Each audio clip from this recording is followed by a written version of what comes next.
We gather here, pilots, enthusiasts, creators, and dreamers, drawn together from every corner of the globe, united by a shared passion for aviation, brought to our fingertips through the incredible power of flight simulation. Each journey in the virtual cockpit tells a different story.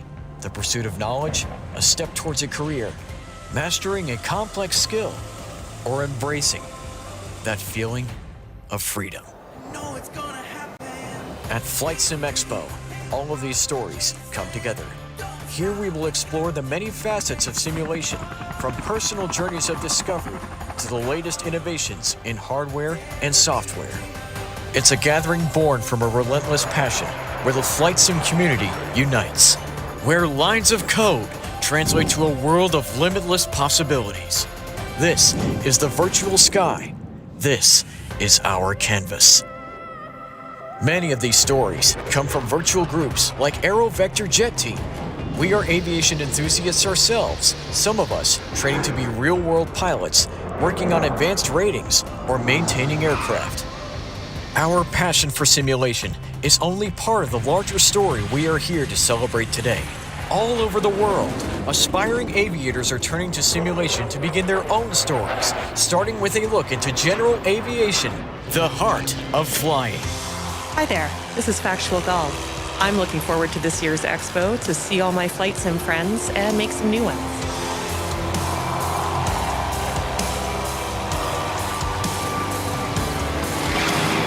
What's up, everyone? Nick here from Hangar Studios 713. Looking forward to connecting with fellow simmers and sharing what's new in the hangar.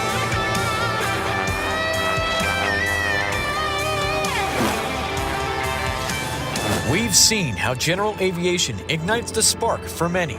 Now, we turn to the world of commercial flight, full of careers built on complex systems, seamless teamwork, and constant communication. Welcome to the best office in the world. Nick FlightX is flying across the country from the San Francisco Bay Area to FlightSimExpo. I'm looking forward to connecting with developers, trying out the best hardware, and exploring a brand new city.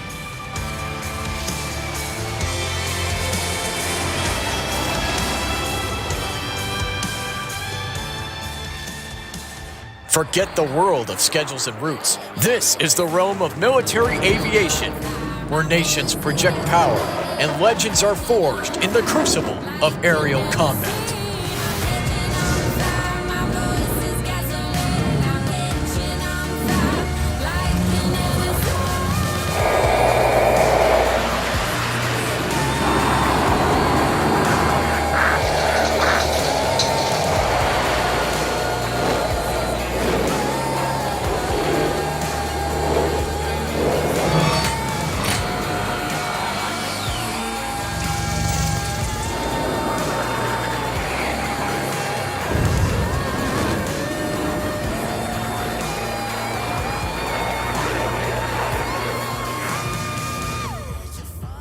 Where the sky is a canvas for both mastery and artistry, we find aerobatics and formation flying.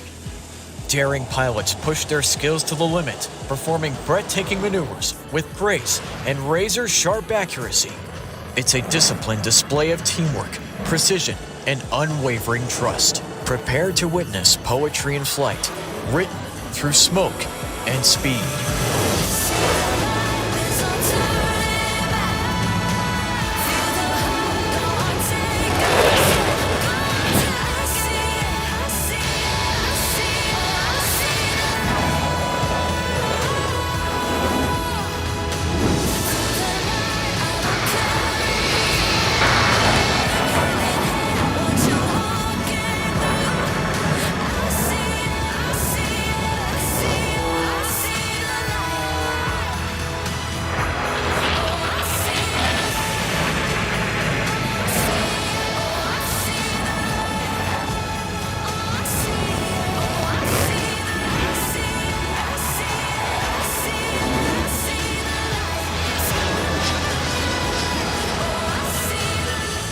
Here, innovation sparks imagination, friendships take flight, and every journey finds its wings. Your adventure starts now. Welcome to FlightSimExpo.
I came to FlightSimExpo today because we came to FlightSimExpo 2024 to network with other developers and communities, engage with the flight simmers, connect with people. This is the biggest expo in the world. To meet flight sim enthusiasts. Biggest conglomeration of our hobby. And this great adrenaline rush that we provide.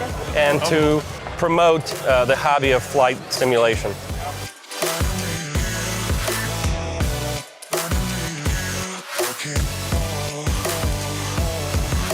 And we're so excited to come here. My favorite part of FlightSimExpo. meet new people, explore new stuff. It's also great to be able to give feedback to the developers about their upcoming products. Have a look at the hardware. The wonderful people. Getting to connect with people. Connecting people. It gets together our entire hobby.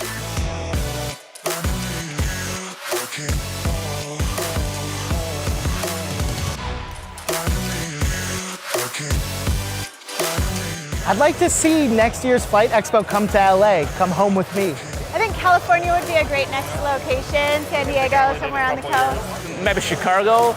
Bahamas. Texas. Why not? Florida. Somewhere in the Pacific Northwest. Well, Florida is closer to home. California. Yeah.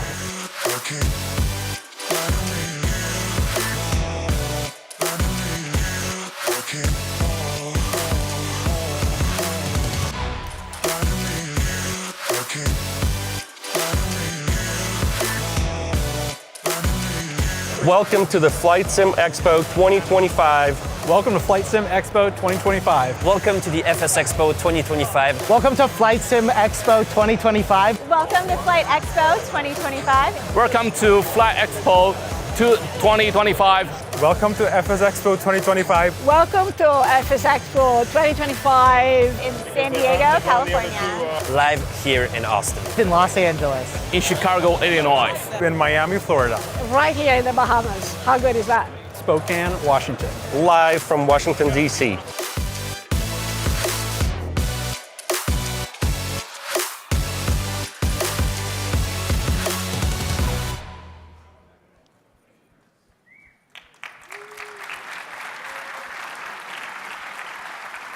So I'm at this wedding in California. It's January, it's beautiful weather, great scenery. It was a really fun wedding. It's actually one of the volunteers who's here with us this weekend. And so I don't know anyone at this wedding, obviously, but that's cool. So they put me at like the flight simmers table. Great, I can make some friends, I can make conversation, no problem. So I walk up to the table, a couple guys sitting there, and I'm like, hey, I'm Evan. And the one guy, still sitting down, goes, I know who you are, and I've got a bone to pick with you. I'm like, where's that lady with the champagne again? And he looks up at me and he goes, why did you put the show in Providence? Welcome to FlightSimExpo 2025, everybody. My name is Evan. I'm one of the co-founders of Flight Simulation Association. Thank you. I haven't even done anything yet. And we are the folks who put on this show. We are so glad to have you here, whether you got here by plane, by train, or by automobile. We hope you appreciate some of the value of bringing the show to this region. Amongst other things, our first show here in the northeastern part of the United States, easily accessible by plane or by train or drivable for about a third of the US population. And on top of a whole bunch of other benefits, they told me recently that the city of Providence actually has the biggest number of restaurants per square mile of anywhere in the country. To which I was like, yeah, but it's Rhode Island. You don't have a lot of square miles. But, you know, whatever. I don't think I was supposed to say that part. The other really fun part about our 6th annual show here is that we are in a convention center. So that's different than what you've seen in the past. And instead of all being in one physical room, in one physical venue, you had the option to kind of choose your own adventure. So you had a variety of different hotel price points and options. You can walk around a little bit more than what we had last year in the Vegas heat. That kind of thing is what we're going for 2025. And so if you were at our show last year, you're going to see in our post-event survey a question about which of those two styles you like better. So over the next couple of days, as you get to experience the show, think about this year's model versus last year and tell us what you like better, because we'd love to know. I'm going to talk for a moment to the live stream. So this is what you do in 2025. You pause, they think the stream is frozen, then they pay attention. Hi, everybody. Thank you so much for watching us. If you're watching with us on our YouTube channel, through FlightSimExpo online, with Moose, with FS Elite, with FlightSim.to, any of our other media partners, or you may also be watching with Squirrel, who, by the way, is like watching and commenting along at home. So if you want to hang out with somebody and watch along with that commentary, just search the Squirrel channel over on YouTube. Everything that's happening here on FS Expo Friday is available for you for free. Starting tomorrow and for Sunday, we invite you to purchase access to FlightSimExpo online. It is $15, gets you access to all of our stage content tomorrow and Sunday, as well as a walk through the exhibit hall. That is available at flightsimexpo.com/watch. $15 purchase, free for FSA captains, and welcome back room. For all of you in the room, you also get access to that online event. So everything that happens today, all of our stage content tomorrow and Sunday, all available to you live or on demand, because I know you can't be in multiple places at once, so that's included with your in-person tickets and something that you're definitely able to watch back. Talk about a couple of quick logistics points. Restrooms, the best choices are immediately outside just in that direction, or if you go out and sort of that way along the hallways, there are some additional restrooms. We've actually converted some restrooms on this side to male, so if you go out and go that way, you'll find plenty of different options there for you. Water stations are located throughout the room, couple water bubblers around the corners. Please bring your own reusable water bottle. You will also have access to those all weekend. You can go to the X-Plane booth. You can buy a commemorative water bottle there, but you also have the ability to fill up your own bottles throughout the weekend, courtesy of X-Plane. And our emergency exits, if you head out the doors on the corners, so those doors or those doors go straight across the hall. There are another set of doors down some stairs if you're able, and that's the best emergency exit from this area. So we are on the FS Expo Friday stage, the biggest stage in flight sim. We've got a series of new announcements coming up from some developers here in person, as well as some video trailers and a few surprises along the way. A couple quick breaks in there for you, but it is go, go, go for sure. Immediately following that is our welcome reception happening right outside on that 5th floor terrace. Free drinks sponsored by Field Air. And then for my FSA captains, who is purchased a ticket to the banquet? I can't really see you, but hands up. Very nice. So the banquet is sold out. Thank you for those hands. Thank you for selling out that banquet. That happens at 7. You could try for any walk-in tickets, but I'm pretty sure we're going to be sold out. So thank you all for the support for that. Again, banquet 7 o'clock in our junior ballroom. So you're going to go out these doors, hang a right, and you'll find the sign for the banquet. So that's today. Going to be a full day. Starting on Saturday and Sunday, everything happens on the 3rd floor. So on the floor where you got your badges, nothing's happening up here. All of our exhibits, our seminars, our workshops, all happen in the 3rd floor in one big room. Also curious to see what you think about that. 9 a.m. to 6 p.m. tomorrow and 9 a.m. to 3 p.m. on Sunday. It is a really cool looking room. I'm going to ask you to give our exhibitors the time and the space they need to get set up. They're doing a lot of work for you tomorrow, so don't spoil the surprise. Stay out of the exhibit hall and watch it tomorrow morning or see it tomorrow morning at 9 a.m. If you want to go ahead and scan that QR code up on the screen behind me, or visit flightsimexpo.com/app on your mobile phone. That is our mobile app where you can access everything you need to know about the show. Schedule, floor plan, add-ons information, what you're registered for. It's all available to you right in the palm of your hand. flightsimexpo.com/app. Best way to check the schedule while you're here on site. And something I never do during the show is eat lunch, and I have no excuse because there is a concession stand tomorrow and Sunday from 9 a.m. to 1:30 p.m. in the exhibit hall. You can check out the menu there at flightsimexpo.com/menu. Really affordably choiced and priced items for anyone who's looking for lunch. Just know it does close at 1:30. So breakfast and lunch right up until 1:30 tomorrow. Other important points, coffee. Who are my coffee drinkers out there? So Brian from Say Intentions, a good partner of ours this year, was asking, hey, like, what can we do for the show? And I'm like, listen, you make air traffic control software, controllers, pilots, we all love coffee. Why don't you buy the attendees a cup of coffee? And that's what he's done. So tomorrow and Sunday, 8:30 till 10 a.m., enjoy a free cup of coffee, tea, as you walk into the exhibit hall. You will have seen those tables downstairs as you walked up, so that's where to go. Talk about a few of our other really big partners. Navigraph, Orbix, and PMDG are 3 Diamond Plus sponsors, the folks who really do carry the 3 biggest costs of this show. I'm going to start with Navigraph, the folks who brought these amazing lanyards for us this year. One of the changes we made in response to your feedback is that all of the attendees and our sponsors, our media partners, we've all got blue lanyards, just like me. but our exhibitor delegates have white lanyards. So the idea is you're looking at a big crowd of people in the exhibit hall. The white lanyards are the people who are actually the exhibitors at the booth. So that was a change this year that we made in response to your feedback. Up next, Orbix, the folks who bought us these awesome badges. These badges are designed with your airport code right on them, so it's an easy way for you to go and make conversation. You know, hey, you're from there, well, I'm from there too, or I used to fly out of that airport, or I used to live there. Really easy way to start making conversation with other attendees, and we thank Orbix for helping to cover that cost. And finally, PMDG, sponsors of our event program guide. So tomorrow, if you're not a big app fan, you'll have access to the printed program guide. It's got our schedule, our floor plan, all the event details, all for you in a printed format. You'll be able to pick that up from registration starting tomorrow morning. And they're joined by our other group of diamond sponsors, the folks who really make this event possible. When we first started FlightSimExpo back in 2018, we used to have to run the show and then do the numbers and then start looking at the next year. Now, because of their support and because of all of you coming out to these shows, we're in a place where we can actually do that in advance. And so we will know where and when the next year's show is, so we can announce it here at FlightSimExpo. So with that in mind, I'm going to share that the dates and location for FlightSimExpo 2026 are being announced on Sunday. Somebody said it out there too. That was good. Whoever called that one. Yeah, I don't know why you like me. I do this all the time. Yes, so it's Sunday at 2:30 Eastern. It'll be downstairs on the community stage. If you're not here in person, you'll be able to watch it through the online event or free on YouTube as well. I'll talk more about why we go where we go, how we decided where next year's show is going to be, share with you the results of our survey, and we'll announce the details. That being said, there is an Easter egg or two hidden around the show for anybody who's paying close attention. Speaking of people who make the show possible, let's talk about our amazing FlightSimExpo ground crew. These are the folks wearing these red t-shirts like you see me in up on the stage here.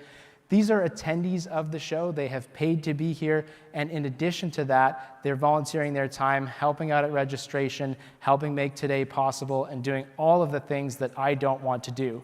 So on behalf of them and the amazing work that they do, I just wanted to just shout them out, but also remind you, they're going to be out there in the exhibit hall, trying the simulators, enjoying the show. This is their show, just like it's your show. So do expect to see them out there. I always get mad when they spend too much time helping and not enough time simming. And alongside our ground crew, of course, want to thank all of our sponsors, our exhibitors, our media partners, our speakers, and all of you for making the show possible. So let's give ourselves and everybody a big round of applause for making this show happen. Thank you, guys. I appreciate you.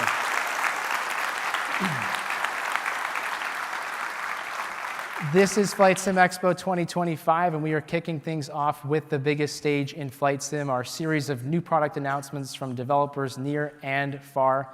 That'll be getting started here in just a couple moments with one of our diamond sponsors that I want to spend a couple minutes talking about. Parallel 42 has done 3 really cool things for the show this year. The first thing is they paid us a lot of money. That's a good thing, right? Yeah, that's a really good thing. The second thing is they brought us an airplane. Now, you following this show, you've been talking to me, you know that I really want to see more real-world aviation at this event. I want to see aircraft manufacturers, airlines, flight schools. I want to see that stuff happening at FlightSimExpo, and it's been something we've always struggled with, getting real-world aviation to see the value, the training benefit, all that can be done with what we do here in Flight Sim. For the first time this year, we have Patriot Aircraft, the actual aircraft makers, here at the show, courtesy of Parallel 42. They built their airplane, they put the wings on it literally in the exhibit hall, and you'll be able to see that alongside the digital twin of the aircraft in the Parallel 42 booth. So that's something that we've never had before, and that's a definite win for the show. We super appreciate them for that. And Ed, if you want to join me on stage, excuse me, the other big thing they've done for us is they are kicking off FS Expo Friday. This is Ed Correa from Parallel 42 joining me up on the stage now. Don't applaud him. He hasn't even done anything yet. They're too nice, man. Yeah, they really are. Anyway, they are kicking off FS Expo Friday. When I was talking to Edson about like what could we do, what were they going to do at the show, they really wanted to be first. And I said, listen, Edson, if you're going to be first on FS Expo Friday, you need to have a pretty darn good presentation. And he said, yeah, we're going to have a good presentation. So I hope I've set the bar high enough for you. I was going to say, he's set me up a bit, I think. Yeah, we'll see how we go. I can't think of a better way to do it. So I'm going to hand you the physical clicker, the virtual baton, big green button there in the middle to advance. You'll see your program over there. You'll see your notes over there. Okay. Kick off the show. I'll be with y'all on Discord listening to your comments and reading along as we go. I will see you all weekend. I cannot wait for tomorrow morning. But for now, let's kick off FS Expo Friday. Over to you, Ed. Thank you. G'day all. Thanks, Evan. And yeah, Edson's really set me up to as the first one up, so let's see how we go. Ed Correa, Head of Operations at Parallel 42, and good afternoon all. It's great to be here. We always love coming to the Expo, and Evan and Phil and the team, they do a fantastic job, and we're great, and we're quite proud to be here supporting the event. We're just going to run through a few product updates for you, some of our current lineup, and a special announcement that Edson will be making later on as well. First up, Chaseplane. This is our most recent release, and it's a replacement for the camera system in Microsoft Flight Simulator. Think of it as a jailbreak of the camera and released back in March. We initially released this to our Club 42 members. I'll have more on Club 42 later on, but essentially we put it out there as a stress test before we went into our general release. Chaseplane's not new to Flight Sim. In fact, it's actually celebrating its 8th birthday this year. Most of it's been spent in the FSX and Prepare days. So what is Chaseplane? I'm probably going to do a quick survey here because it's actually a Microsoft Flight Simulator product. So I get a show of hands. Who's actually on Microsoft Flight Simulator? All right, quite a fair few of you. How many of you, keep them up, who's heard of Chaseplane? Who here is using Chaseplane? All right, we've got a bit of work to do, and thank you for those who are supporting us. So, 20, yeah, we're getting there, don't worry. We're getting there, don't worry. So what's the big deal? I'm not going to go through all the features of Chaseplane. You can see that on the website. But I'll just talk about some of the key features that it has over the default camera system.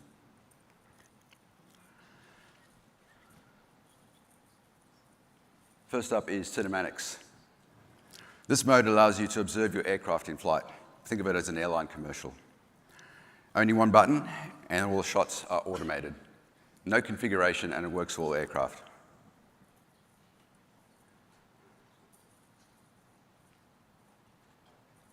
Next up is unlimited views. As we know with Microsoft Flight Simulator, we are limited to 10 views inside of the aircraft. And you don't have the ability to set up views outside or anywhere in the world. With Chaseplane, we fixed that. Unlimited views inside and outside of the cockpit, and as well as positioning them anywhere outside of the aircraft and anywhere in the world.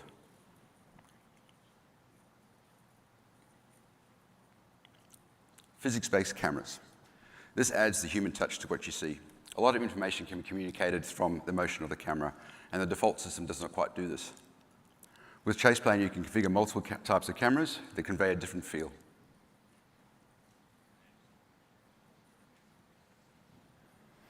And lastly, we've got flyby. Probably the one most requested feature when Microsoft released. And this is all part of Chaseplane as well. Accessible with a single key, and also built-in tower view. Give you a different perspective of the flyby.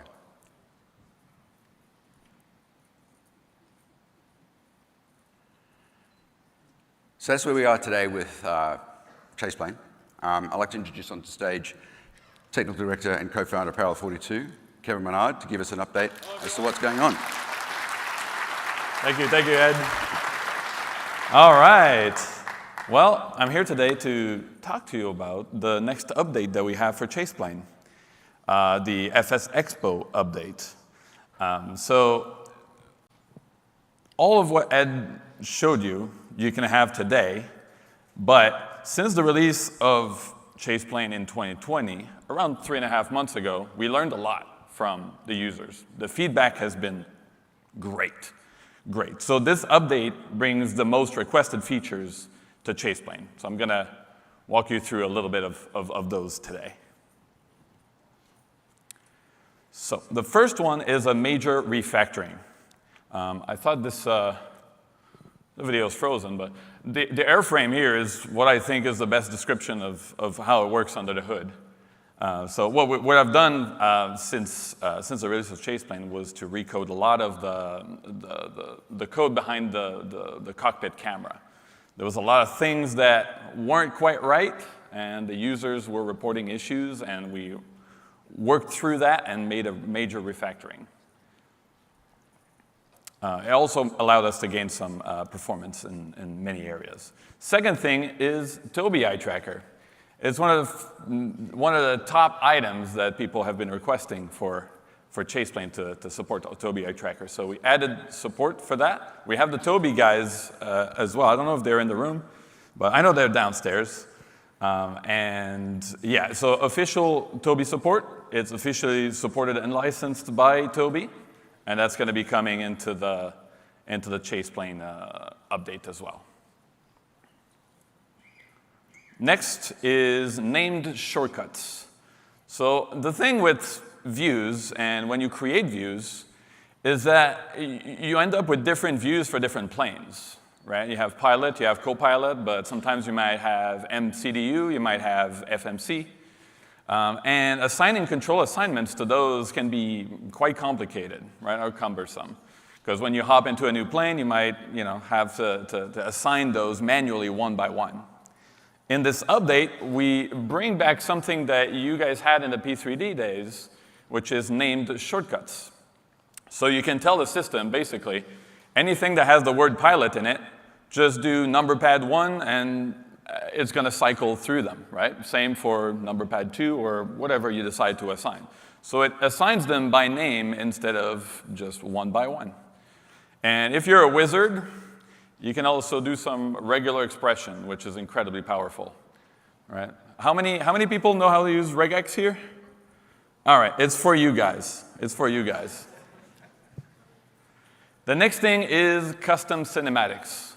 One of the things that we heard a lot is people want to add their own views to the cinematic sequence, which was not possible up until now in the current version of Chaseplane. Not only can you select views to be included in the cycle, you can also, the cinematic engine will also generate some motion in the internal views like this one. Next thing is quick actions. So one of the tickets that we get very often is how can I delete view in bulk, right? Because the process right now is you go into the view, you scroll to the bottom, you press the delete button. One thing that people don't know, and maybe we should make a bit more obvious, is if you hold some of the control keys on the keyboard, you have access to this entire list of commands. So you can easily save a view, duplicate a view, delete a view, share a view. And the new one that we've added is use in cinematic. So from the views list directly, you can just hit the Control-Shift key and just click the ones that you want to add to cinematics. So for everyone who wondered how to delete a bunch of views in a row, just do Control and Alt, and that's the easy way to do it. Next thing is better imports. So in the current system, you had to import internal and external views separately. In this new update, you have a tab at the top, but if you press on Import All, it asks you, do you want to replace the existing views or do you want to add to them, right? So when you're setting up a new plane, it makes things a lot faster and a lot simpler to understand. Next thing is spot view adjustment. So the default sim has the airplane kind of in the lower third at the bottom. Chaseplane has it centered, similar to what we had in the FSX and P3D days. In this update, you'll be able to replicate this kind of lower third or bottom of the screen type of centering. Right? So that's something we had requests for. That's something that's in this new update for Chaseplane. So that's the FSXpo update. This is how many features? 1, 2, 3, 4, 5, and then a dozen that we just don't have enough time to talk about today, but were frequently requested online. Starting with this update, we'll be doing 2 channels. There's going to be the stable channel and the experimental channel. We heard that a lot of people want their sim to be stable, and it's totally understandable, right? Especially with a camera system, you want your cameras to be flawless. So we'll have a stable channel for those folks, but there's also a bunch of folks that want to experiment with the latest features and have feature requests that we put in kind of last minute, and then we send them a build. And so experimental is going to be for that purpose. Next week. This is coming next week. We need a little bit of time to, go back home and actually press the buttons. We don't want to be here and people having issues and we're not home to fix them. So next week. The next thing is an obvious one. Ed kind of alluded to it. You heard some comments earlier. 2024 when? Well, it would have been included in we have an internal build working on our computers at home. It needs some finessing, okay? So the camera motion works great, but there are some things that we absolutely need to fix before we put it out there in you guys' hand. But there's no blockers. It's just a matter of time. As soon as it's ready, we'll kick it out on the experimental channel, and you guys will have access to it. Nice. So this is all we have for Chase Plane right now. I'll send it back to Ed for the continuation. No problem. So exciting stuff there with the 2024 update for Chase Plane. Thanks, Kevin. As he said, he's going to go back home and we'll lock him up in his basement studio so he can continue working on that. And while he's finishing up the Chase Plane for 2024, we'll have a quick update on Flow. So a highly intuitive and easy to navigate interaction wheel for Microsoft Flight Simulator. And like Chase Plane, we've got a working build in 2024, but we still need to do a bit of that finessing and get it ready for release. And once it's there, it'll be there for you. Just quickly touching on our scenes. So our destinations for bush pilots. Apologies. There we go. The last 7 months, we've been spending a bit of time in bringing in our scenes from 2020 to 2024. First couple of releases was Circle B and Widow's Peak. In the coming weeks, we'll have Bush Plane Campout and Mexican Mountain. These are complete reworks of the 2020 counterparts and adding a whole lot of interactive elements that the new sim has brought in. And following that, we'll also have Hogsback Ranch coming out. So that's it with the scenes. Next, we're going to bring it up, Club 42. I mentioned it before with Chase Plane as an initial release to those members. Club 42 is quite simply a loyalty program, a transparent loyalty program that doesn't sit behind an obscure point system.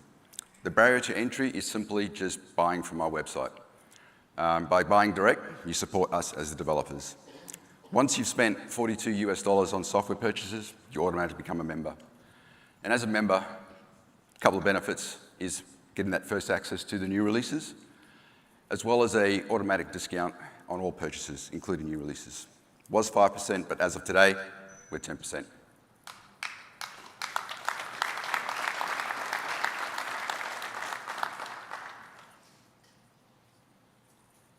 Move on to aircraft. So last August, we announced a partnership with Patriot Aircraft. And to talk more about it, I'd like to introduce Edson Soriano, Managing Director and co-founder of Parallel 42, to the stage.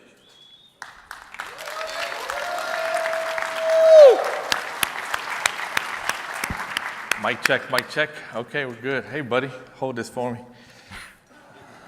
Oh my God, he has a name. Of course, it's Groundfield.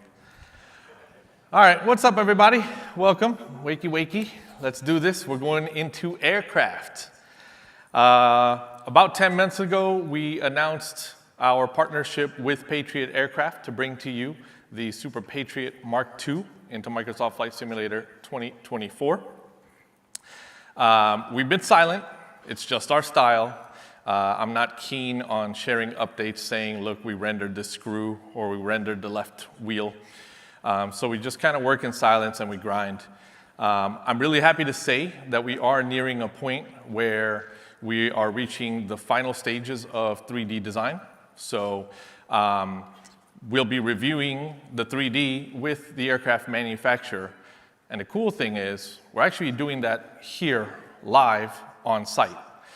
As you were told earlier, the actual aircraft is inside the convention center on the show floor at booth 412.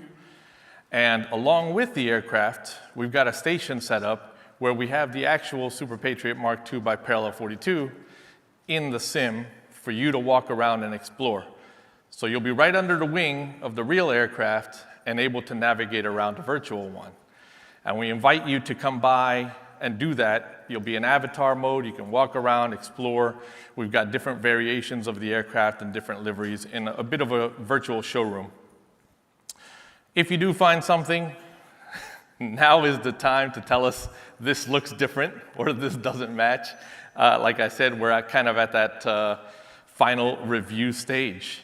Alongside the aircraft, we do have our friends from Patriot here with us, so you'll be able to ask any technical questions about the aircraft itself. Maybe you are an aspiring real-world aviator that is looking to get into backcountry flying, or maybe you're a current aviator and looking to get into something fresh and new. I would like to introduce onto the stage with us today Mr. Don Wade, President of Patriot Aircraft.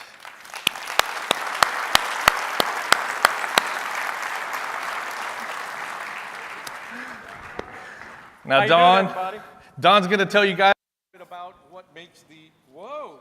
They cut you off, bro. They got me on now. They don't want him talking at all. All right, first of all, if you can't really tell, I'm from L.A. Anybody think, you realize that? It's called Lower Alabama, okay? L.A. Anyway, we're so proud to be here. You know, when Edson approached us about 3D modeling and putting it into the flight sim program, you know, I'm not a flight sim guy. I'm just no redneck boy from Alabama. I'm a guy that builds airplanes, and I like to refer to myself and my brother, well, we're anal assholes, okay? Anal assholes. And I have met my match with this team. And the reason for it, because when you come down and see the airplane, you know, like yesterday, they hadn't let me see the program. You know, I've seen little snippets of it, but I almost cried. Edson, I mean, the team, Kevin, Ed, you got to come check it out over there at 412. But the whole thing, you know, I'm looking at the screw. Yes. See the line there? What's I got to do? Well, you got to be in the spotlight. What? There you go. Now look. I'm only going to see you now. All right. Well, I want to ask you a question. You see this shiny head right here? I'm blinding you, right? So maybe I should back up. No, this. Thank you, Edson. But anyway, the details of the little screws, the placement of everything, has just absolutely been incredible. You know, again, like you said, there's some details that probably need to be refined, but you have to look hard to find them. And it's just truly impressive what your team has done. I'm proud to be a fellow anal asshole, okay? So, but anyway, again, come by, see it, check it out. Be glad to answer any questions you got. But the main thing is I got this shirt, and it's got kitty cats on it. Got bought from the mall over here. And I was told that I need to try to put in 5 meows. So y'all want to go meow with me? Meow. Come on. Meow. Right? Meow. Meow. Meow, meow. So I did 6. You're cut, man. Look at the time. I love it, man. I got to go. Thanks, guys. Appreciate you coming by and seeing this. Come by and see us. No, take it.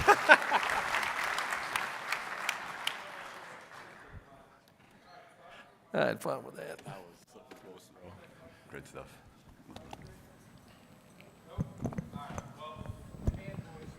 Come on. You need mine? They still got me mic'd up back here. Mic check. Meow. Meow. All right, here we go. Freedom Fox and Fox 2. Let's talk about this update. In 2020, we released our first aircraft, and we did it in collaboration with Trent Palmer. We're really excited about how that release has gone.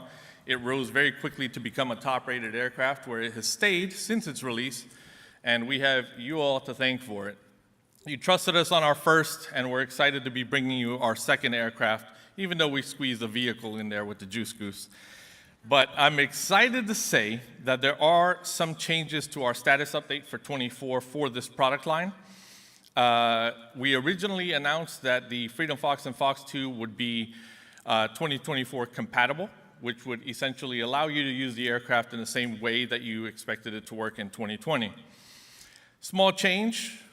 As of today, we're actually changing that status to the Freedom Fox and Fox 2 package will go 2024 native-ish. There's a small ish there.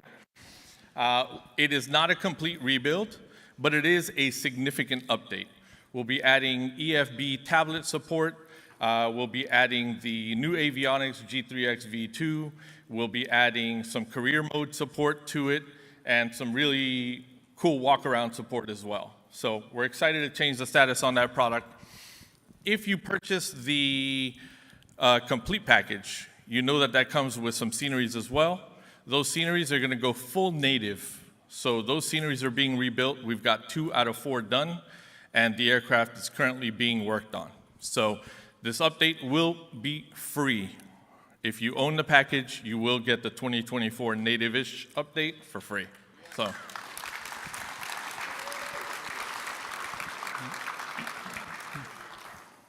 Oh no.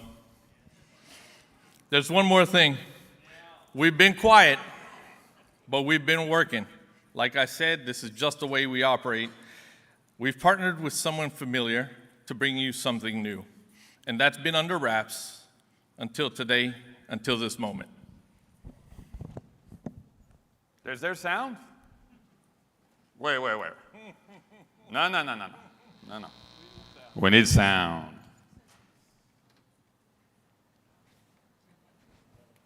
Still no sound. Meow? All right, we're working on the sound. We'll have it in a second. So just everyone, meow, right? Meow. Now here we go. Sounds good. Here we go. Oh, okay. We good? We can do? Nope. I lied. Meow. Now here we go. Yeah. We're going to delay everyone after this. You do me a thumbs up when I can press the button. Yeah, right? That's it. This is not the stable branch. We tested for this, but we didn't test for the sound. Kind of the important part. Meow, meow, meow, meow, meow. Well, Don, you can come up. I mean, we can. What's up? You know, it's an important moment. Can I come up? Yeah, of course. Oh, man. Is that working? Is that your sound? Wait. No. They need to be synchronized. They're not synchronized. No. The one more thing is there. I think we got something right here. You guys are ready? Wait, no. Hold on. Do that again. Go back. Okay, we'll let the eyes wiggle a little bit because that's going to break things otherwise. Hold on. Do that again. Go back. Okay, we'll let the eyes wiggle a little bit. It's going to break things otherwise. Hold on. I walked up, that's why I did it.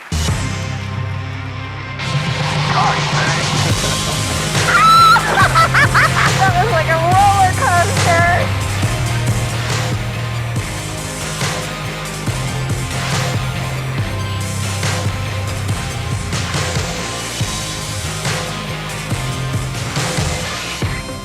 What is up, guys? I am so sad I couldn't make it to the FS Expo, but we got big news. I got the Parallel 42 guys out here, and we are going to be bringing my plane to the sim that is happening soon.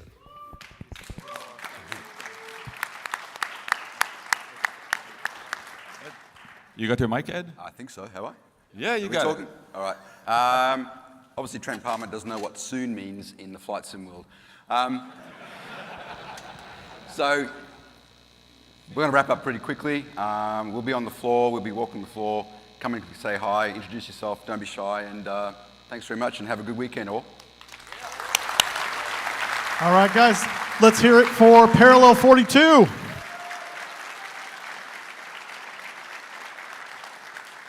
All right, guys, welcome to FlightSimExpo. My name is Mustafa. If you don't know me, I stream on Twitch. My real name is Mike, or you can call me Moose.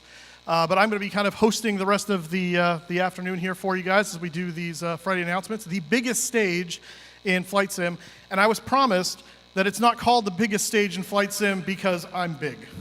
So I do have slant H by my name to signify I'm a slant heavy. That's fine, it's fine. So welcome everybody. First of all, anyone here is active duty military or a veteran? Would you put your hand up? Yeah, let's give them a hand. Thank you for your service. So I want to invite you, who's ever active duty military or veteran, we're going to have on Saturday at 9:30 in the morning at the community stage, there is a gentleman, and I can't remember his name, so I'm pulling it up right now. Robert Connolly III, who's a retired colonel in the Army, is hosting a community stage event for bringing veterans and members of the military together in Flight Sim. So you're going to be a part of that panel discussion. It's going to be a lot of fun. All right. You're going to see me between the show as we go through this, but it's going to be rapid fire today. So I'm going to come back and give you some breaks occasionally. I'll come up and fill if we have any issues. But right now, we're going to move on to our next presenter. Welcome Navigraph to the stage.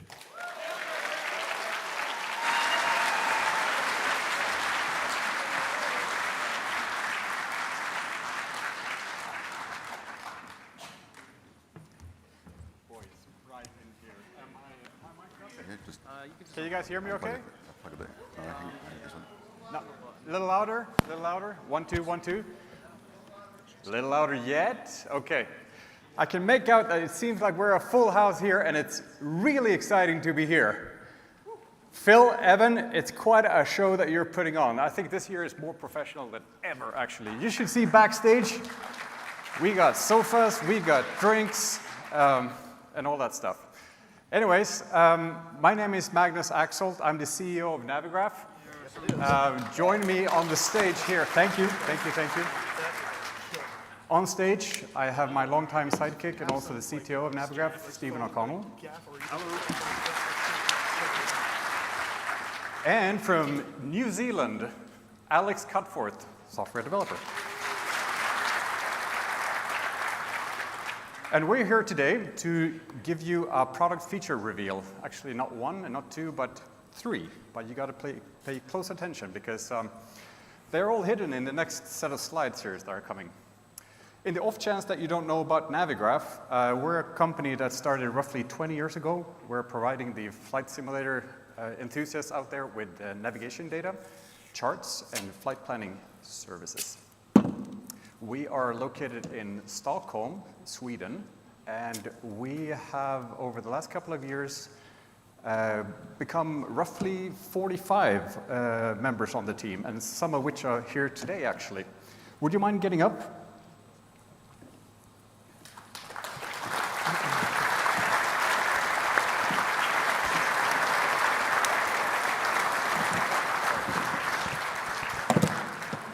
These people here will be walking the floor, and they will also be in booth 503. We pride ourselves with a close collaboration and close connection with the community, as you know. And we would really like for you guys to come to the booth and talk to us. What is it that you need? How do you fly? Is there something missing? Is there something we can help you with? You're also welcome to our support forum online on navigraph.com and our Discord channel and at other trade shows just like this. So whenever you see someone in this shirt, feel free, walk up, say hello. Right. So what is it that Navigraph do, really? Well, the clicker, do you have it? There we go. Some people refer to us as the Navigraph, but actually we do have a couple of parts and component to it. I think most people are familiar with our charts. Navigraph Charts is akin to Google Maps, you might say. There's an interactive component in that you can zoom and click and discover our charts, but we also have separate maps for IFR and VFR pilots. Navigation data, as crucial to the baker as flour. Engines don't run without gas, so navigation data is something that we have, which is basically the foundation for all flight simming as well. Flight planning. You guys probably know about SimBrief. You can do pretty complex flight planning in there, but illustrated here on this chart, you see also the auto-route function that we have in Navigraph charts, which might come in handy. You can also move these waypoints around if you do VFR planning, so check that out as well. Performance calculation is also a thing.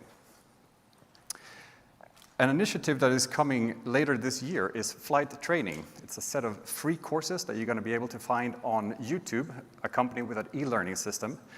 The guy here on the picture is Martin Tranquel, and he, along with Jason, will be giving a presentation tomorrow at 11 o'clock at the FS Elite stage. You don't want to miss that. Well, without further ado, let's have the year in review and then get on with the reveal. Stephen. Thank you, Magnus. So before we go to the next segment, let's do a brief review of the past 12 months from Navigraph. At last FS Expo in Las Vegas, we announced this feature, Live Traffic and ATC Networks, which was later released late last year. We started off with VATSIM and IVAO integrations. We're very thankful for their collaboration with us on this feature. Since then, we've been issuing updates, feature updates, and stability improvements. It's still technically in beta, but we are not far away from calling it a production release. We also hope to add other data networks soon. Also, last fall, we integrated SimBrief Dispatch fully into Microsoft Flight Simulator 2020, making it even easier to plan a flight without leaving the simulator window itself. Louder. Then came FS 2024, also in November, which we were very excited about. Just a couple of days later, we released EFB apps for the new 2024 EFB, both for charts and SimBrief. A little later, we also started providing navigation data updates for the new simulator.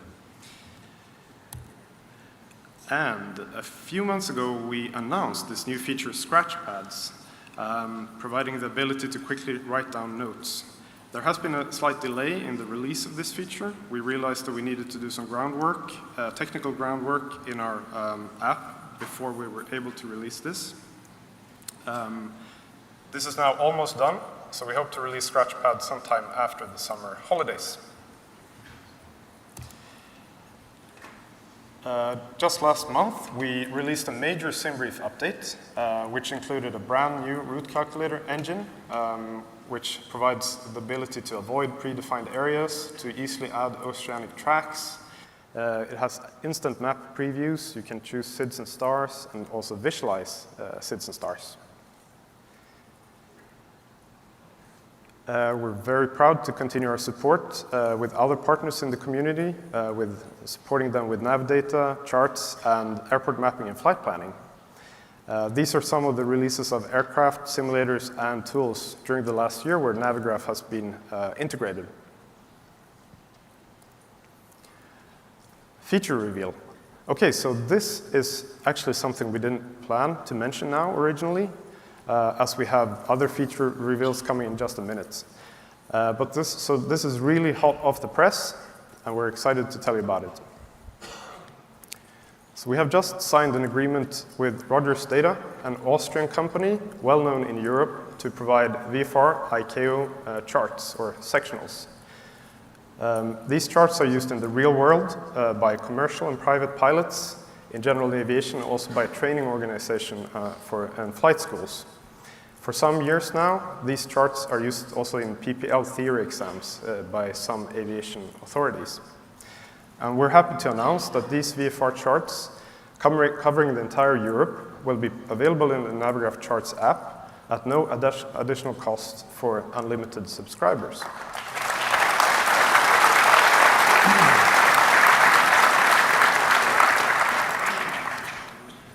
When? We don't have an exact release date yet to give you, as this is very new, but we already started working on the integration, and we're super excited about this new feature. Okay, so that was the first product reveal. Let's see what else we got for you. And after that, I'll hand over to Alex.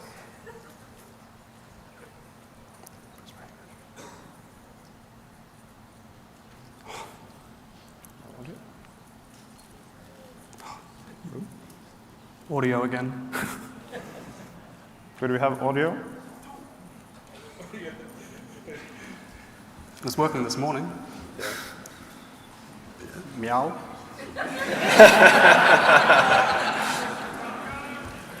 It is. Yeah. It is? Yeah. Okay. Let's retry it again. If not, I guess we just... Should I try? Yeah.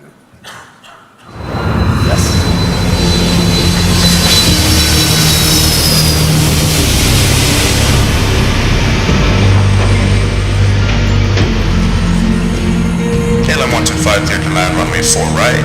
Clear to land, 4 right, KLM 125.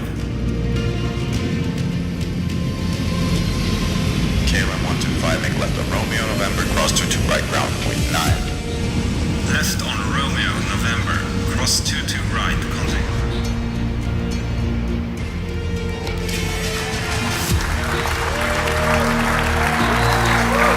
KLM 125. Taxi to Terminal Echo via November, cross 15 on November, left on Bravo, right on Charlie, right on Alpha to Terminal Echo.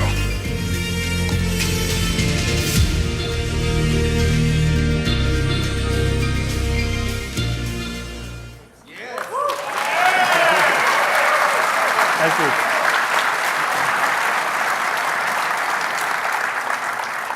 Thank you so much. I don't think I was quite prepared for how enthusiastic of a response that was going to be. So, taxiway routing is the latest feature for charts we have started working on. Myself, I fly on networks, and quite often I might forget which holding point I was meant to stop at and breeze right through. No more. No more. So, first step of planning your route is selecting your start and end points. Right now, these are either gates or runway exits and entries. The gates modal is similar to the network's gates list we have right now for live traffic. They are categorized by terminals, and intersections are categorized by runway.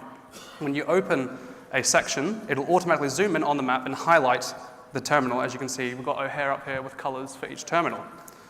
When you have your own ship position enabled through Symlink, your start points will be automatically added to you because we want this feature to be a workload reducer mainly. The main way you plan your route is through the taxiway selector.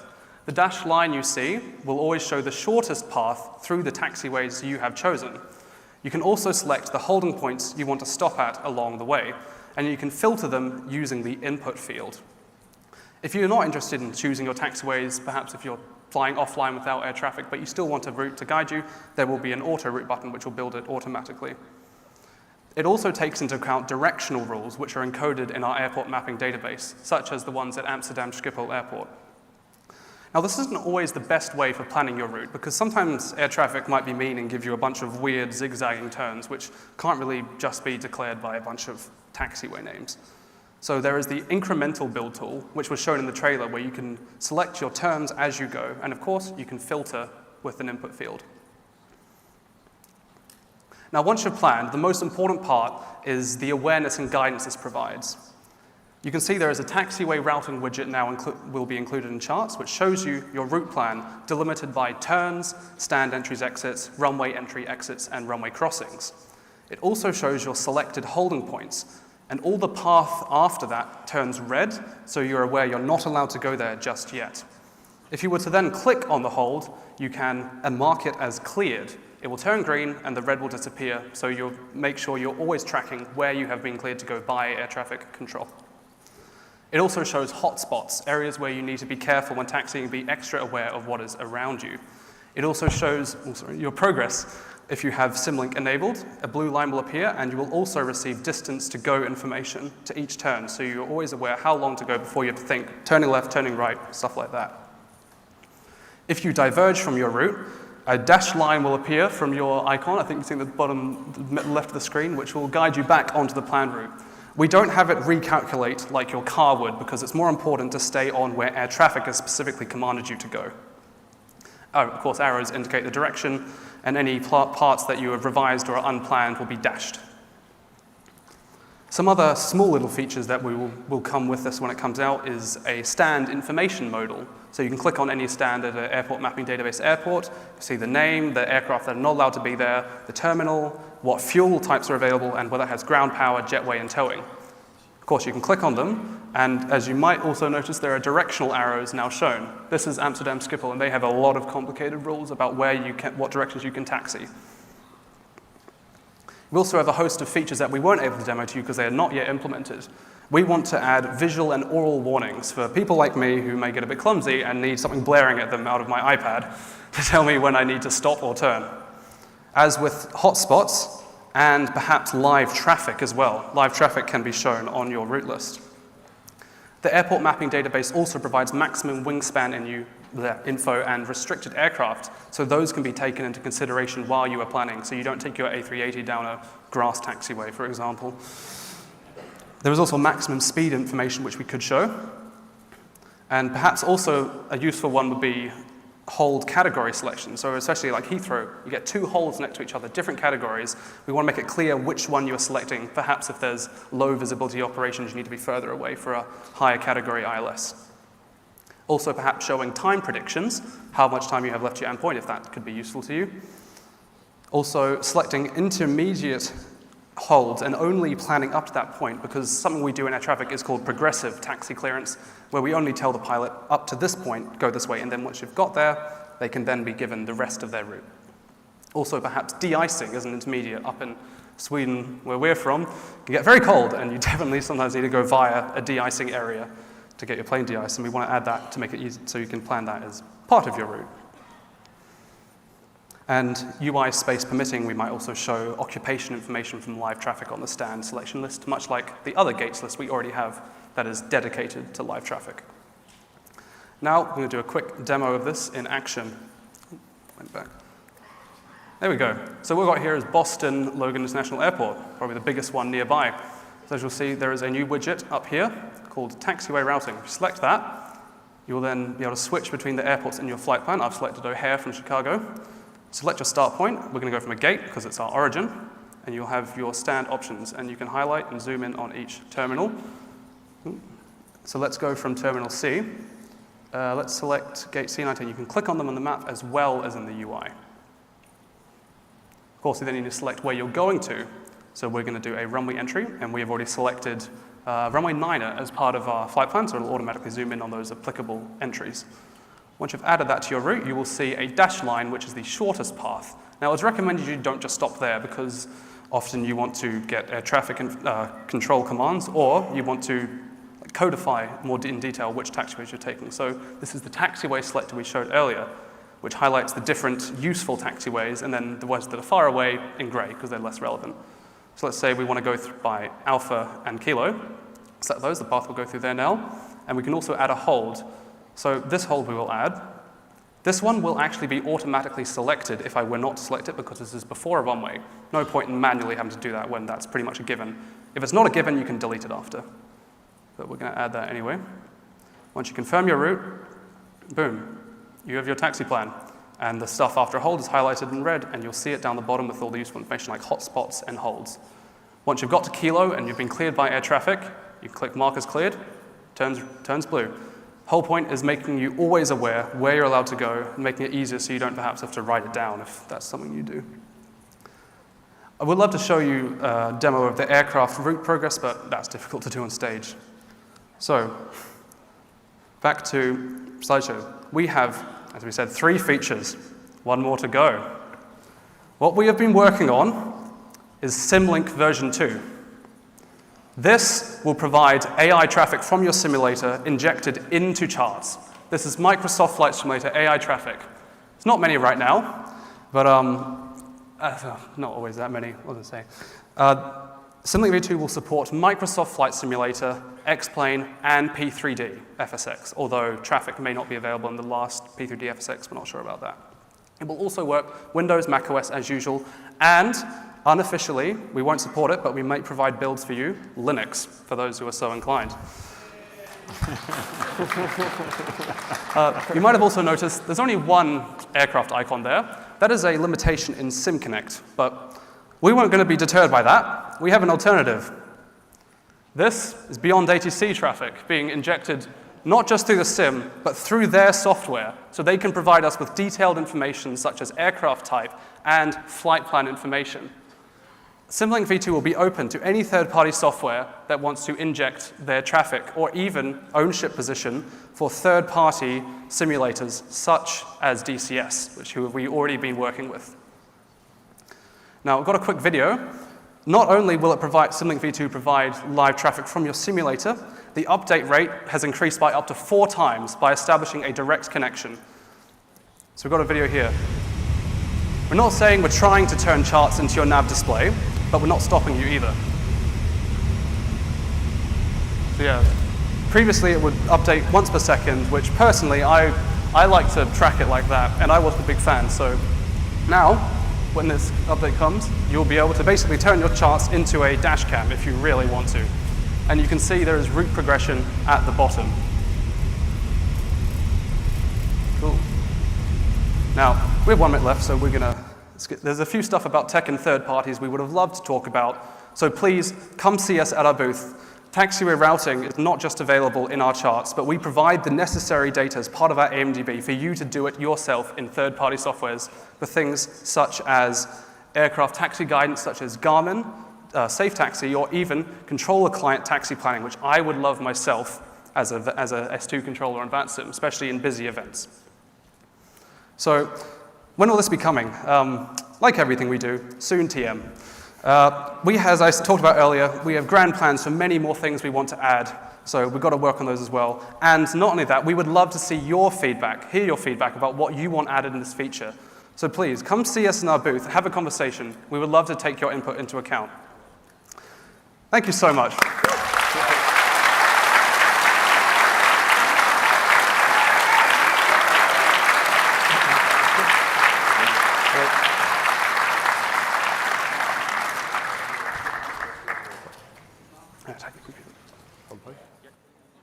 What if every takeoff had a purpose? In On Air, every flight earns, every action counts. Join thousands of simmers worldwide and be part of a living aviation community. Fully compatible with your favorite simulators. You fly, and your AI team flies too. Everything you do has impact. Own airports to grow and earn. Hire and organize your airline crew. Expand your fleet the way that fits your goals. The world keeps going even when you're not there. Every flight is rated based on your skills. Automate tasks and let your company run smart. Just want to fly? Go freelance. On Air is the most complete airline management experience. Start free for 7 days. Join the world of On Air. Your airline, your adventure, your skies.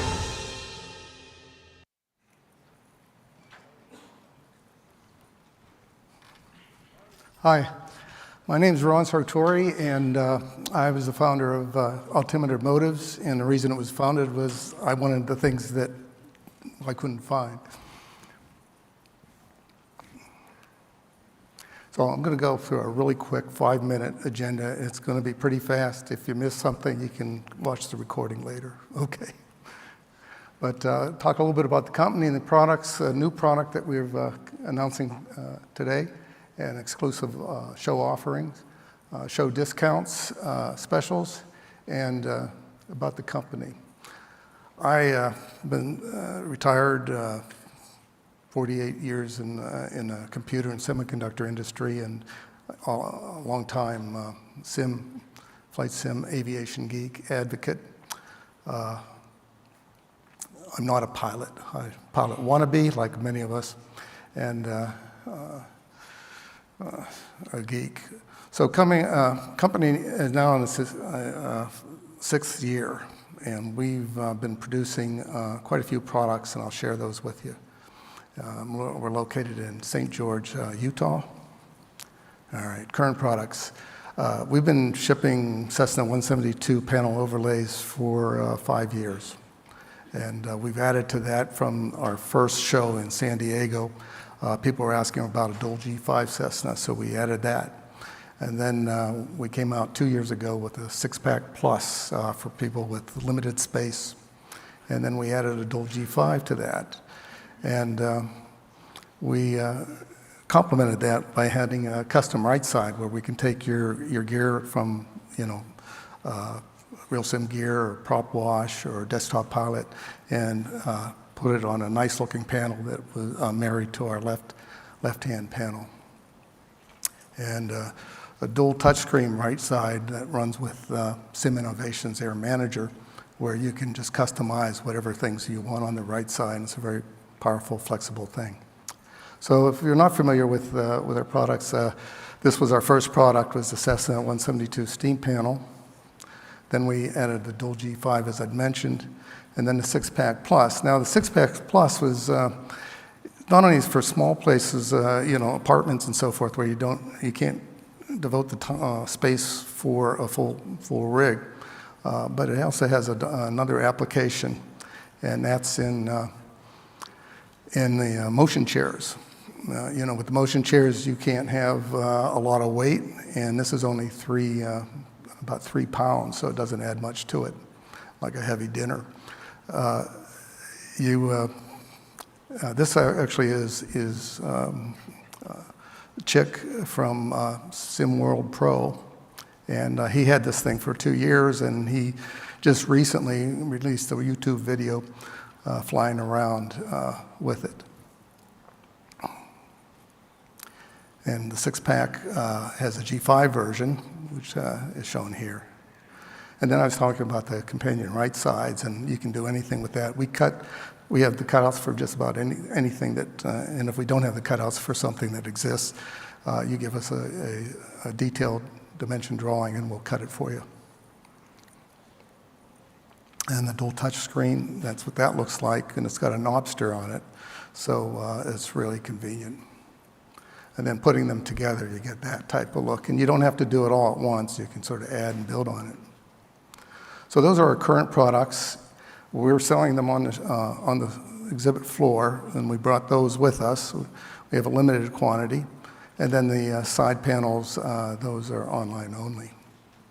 So now for the new product. When you sell Cessna panels, everybody starts saying, well, I fly a Piper. PA-28, so that's our new product. And it's married to work well with Just Flight's PA-28 Aero, and goes quite well with that. And this is what the panel looks like. And the thing that people that fly Pipers, they want that manifold pressure gauge. And we put that in there, and you can see it work here. It's a video. It's a real show.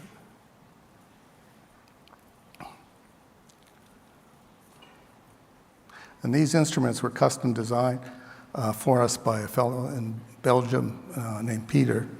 And he's a graphic artist and does fantastic work. So these are not off-the-shelf graphics. All right, so now at the show, and we've done this is now our 3rd year of offering something we don't sell anywhere else, and you can't buy it online. And it's very rare because we actually number. We brought 10 to the show, so when we sell 10, they're gone, and we might have them next year, but we don't. They're very intricate, and that is the Baron 58. And some of you probably here already have one, but we only have 9 left, and you can't get it online. This is what it looks like. It's a gorgeous-looking panel. It's got so many. It's so filled with instruments that the actual structure is supported by side rails to stiffen it. It has a DME that is operable. It has a HSI source switch. And each of the, much like the Baron, has inlays of black on gray. And here's a little video showing how it works.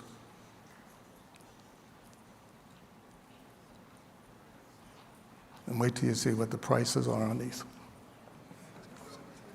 It's not that bad. You want me to give you the hook? Okay. A couple seconds. Okay. All right. Okay, so I think it's real cool. If you read this email, this fellow a month ago sent me this. I never knew him. It came out of the blue. He thought it was pretty cool. And we get some of these. It's very gratifying. So discount specials. These are our products.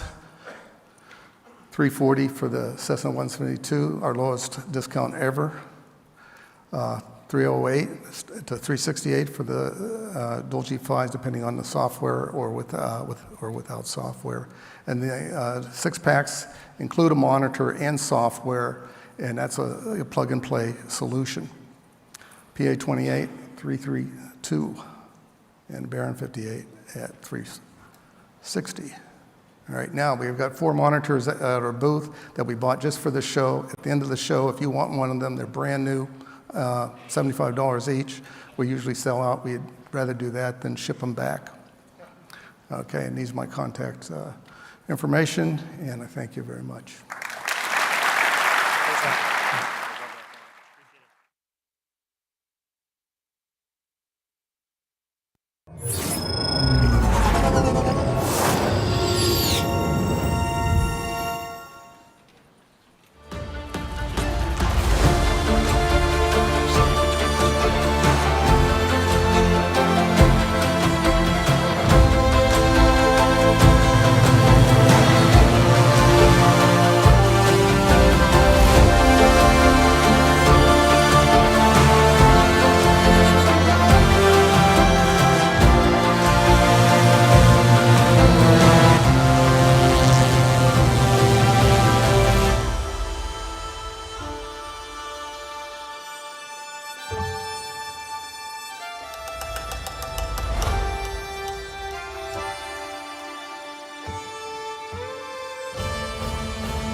Hello, everybody. Good afternoon.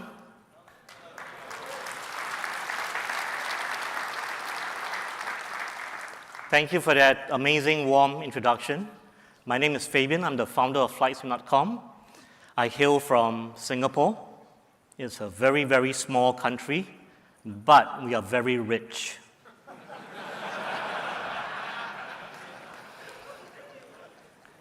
Eighteen-hour flight, Singapore Airlines from Singapore to Newark, and the Amtrak to Providence. So happy to be here. This is our second FlightSimExpo. And let me start by sharing with you a little bit about what we do and how we are different. Of course we are different. So let me share with you some things. By now, this is our second FlightSimExpo, so I'm not going to, I assume you know who we are. If you do not know who we are, shame on you. So we pioneered affordable force feedback yokes. We launched at $799 last year, and due to inflation and Trump's tariffs, we had to increase the price a little bit to $899. So some differentiation. For us, it's all about fidelity. Our yokes model the Cessna 172, and if you've flown a 172 before, you know that the pitch length is actually 165, meaning that when you pull the yoke all the way back, it almost hits your chest. And depending on whether you have implants, it will hit your chest a lot earlier. We have a future-proof ecosystem. You can visit our booth, So from a single humble yoke, we kind of put other parts together, like throttle quadrants, motorized, trims, flaps, rudder pedals, and we have, after 1 year, assembled a soon-to-be certified FAA AATD, Advanced Aviation Training Device. The other thing about force feedback, as you know, it's not cheap. It costs more than your humble Xbox. And therefore, our pilots who purchase our products tend to be pretty demanding. They're nice people, but very, very demanding. So you want to fly the best kind of aircraft. You may not notice, but unfortunately, a lot of sophisticated aircraft like the A2A Comanche, the PMDGs, for example, they don't use sim variables or data rest, which are standard. They use customized stuff. And right now, none of the sims support these things. What we do is that we basically work with the developers so that we are able to get feeds to make the force feedback yoke work with customized aircraft, and I think we have the largest list so far. We are pilots not by profession, but by regulation. And so if you talk to us, and again, right, we have many customers who are very particular about how a yoke should work, how a trim should work. We work hard to make them really, really happy. So I think we have the happiest community in the Discord environment. And the last thing I want to share with you is our little contribution to the aviation simulator world. I call this remote yoke sync, and I'm going to debut this amazing feature, which I think will change how you get into shared flight situations, even though you're not geographically together. Happy to also announce we're going to up the bar to be possibly the first company to offer a 365 total warranty concept. Essentially, the fine print says that if our hardware fails because it's our fault, we will ship you a replacement part, and we will even cover the cost of courier shipping. Can you give us a big hand for this?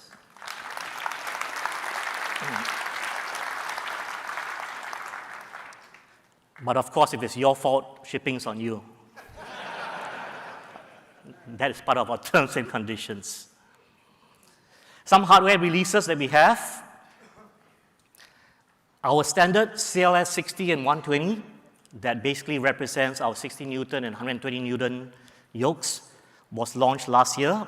As of December, we listened to our community and added what we call removable mounting tabs so that you can basically right now mount the yoke either on desk or on the table. We have also since released our G1000 PFD, MFD, and audio panel. It looks like this. So all our hardware are basically high fidelity. And this is as close as it gets to a real Garmin G1000 because it was developed from FTD level 5. And level 5 simply says that not only must it look very, very similar, it must feel very similar as well. Pricing is obviously very cheap if you can afford it. Next, we have force feedback rudder pedals. And we did a pre-launch for our first 100 units. Happy to say this is massive force, 370 newtons. You can try this tomorrow and on Sunday. And 370 newtons is basically the kind of force you need to keep a King Air flying on a single engine. So it's going to be good weight training. You can quit your gym membership. Now, obviously, with the rudder pedals, we also had to build in effects similar to our yoke. So not only are your force customizable, they also auto-load based on individual aircraft. So you can set a low setting for a Cessna and an extremely high setting for a King Air. The rest of the specs are as follows. We also designed the pedals such that those of us who are also heli fans can choose to fly a helicopter, and this turns into the anti-torque pedals. You can remove the brakes if you're not flying a wheel-based helicopter, and it functions really, really well from an R-22 all the way to any kind of aircraft you want. Again, we price it. Our products are priced to last. They're not necessarily cheap as in cheap standards, but they're all metal construction and they will serve you longer than your own living life, I think. Quite serious about that. Another little innovation we did based on customer feedback thanks to our Discord members is we added a front panel as an option. So now you can basically manipulate things like electrical starter light controls on a Cessna 172. Having said that, we can also design VR panels. The advantage of this, as opposed to doing your own 3D printing, is that our PCB board takes all the commands and you do not need a separate board to control these switches. We are launching a pre-order during this show. We also, based on customer feedback, just launched this, the FC20 flight console. And what's interesting about this is small form factor. So, those of you who fly simulation and spend thousands of dollars, but you lie to your wife, this is perfect because you can hide this in the cupboard. No one knows that you paid, $1,000 plus something for this. Now, this is exciting because this is kind of like a mini version of our FC50 and our larger FC100 consoles with a nice twist in the innovation. The trim wheel is actually motorized, which is, by the way, no small feat when you combine force feedback yoke with the trim because they conflict and it took us a while to try to figure out, but the problem has been solved. We also have to accompany the FC20, FC50, FC100 flight console are basically interchangeable throttle quadrants because we want to take realism to the limit. So we just launched our C172 vernier throttles, high quality, FDD level 5 quality. Here is the Piper single designed for the Piper Archer Warrior. And this is more of a complex Piper as well for the Piper Arrow. We also have in the works 2 levels of certificated products, the BATD, Basic Aviation Training Device. It looks like this. It's basically a combination of our G1000, our FC50, our rudder pedals, our CLS60, and a computer system and an X-Plane 12 flight model. Here are some of the specs itself. So you will get a certified aircraft model that's approved by the FAA, where you can log BATD time. And if you look at the pricing is affordable relative to other BATDs that you may be aware of. And of course, our pride and joy is our upcoming AATD, Advanced Aviation Training Device. It looks like this. It's pretty cool. Please wow a little bit more, louder. It's live stream. Thank you so much. Oh my goodness. Santa Maria.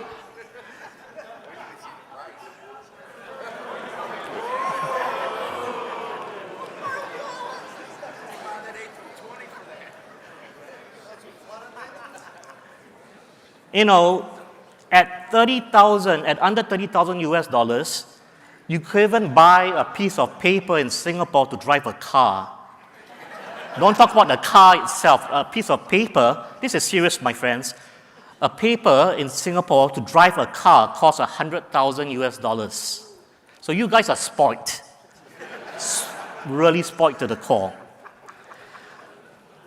We are powered by D-Box Gen 5 Motion, the sexiest and the best tuned motion system on planet Earth. Unfortunately, it's Canadian, not American,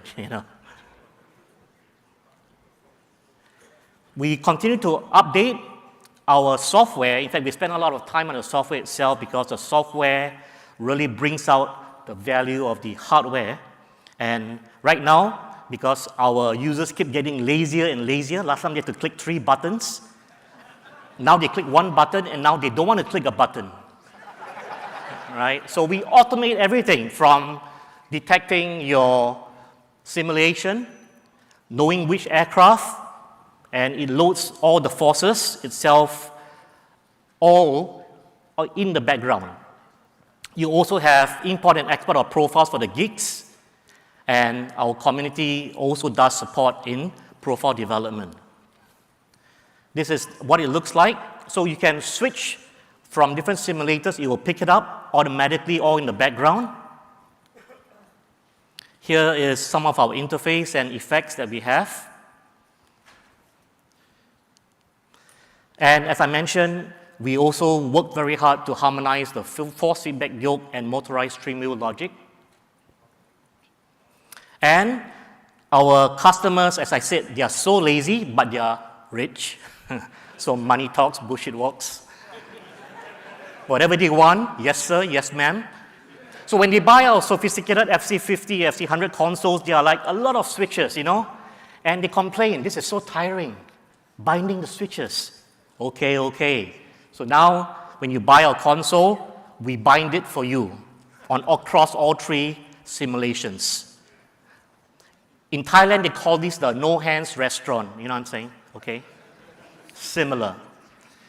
Now, finally, I want to share with you our pride and joy, which I think would take a different spin on aviation. I call it the ultimate shared cockpit experience via a remote yoke sync feature. How it works is basically you can have 2 of our yokes anywhere in the world connected by the internet, and it will really in real time synchronize your force feedback movements, roll, and pitch.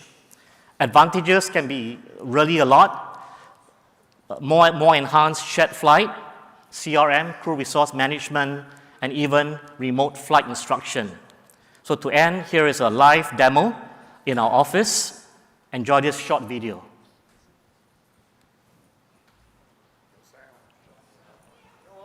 Okay, I will voice over remote device synchronization. Over here, we have the server yoke, and over there, we have the client yoke. And they're synchronized over the internet, and you guys are the first in the world to witness this live demo, which is something we are really proud of. So over here, what's going to happen is that we're going to show you the setup. Both sides have our software, and they are on separate computers. As I mentioned, they're connected over internet protocol with an IP address and the port detail. All right, so that's all really awesome. We got to keep it moving, though. We're out of time. So thank you so much. Good job. Excited to see. If you want to see more of that in action, go check him out on the floor in the exhibit hall. Go ahead and check out the video.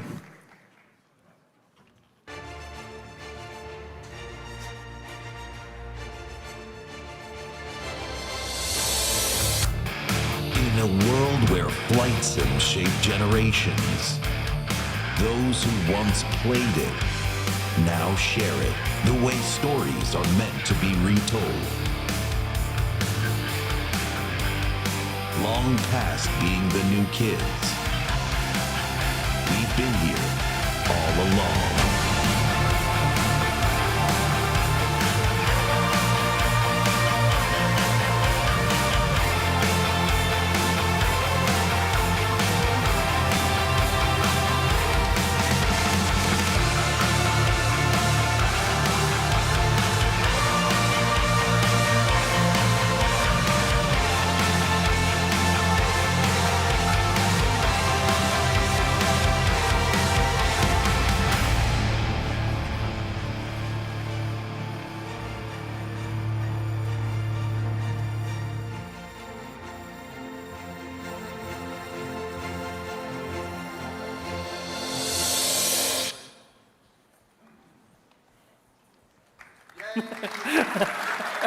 This guy gets it. Oh, no, that's not the first one. So hi, everyone. My name is Lila. I try to manage marketing, support, organization, keeping Vic silent Vic's out there somewhere. in the background. Yeah, and today we are finally here, first time in the expo, and we brought Tower Simulator 3 with us, first time also, to show you in a couple of minutes what it is and what it takes to build something like Tower. Yeah, and my name is Robbie. I head up the development. I have no idea how to program or code or anything like that, but I want to make sure that, so nervous doing this. I want to, can you please help me out? Yeah, sure. So we have also Chaz with us today. I'm a very small fish in a huge pond of YouTubers, as I'm sure you all know, that cover all angles of flight sims from wherever we may be doing it from around the world. You know, some of the back alley flying that we saw earlier on, you know, some of the guys, not back alley, flipping it, that's wrong, isn't it? Back country. Got to get it right. But, you know, I started playing Tower Simulator 3 the day it came out after playing some of these guys' older games, Tower 3D Pro, and, you know, now I'm on stage talking to you wonderful people over the other side of the Atlantic. It's crazy how this thing works, isn't it?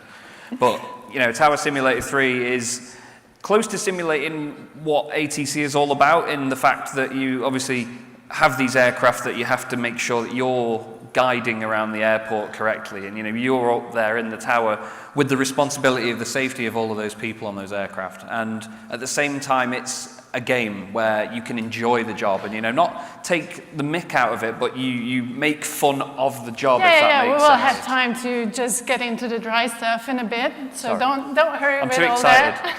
that. No, yeah, we try to find a balance between keeping it fun, but also, you know, somehow simulating the realistic air traffic control. So that's our biggest aim, to somehow get you into the flow of controlling, but also making sure you enjoy it. I mean, that's what we aim to do, just really, again, finding that balance. And also we are very thankful to our community, who is seriously the greatest, helping us with their feedback to build something so cool and so enjoyable, and at the same time keeping it realistic. So that's our biggest aim, pretty much. Yeah. Absolutely. Yes. Okay, that's fine. Yeah, this is so. Robbie's good with his words. He's got so many huge words that he has to try and remember. Yeah. I saw the script this morning and I thought, I don't know how you're going to do it. But Tower Sim, there's so much that goes into keeping it moving, isn't there? There's more than just some dots on a screen, so to speak. Yes. I can't do it. It is a lot more than dots on a screen. So, like, we want to make it fun for everybody, and it is just more than a game. It's a simulator, but they can customize it as well. So, like, if you want to start at 7 o'clock in the morning, they can customize a schedule, and it'll be different than at noon or something like that. Yeah, so you get a full day's worth of a schedule at the moment where, you know, all the flights and all the movements are already planned by text files that tell you what aircraft will be coming in and when. It knows what size gates they might go to at what terminals all around the world. There's loads of airports available for the game as well. And the way that it works from when you're either in the tower or you're outside of it, it gives you a great sense of purpose and enjoyment. I mean, I'm sure much like many of you, I quite like just watching the aircraft. So when I'm in the sim and I'm flying the machine, that doesn't always completely do it for me. Is anyone else the same? Like, you like to watch the thing as well? I saw one hand, that'll do me. I'm happy with that. But, you know, at the same time, you get to see this airport operating around you while also being in control of it. There's quite a God complex that comes with that, and that's not the reason I'm on this stage today. But, you know, I'm here with these wonderful people that make this fantastic game. And like we say, there's a lot more to it than it just being a game, if you know what I mean. Yeah, so you get into like a rhythm while you're doing it. Yeah, definitely. You can get into the flow. Whether it's St. Thomas, where it's a tiny, tiny airport, and you get what I call sheds, Cessna 172s everywhere, or, you know, you control an airport like Heathrow, Amsterdam, or even Boston. You know, everyone that's watched my YouTube videos knows that I tear my hair out every time I do Boston. Providence, that's even the latest Providence. one. Yeah, exactly. So basically, 2 years ago, we released this version. It's completely new overhauled engine. We actually built the logic, how it's handled. We also have a new multiplayer framework, and then also supporting for deeper scenario building. So basically, you can see on the screenshots that I've been going through, it's pretty cool, in my opinion. We also have this physics-based new visual engine, and also the weather is it's pulled directly from Metar. Yeah, so thank you. as you're playing, like it'll pull like the weather information or the temperature maybe, and it'll affect if a plane is able to land or not, or something like that. And that makes it more interesting. Rather than go into every session and choose the perfect time of day and the perfect weather conditions just to make life easy, like I do, you can actually choose Metar, and obviously that forces you to use different runways, different taxiway configurations. You know, you make the airport flow in a different direction to what you're used to. I mean, again, mentioning Boston, I have a video coming out soon where I messed with Boston and used runway 24, which is almost in the Atlantic Ocean, miles away. But it made it more of a challenge because of the taxi routes to get aircraft there and obviously get stuff in a certain direction as well. It can be so much, well, there is so much you can do with it because you can play with it so often and use all these different configurations.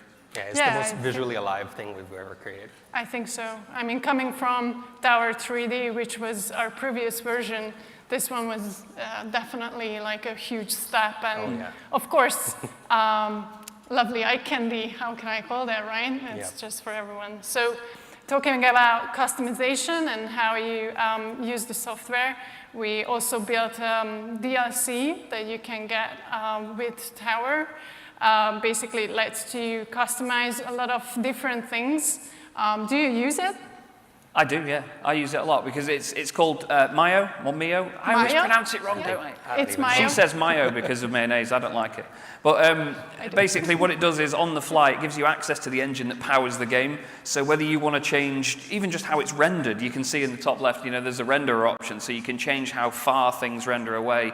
You can change the lighting effect, even how thick the air is, things like that. But then also on top of that, mess with the weather as well. So if you've spent a minute or so, you know, waiting for the game to load and you've gone, oh, but I wanted it to be raining, just flick a slider and you can make it rain instantly.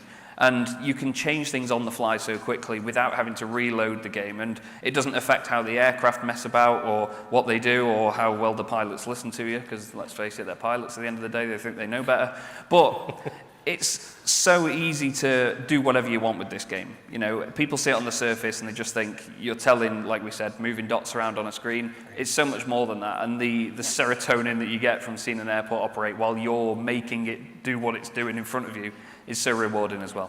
Even if it's unbelievable, but universities use it as a part of their training process tool.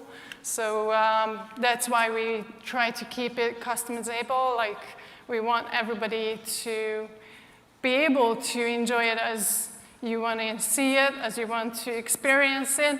If it's for professional training, we can do that. If it's just for fun, we can do that. So it's like, you know, whatever you want. That's why Mio is built. Make it your own, basically. That's what it means. So yeah.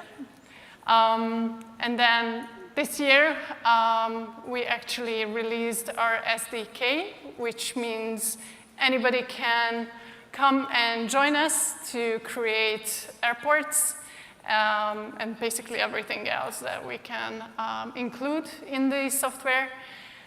Which means we are also very happy to announce today that one of our oldest, the first partner is Just Flight, who will be joining us to create airports, and we will release it to the public very soon.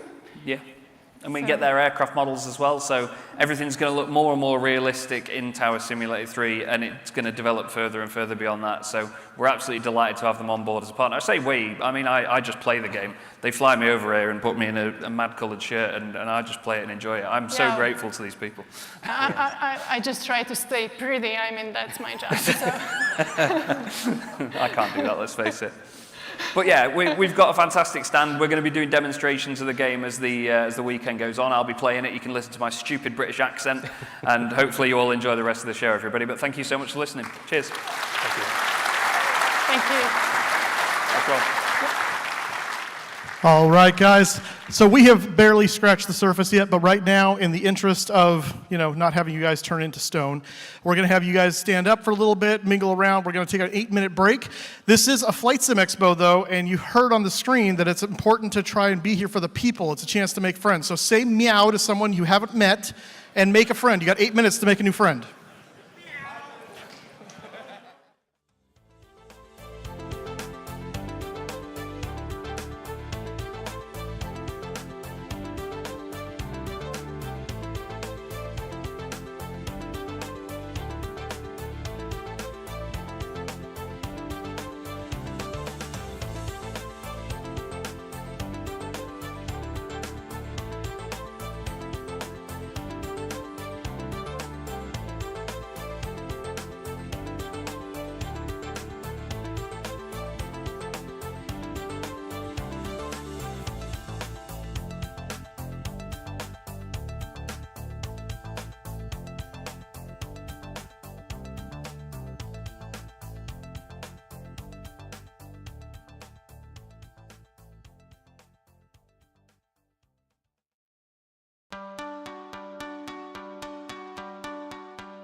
Good afternoon. Hello. Everyone hear me?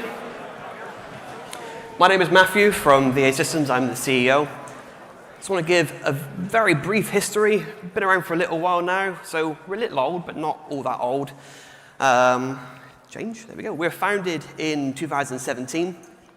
We started off by providing airline data to virtual airlines, and we've since expanded into Microsoft Flight Simulator for various airline scheduling solutions. In our database, we have around 6,000 airports or more, way over 8 million schedules, over 500 airlines, probably closer to 700 these days, tens of thousands of aircraft registrations, and hundreds of millions worth of historic flight information. It's a good little clicker.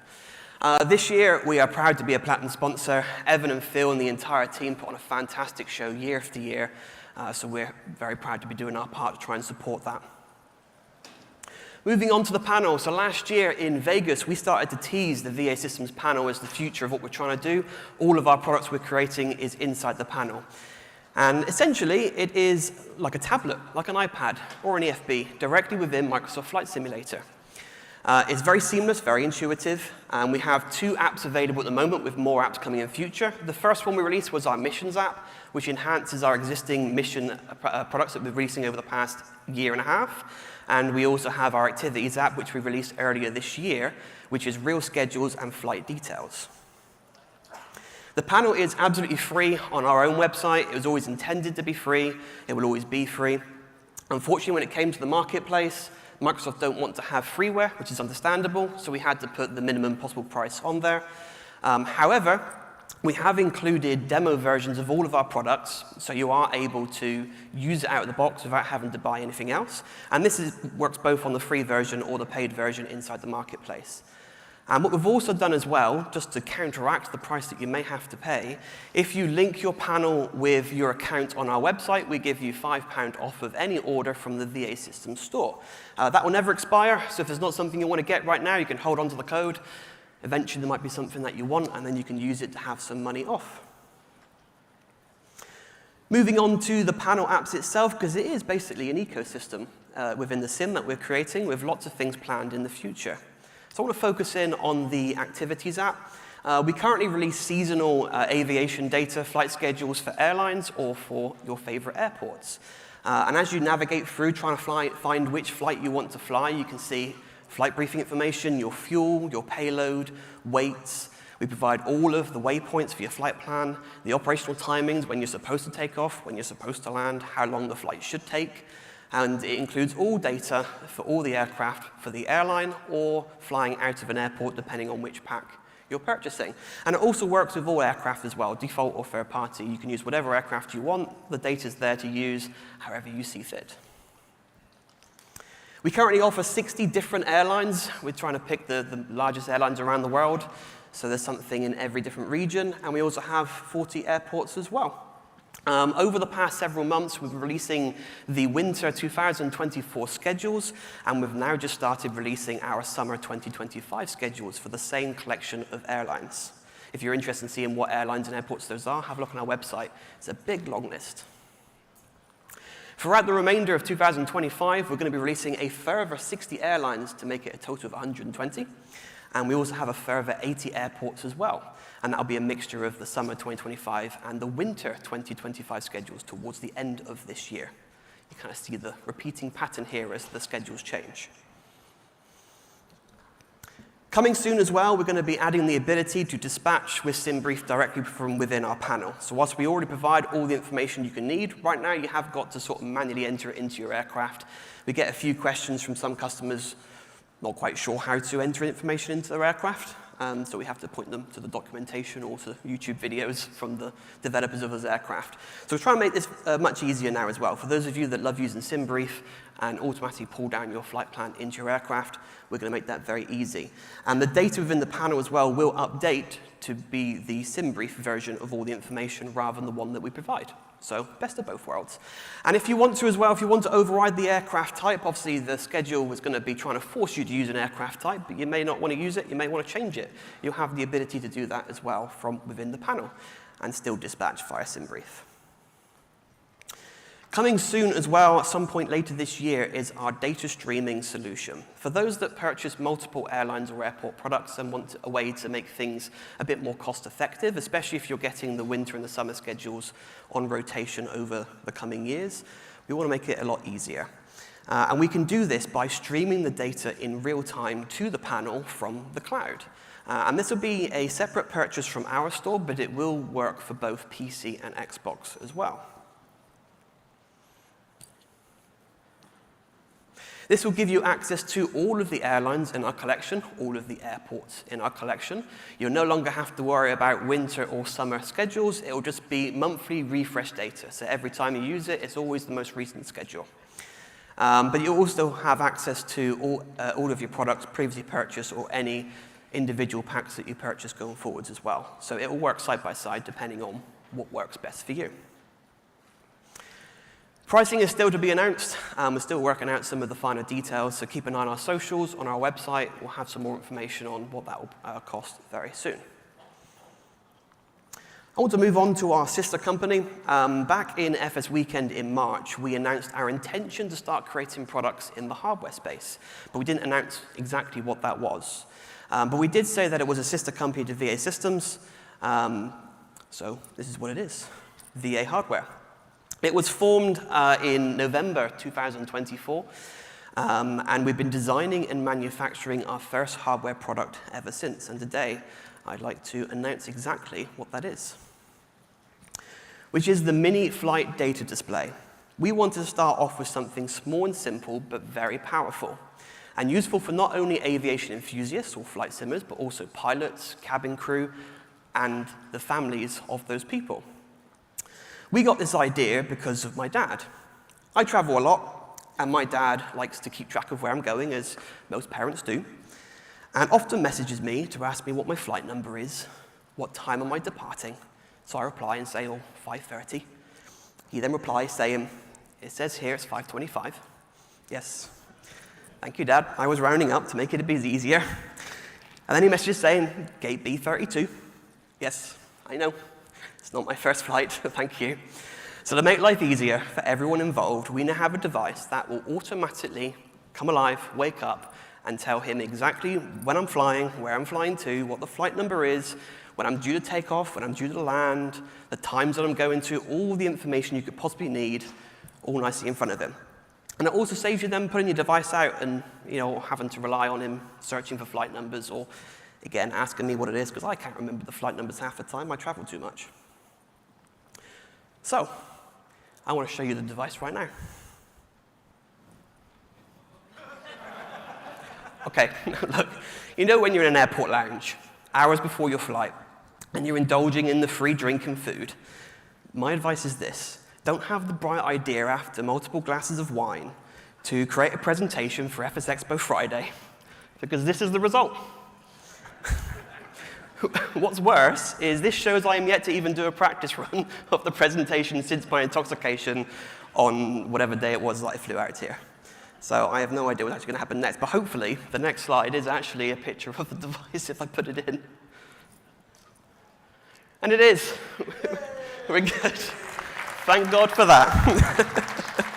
It does also say here, show the physical one as well, but I forgot it downstairs. So I'm doing great at this. But if you do want to see it actually in action, then please come to our booth. This isn't a 3D render. This is a picture of the actual device as well. So this one here is currently doing some sort of tracking for Lufthansa, and the real one downstairs is currently tracking a flight between Heathrow and Boston, which is the flight that I took myself here. And yes, there are apps that can do this, but in recent years we rely on a single product like a mobile device to do many, many things, and it does them okay, but nothing perfectly. So we wanted to go back to create a device that does just one thing and one thing very, very well. And this is where the idea came from, because you can place this in your office, in your lounge, in your kitchen, or my dad can throw it in the bin and still message me anyway. There's many options of where you can put it. So moving on to the features and design, it is very compact. Again, I would show you how small it is, but I don't have it here, it's downstairs.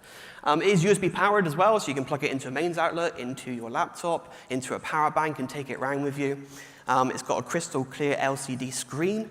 It's a matte finish. It comes in 3 different colors, black, gray, and in white.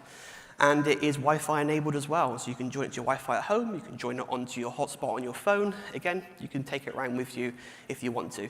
You may even be able to connect it to plane Wi-Fi and use it whilst you're flying, but I haven't tested that yet. I might do on the way back from here. I might get told off, we'll soon find out. It also comes with limitless data widgets. This is fully customizable. So not only can you choose exactly what you want to see on the screen, we've also given you the ability to change the screen layout based on the different phase of flight. Because there might be something different you want to see whilst the plane is still on the ground before it's airborne versus when it's cruising over the Atlantic. Moving on to the price, it is £169.99. We also have the dollar and the euro amounts there as well.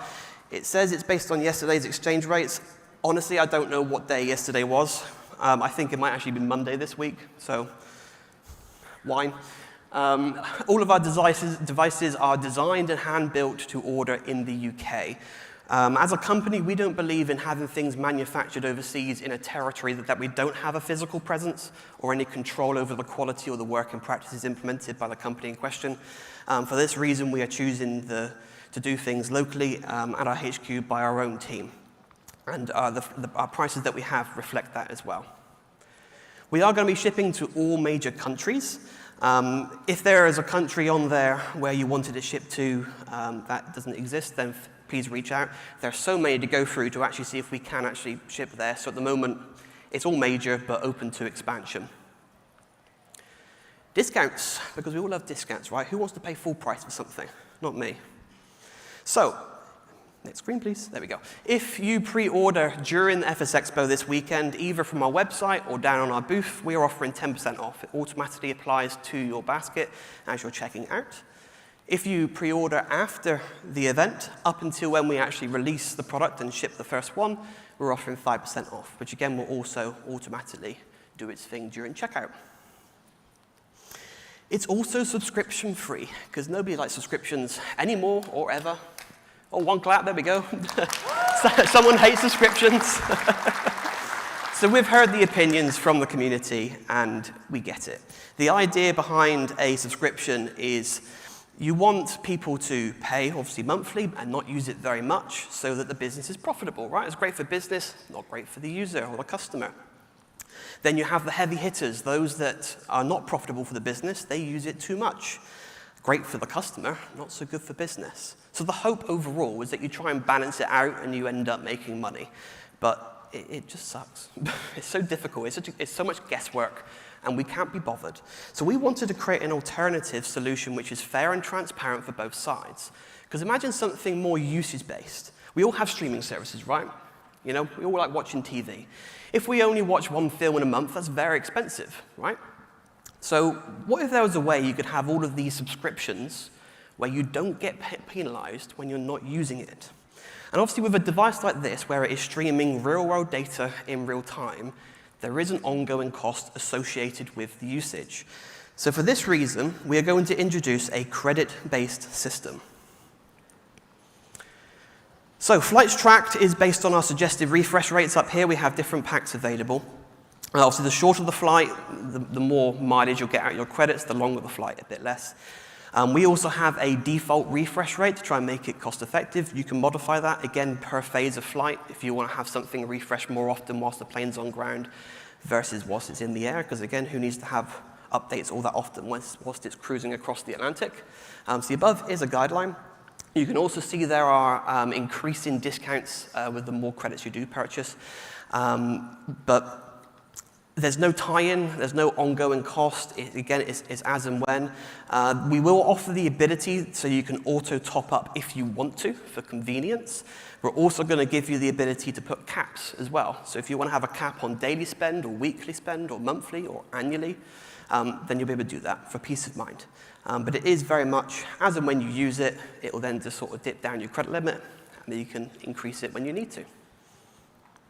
We're also going to include 250 credits with each hardware purchase. So once you get it, you can use it right out of the box. You haven't got to buy anything else. You can give it a go. And that should give you around about the sort of the 5 flights if you use it in a smart way. And it is available for pre-order right now, as you probably could imagine, because we're offering discounts. We anticipate deliveries to be around July and August. Again, depending on how many pre-orders we get, it's a first-come, first-served basis. but we'll communicate with you based on that. Again, being hand-built, some poor soul's got to put these together, and a bit fiddly. There's a lot more information on our website as well. I don't have the time on this stage to tell you everything that it can currently do, all the things that we want it to do in future with free software updates to the hardware. But please come down to our booth. We have a brochure which gives more information, and we have our team there as well. One more thing. We tend to do this as well. I think everyone does this one more thing malarkey. So, Lego giveaway. Last year, we did a Lego Concorde a giveaway from our booth. We actually gave away 2. Not because we intended to, but because I'm an idiot and I purchased 2 by accident. So we had 2 winners. Do we happen to have either of the winners in today here? No noise? Maybe they're still trying to build it at home? Who knows? Takes a while, apparently. So this year, we're going to be giving away the Lego Boeing 747 with the NASA space shuttle bolted to its spine. So please come down to our booth. Yeah. Please come on down to our booth, scan the QR code, enter. I have got to go through the T's and C's bit, which is boring, I know, but all persons who enter must be attending in person, so very sorry for those at home, but if you want to have a chance of winning Lego, come next year, because we'll probably do it again. You may only enter once. Winner will be announced at our stand on Sunday 29th at 2 p.m.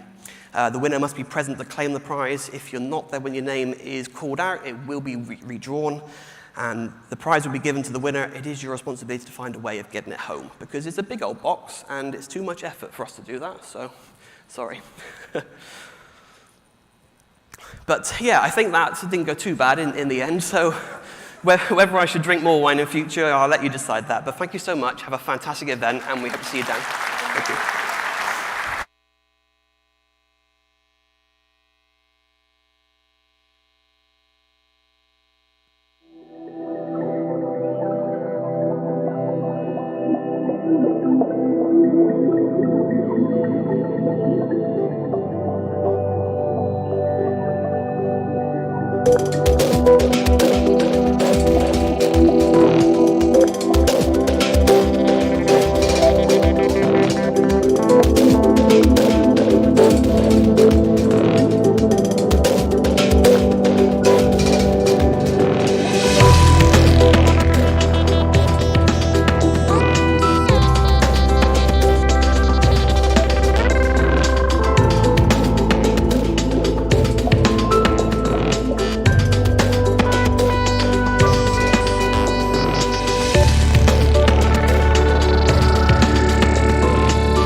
Everybody, that stuff looks really cool. I gotta get some of that. Very happy to be here. I'm Brian from Say Intentions. We have 3 things that we want to talk about today. I'm going to try to get through all of these in 10 minutes and maybe even give Evan back a minute. I promised him. The first thing that we want to talk about, and hopefully most of you guys have now seen it, but that's our AI Living World traffic injection and sequencing system. We've now been working on this very hard for well over a year. We've made a ton of progress. Those of you who've tried it know what you're getting into with this. We're very excited about this, but we are planning to do something interesting with this. But just to give you a recap of what we've done, full model matching using a very advanced AI model to pull that off, harder than it sounds. Each injected airplane/pilot is an individual AI entity. Real-world schedules and gates, courtesy of FlightAware.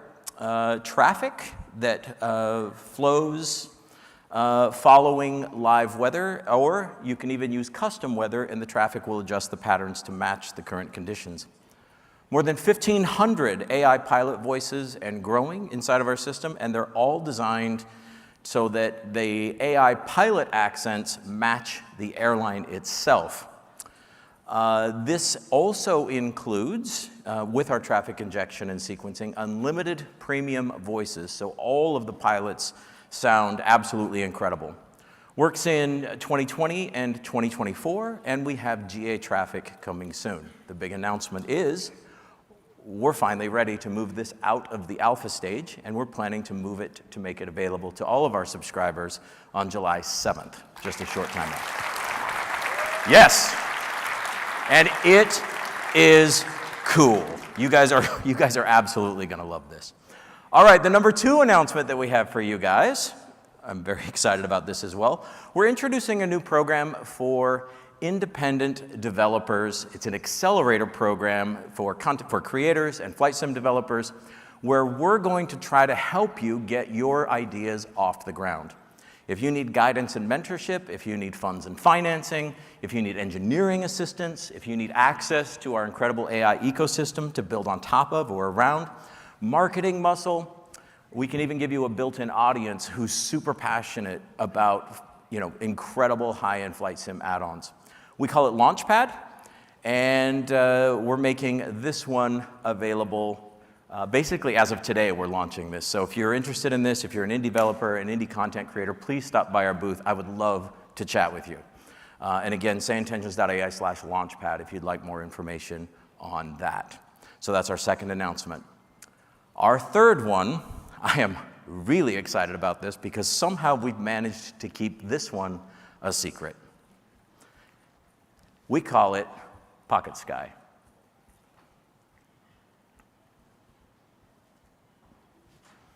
And maybe we have no sound. There we go, we got sound.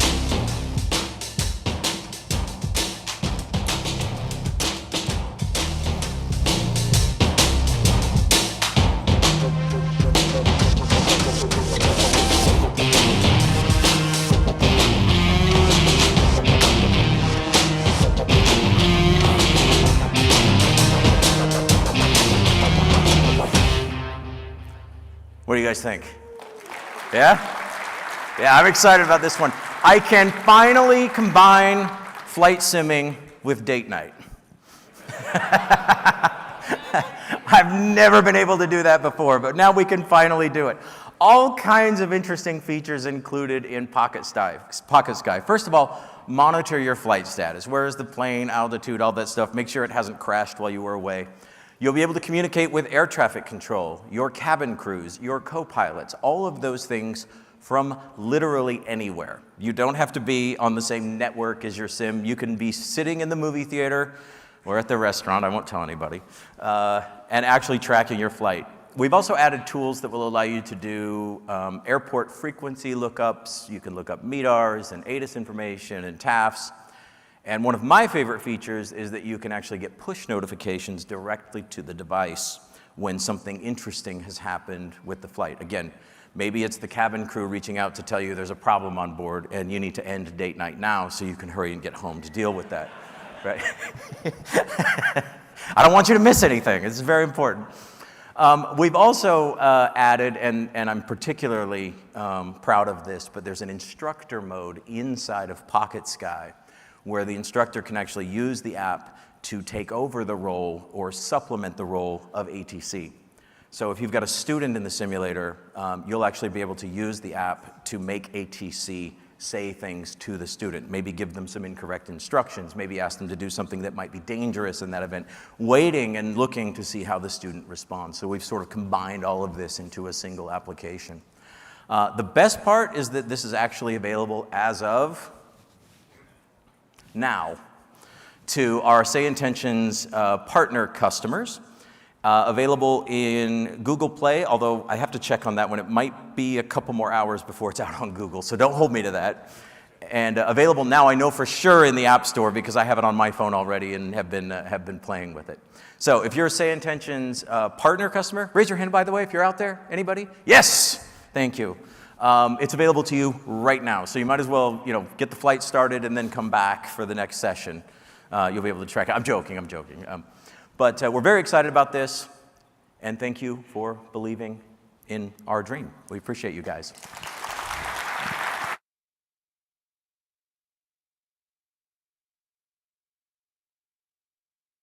We are Honeycomb Aeronautical. We build flight controls that bring the sky within reach. At FlightSimExpo, we're showcasing our biggest lineup yet. Come fly with us at booth 410. We're excited to bring you the all-new Foxtrot Aviation Stick, engineered for smooth, precise control. Come experience the difference for yourself. And get to meet the Sierra TPM module. The Sierra delivers tactile control with lockable metal veneers and a host of other features. Introducing Honeycomb Light. Same quality, less complexity. Perfectly tuned and streamlined for entry-level simmers. Plus, get a sneak peek of our upcoming Foxtrot takeoff kit. Everything you need to get airborne. And the Echo Aviation Controller, a full cockpit in the palm of your hands. Join us at booth 410 and discover the next chapter of Honeycomb Aeronautical. Hello guys, welcome to the show. Wow, that's full. Okay, first up, if we haven't met before, my name is Martin. I'm the head of FSS, all the way from Switzerland. And please excuse my voice. Yesterday evening, people said, look, this is the only evening where we can have a good fun and because you can sleep long on the next day. So we went full thrust on drinks, and they forgot to tell me that I got to do a presentation today. So anyway. You're eagerly waiting for news about the E-Jets, I guess. We're going to talk you through everything that we are working on right now. But first up, as we are in the US, we have a pretty iconic aircraft, which is the 727. So please show me your hands. Who owns the 727 right now? Oh, there are a few. Okay, well, but it's such an iconic aircraft. So I guess you guys have a lot of excuses to not use the 727 for various reasons. I want to change that. I want to talk you through and face those excuses and change it. Okay, so yeah, the 727 is too complex to operate. Well, it is. 3 persons in the cockpit, true. We got the crew manager. The crew manager is an automatic system that helps you operating the aircraft. And to be fair, in the end, you have to press less buttons to operate that aircraft than in an A320 if you use that, but that's fully optional. The 727 is too difficult to navigate. True. Well, we have the INS, we have the default GNS 530, we have a more modern GTN 750 from TDS, if you have that. We have the even more modern GTN XI from PMS, if you have that. And we also have a full-featured flight management system, although that's a little bit older, but it's still useful, right? So we got enough. The 727 is not reliable in flying. Yeah, well, the autopilot is limited. It's quite old, right?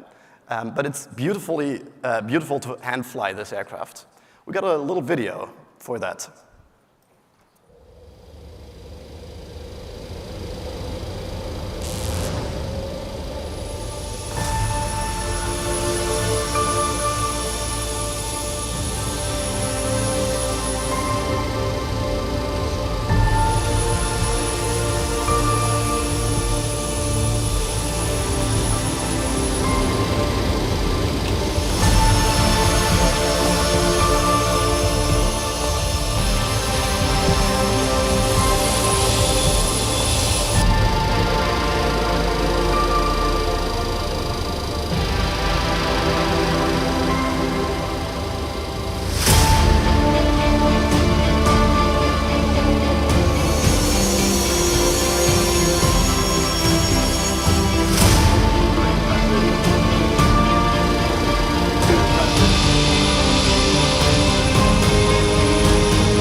All right, that's fun, isn't it? what you've seen is the freighter version, right? So at some point, we missed the charming flight attendants. If you missed that, we now have a passenger version available. So you can choose between freighter or passenger, or both, of course. All right, the 727 is just too old. Give me modern avionics. Well, we showed you some, but there's something more.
Yeah, the Super 27 is coming.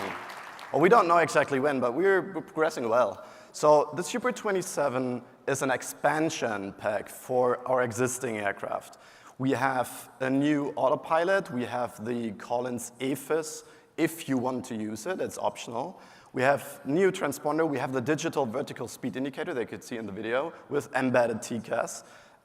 We have the new engines, of course, with digital fuel gauges and more new liveries. And this is important to know. As it is an expansion pack, it works for both aircraft. So no matter if you use the freighter version or the passenger version, it just adds the Super 27 expansion to it. If you own both aircrafts, well, you're lucky because it works for both. Yeah, it's not a standalone aircraft. It's just an addition to it. All right, so we have a freighter version, we have the passenger version, we have a Super 27 version. I think you're ready to go, even if you don't like old aircrafts. You now have an AFIS with modern avionics, so no excuses anymore. True. True. Okay. Okay, let's talk about the E-Jets. I'm going to show you a longer video now that I recorded myself. It's not professional though, but it shows you pretty much what the current build is like in our in-house development team or testing team as well. And afterwards, I'm going to talk you through the next steps that we're going. Caution, this is an in-development preview only. Today, we show you a flight with the JetBlue Embraer E190 from Presque Isle to Boston. We were sitting at the ramp setting up the MCDU. Presque Isle does not have a published standard instrument departure, so we can expect radar vectors.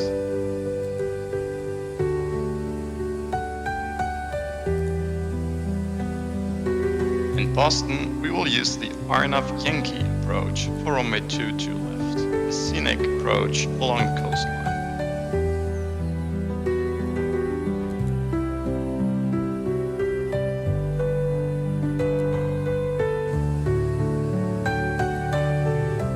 However, the problem is that the arrival will not take us directly to the Arnav approach, so we need to modify the route ourselves.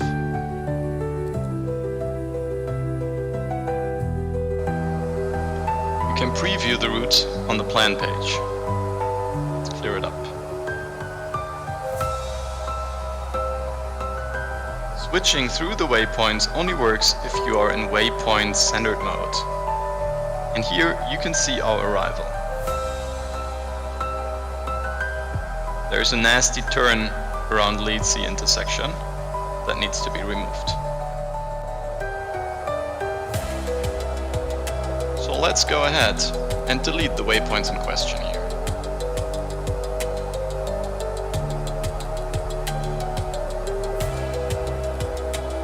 And also remove the discontinuity.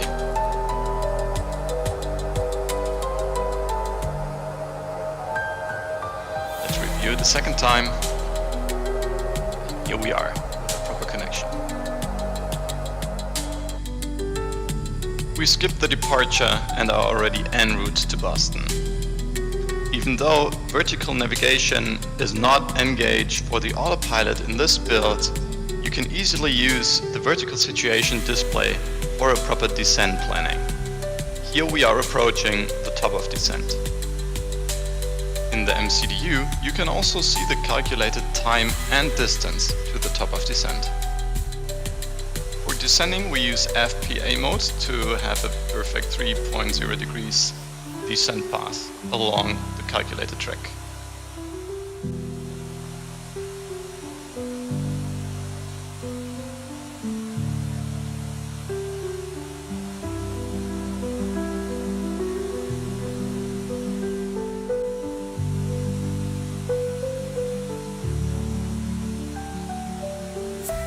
Vertical situation display also shows you altitude constraints.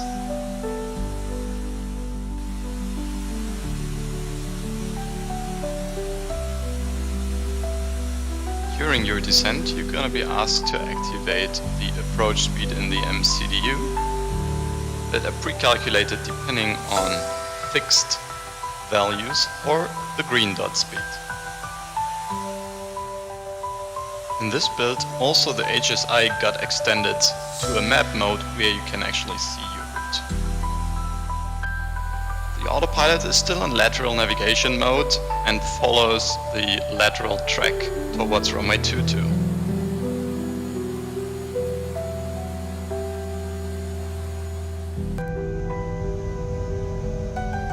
Certainly not the best weather today, but it's fun to fly.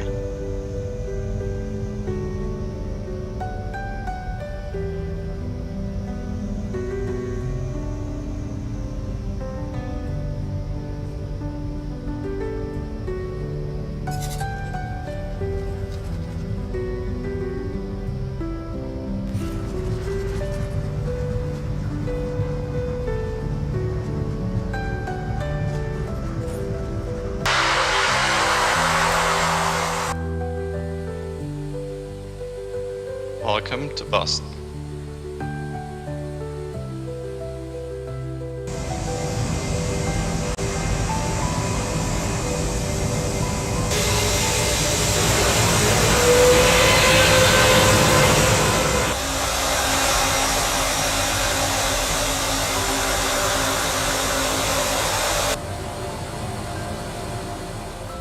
Please remember, this is an in-development version and not yet ready to release.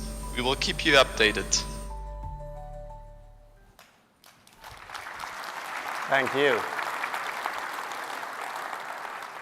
So a lot of team members are working on this build every day, trying to get it better and better and get it to you guys. This is our plan for the next steps. We have basically two aircrafts, like in the real world, flight testing. We have the FSS 001 and 002. And the first aircraft includes our new custom FMS that you can see here in that video, and includes the new LNAV autopilot as well. And we're going to kick off, or we actually kicked off the testing already with a very small team, and now we're extending the team. So by the end of July, at least that's our current plan, we start with the first group, with a smaller group, and going to extend it one by one. The target is to test the performance, the autopilot behavior, and everything that comes with the custom FMS. So the MCDU, the vertical path planning, the speed, the FMS speed mode, and also, of course, all the drawings on the MFD and PFD. At some point, we're going to ask our testers, is that version ready to ship to everyone? And if they all say yes, we're going to release it for free to everyone, and that's where we have that green phase. I don't exactly know when that will be, but as soon as our testers are confident to ship that out, we're going to do it. Then, once that's done, we will tackle the FSS 002, which is exactly the same version with one difference, which is when you press the VNAV button on the autopilot, it works. Yes. So the reason why we disabled that at the moment is that we need to fix all the lateral tracking of the autopilot and all the planning and calculation in the MCDU first. Once that's working, we're going to go for the VNAV autopilot. However, as you can see in the video, we already have the vertical path for you. So in the vertical situation display, you can already see the line where your top of descent, top of climb, etc. And you also have it in your MCDU, including all speed constraints, altitude constraints, etc. So it's just a matter of setting your FPA FPA mode correctly in order to follow it. But I'm sure you're going to be great in that because you already managed that to do without all the help in the old version. So this one will be way easier. If you want to register for this experimental testing, you can go to our website or scan that QR code. We can't guarantee to put in everyone at the beginning, obviously, because otherwise that would be just too much for us in terms of handling the testing team and the bug reports. But no worries, in the end, everyone will get it for free. That's for sure.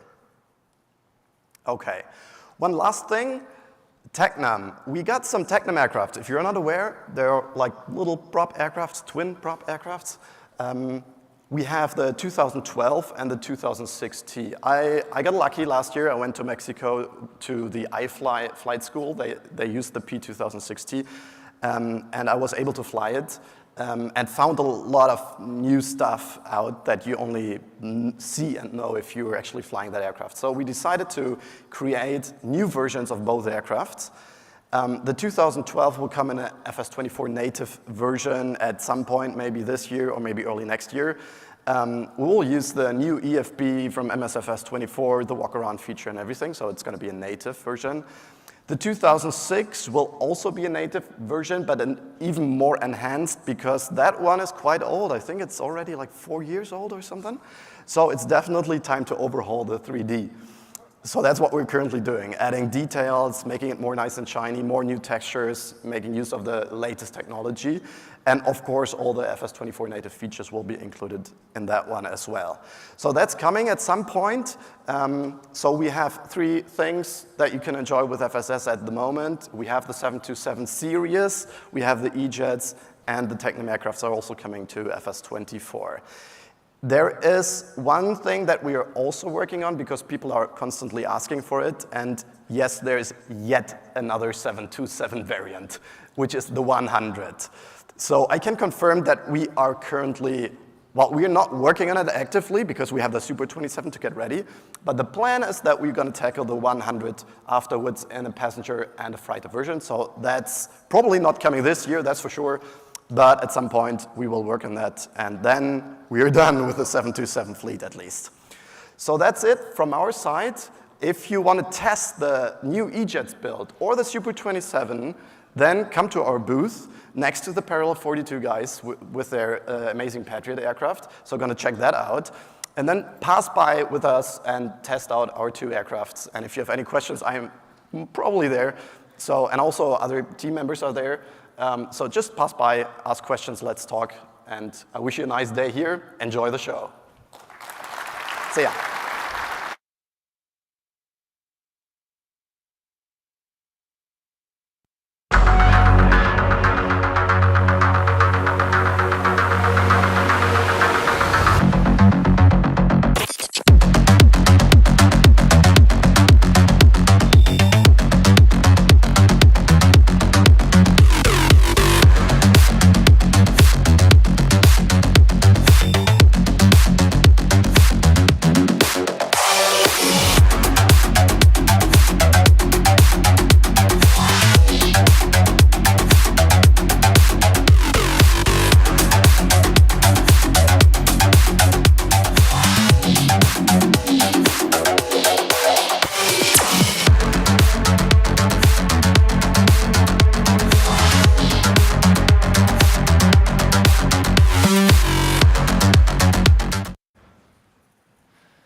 Hey everyone, welcome to FlightSimExpo 2025. My name is Callum from SoFly, and over the next 10 minutes I'm going to show you some really cool announcements. But first, a trailer from my partner.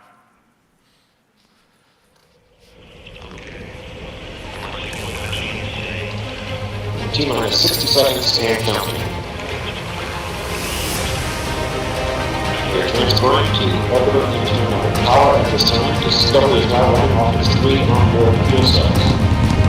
Coming up on a go for August start.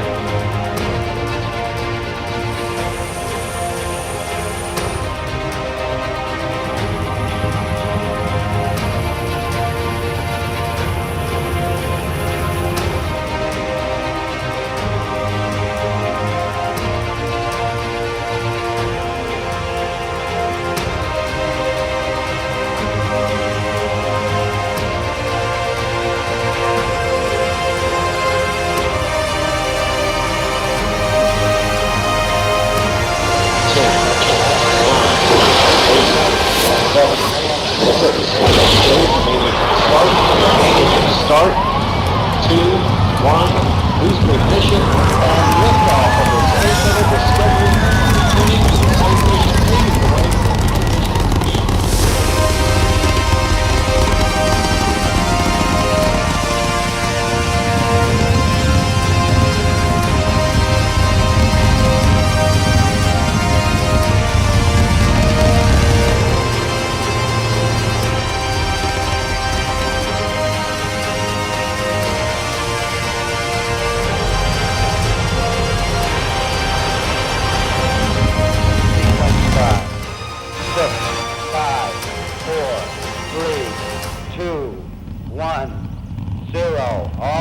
Running.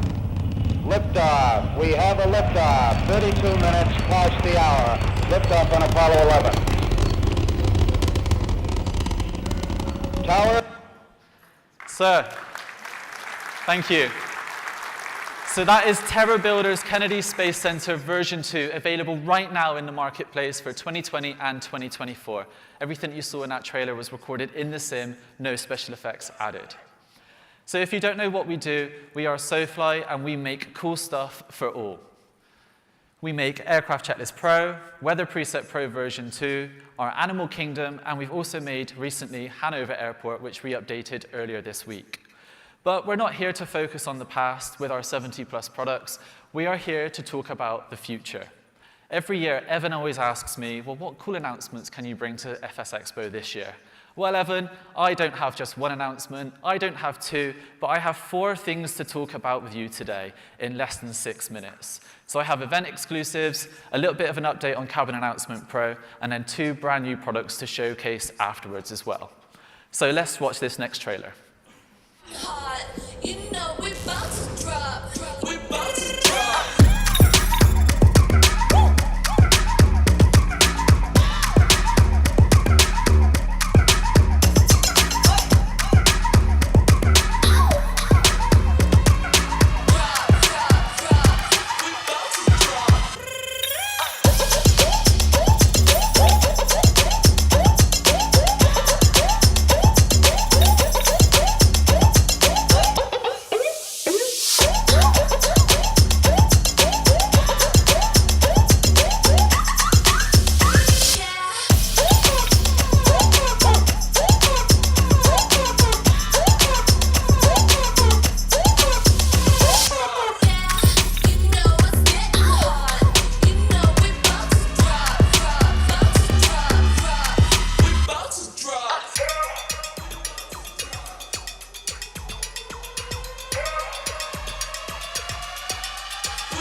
So that is the SoFly physical collection, available starting tomorrow at FlightSimExpo 2025. Head to the booth 506 to find out more. But before you do, I highly recommend that you join our social club, which you would have been given a little card on the way in, or even from our book. It will give you a $5 show discount, plus a range of other benefits as well. Moving on to my next point of interest for you guys today. A year ago, we announced Cabin Announcement Pro. A little bit prematurely, sorry about that. We did say it was going to come out last year, but unfortunately, the product just kind of grew away from us, and we wanted to make something really special. I don't have a release date for you today, but I wanted to share a brief update with you all. Firstly, I can confirm there is no subscription model associated to Cabin Announcement Pro. Woo! Secondly, it's going to cover a worldwide range of airlines all in one pack. And then finally, we're going to have a custom panel that is designed for all platforms and all SIMs. The release date, Q1 2026 is our next aim, and I promise to be a little bit more forthcoming with information in the future. But more onto products that we are going to release sooner. A new airport. Mentioned Hanover, our biggest airport yet, but we are now going to return to a new airport in the UK. I am from Bristol, so I am very pleased to announce that SoFly will be making Bristol Airport for Microsoft 2020 and 2024 coming Q3 of 2025. I know this is not the right audience for a UK product, but it's a cool airport anyway, and it's my home, so it's fine. And finally, I have one final thing to share with you today. Now, this is a big project that we've been working extremely hard on, and it's not something that we've been doing alone. We've been working collectively with Echo 19, TerraBuilder, who you saw earlier with the Kennedy Space Center trailer, and also Dark Ocean Design, to create an immersive new product for all flight simulators across all platforms. Please take a check of this trailer.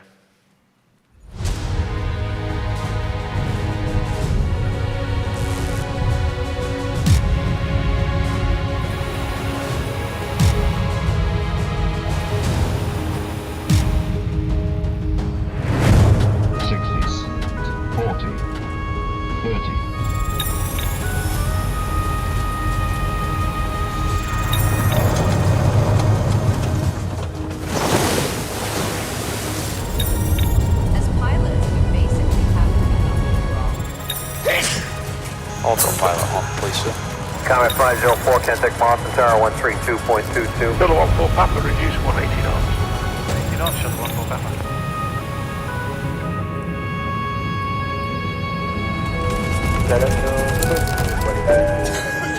Willing 7296, which is speed 180 knots.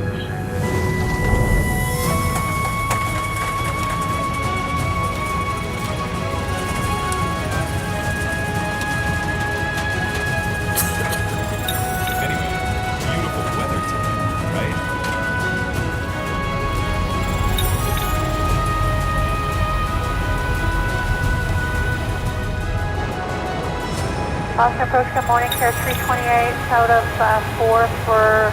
Liver 232, descend island. Descend island, Liver 232. Shuttle 14 Papa, turn right, heading 180. Right, 180, Shuttle 14 Papa.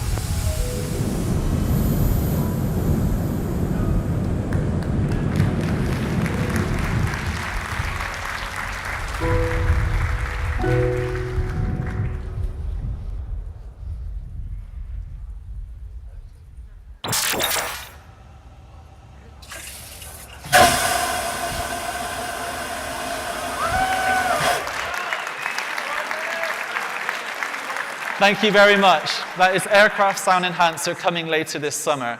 It is a custom-built panel designed by Dark Ocean Design, featuring sounds from Echo 19 with a WASM module developed by TerraBuilder, meaning that any aircraft will work and you can customize it to your liking. That is everything from me today. That was a whirlwind of announcements, but please do stop by booth 506 to learn more and also to pick up our physical products. But for now, please enjoy the rest of FS Expo 2025.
Hi, FlightSimExpo.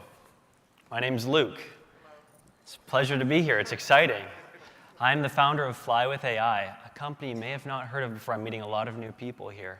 We make tools and sophisticated products for pilot training and learning using simulators. It's a real pleasure to be here today. I'm a flight instructor myself. I love learning. I love training. I often thought to myself, how great would it be if I could sit next to students that I have, students around the world, next to them in their simulator and make sure they had an amazing learning experience using their simulator.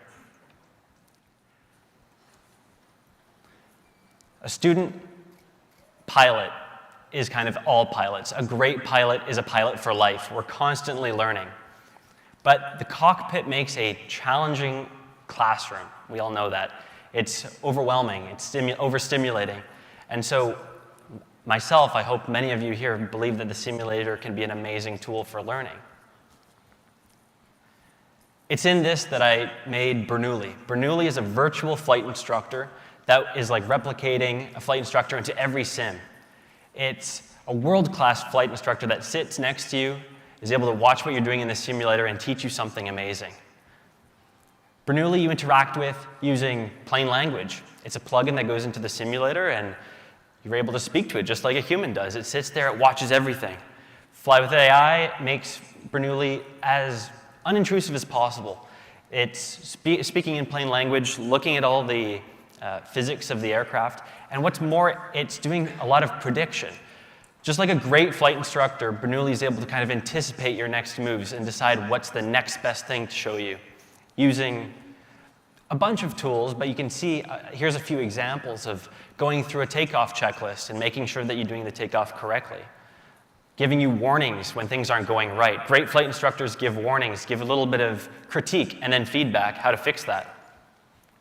Great flight instructors meet you at your pace, show you what you're ready for, and then interact with you naturally. And that's what we really aim for with Fly with AI and Bernoulli. We have curriculums, huge curriculums for being able to use Bernoulli in whatever kind of flight training you're doing, and I'd like to show you that more today.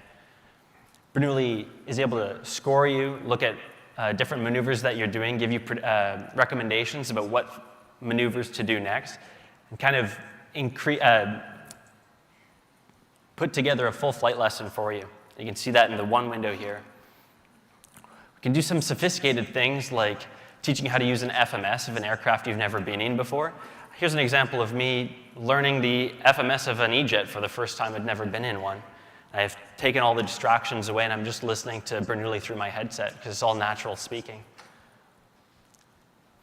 But sometimes in the aircraft we get overwhelmed.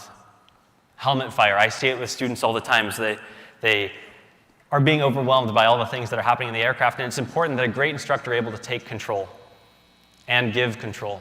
So Bernoulli is able to take control of the aircraft and settle things down a little bit. No pausing, done in real time. Take control, let you relax, let the helmet fire kind of go away, and then give you control again. And that's really, really cool. So Fly with AI, we've developed this whole ecosystem of learning. For the instructor to be on your level and make sure it's giving you information in real time, we have to create a whole ecosystem around you so that you can interact with Bernoulli in many different ways. One is ground instruction. So we offer ground instruction on our website, which allows you to see actual curriculum. So on a slow flight maneuver, what are you going to do on a slow flight maneuver? You may learn how to enter slow flight, how to maintain altitude, how to deploy flaps. Do that on a classroom level. The simulator plugin itself, that's the biggest thing. Getting into any simulator, we don't do a lot of discrimination between hardware. We like VR, all types of simulators. Practicing written and oral exams, that's an important thing for an instructor to know about where you're at in your process in official flight training. Maybe you know about airport lighting now, and we want to make sure that we talk about airport lighting in your next flight to make sure we can reinforce that. The pilot training and logbook, that's a really important one. We work with a lot of flight colleges and research institutions that want to look at the data that comes from a flight simulator when you're doing real training. And so we record all that in a pilot training logbook or a logbook. And in this logbook, we can see scores that have happened. We can see the maneuvers that you've done, what you've done in them. We have a little bit of justification. The coolest thing, a flight instructor, a good flight instructor is available for you after a flight lesson. You text your flight instructor and say, keep talking about this right rudder, but I don't know what you mean by this right rudder on takeoff. So you're able to text your flight instructor. We have that. You go back to your chat history on your phone, and you can speak right back to Bernoulli kind of in that moment that Bernoulli was telling you to add the right rudder. You can also send a flight score to your flight instructor using Talk to an Instructor. So we have instructors in flight schools that a lot of our users like to send their information to their instructor. That's great because now instructors are able to do a ground briefing with you if you show up to school, knowing exactly what you know already, understanding the problems that you're facing in a little bit more of a natural way and faster way. So it's actually improving that flow really well. You're able to look at that yourself too. I believe that the greatest learning moments can definitely be done on simulators, but they're not done easily. A great learning moment is a pilot who's coming into a new airport, and they know they want to land on runway 32, and watching somebody struggle to understand what the heading is that they should be joining the downwind on, and understanding the reciprocal heading. It's an amazing learning moment when you sit beside a pilot who's learning that, and you see them have to figure out how they're going to subtract 180 from 32 and show them that they can use the HSI to do that. It's those amazing learning moments that we focus on with Bernoulli and Fly with AI, because those can be done in simulators, or learning FMS for the first time. Those are amazing, amazing teachable moments, but they require that ecosystem, and they also require some serious tech that we've been making.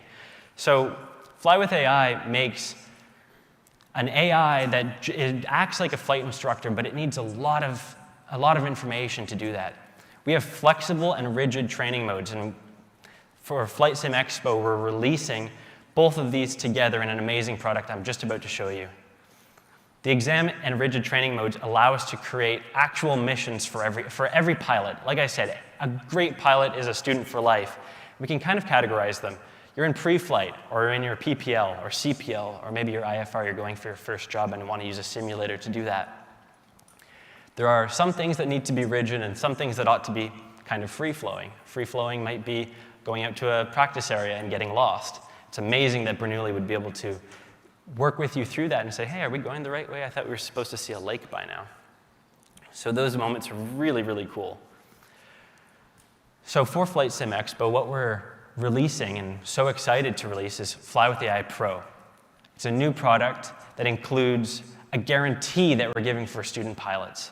The guarantee is showing you that we're so confident in using Fly with AI with your simulator for flight training that we're willing to make a guarantee that it's a one-time purchase, and we're a partner with you until you get your pilot's license. Thanks. I think it's really great. What the guarantee is that we want to make sure that you get your pilot license in whatever check ride you're doing. PPL, CPL, and IFR we're going to support. It's a lot of custom content there. We have to make sure Bernoulli is able to meet you.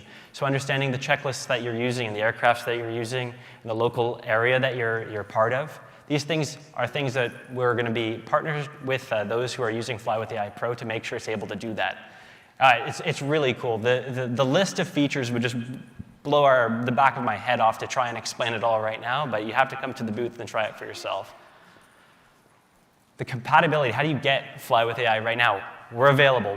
We support X-Plane 1 and 2. We're focused on those certified markets, 11 and 12, and Windows PC. I'd love to meet more of the community this weekend to understand where else Fly with AI would really be needed first. I'm here with my whole team. We're a small team. We're nerds. We're engineers. We're passionate about aviation communication. We like most of us here, I hope. But yeah, we absolutely love aviation communication. We support the aviation industry in a couple of different ways. But we're here this weekend to meet you and show you Bernoulli and have you try it for the first time. I hope, like any good introduction, I've just created more questions than answers. And please ask your questions. Please come try Bernoulli for yourself. Bernoulli and Bernoulli Pro is really focused on those trying to get being a great pilot, learning to do things the right way, and being a student for life. And we really stand behind that message. So come say hi, and thank you very much.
How are you guys doing?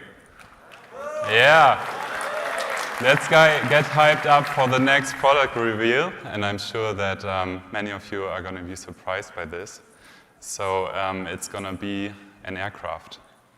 And today we're going to take this aircraft from Royal Air Force Base in Mildenhall, UK.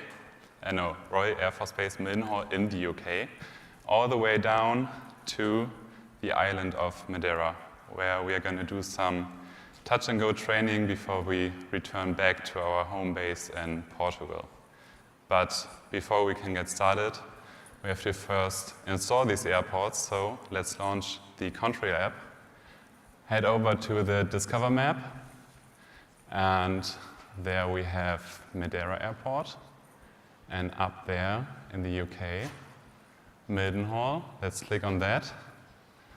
Add it to our cart, and now we have like 2 purchase options available, so we haven't seen that in any other app. Let's watch the app trailer, which explains this in more detail.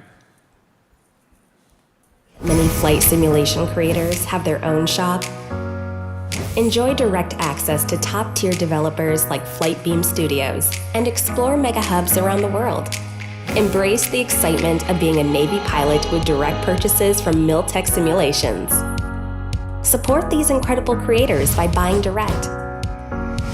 Introducing the Contrail desktop app, your one-stop solution for seamless account and purchase management. Connect to your favorite creator shops, manage all your products, and enjoy hassle-free checkouts, all in one place. Experience effortless installations with the click of a button.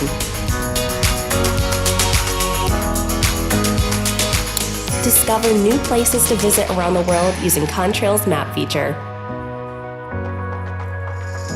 Have you found something you like? Think of Contrail as a shopping mall. The same product might be priced differently across stores, or even be on sale in one of them. Once you select your preferred buying option, Contrail ensures a swift and seamless checkout. And from the checkout to the cockpit in a heartbeat, it's time to fly.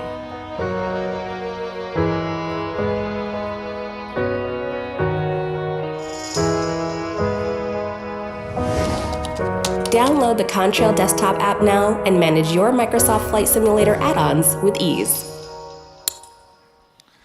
All right, so we're going to get the, does it come up? No? There we go. We're going to get Mildenhall from the Miltech Simulation Store, our friends at Miltech. We're going to also save a few bucks because it's on sale there.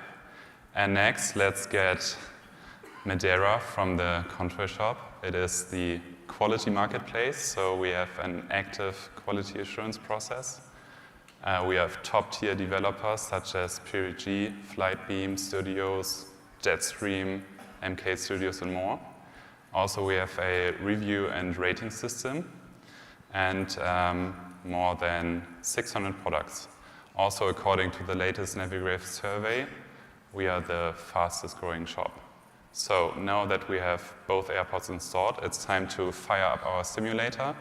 And while it's loading, we are going to do a quick mission briefing. So our today's route is going to bring us down the west coast of Europe, roughly 1,400 nautical miles, which is half of the maximum range of our aircraft, down to Madeira, where we're going to fly the EGNO 1 Papa arrival, to the RNAV runway 05 approach, and then we're going to do traffic patterns with touch and goes, and we're going to finish off with a low approach to runway 23.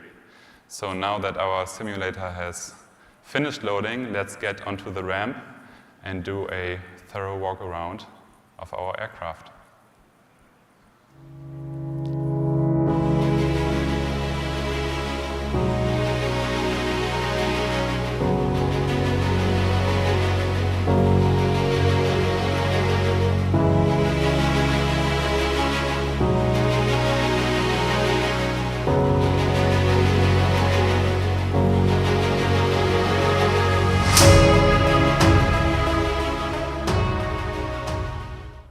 So, any guesses what we will be flying today?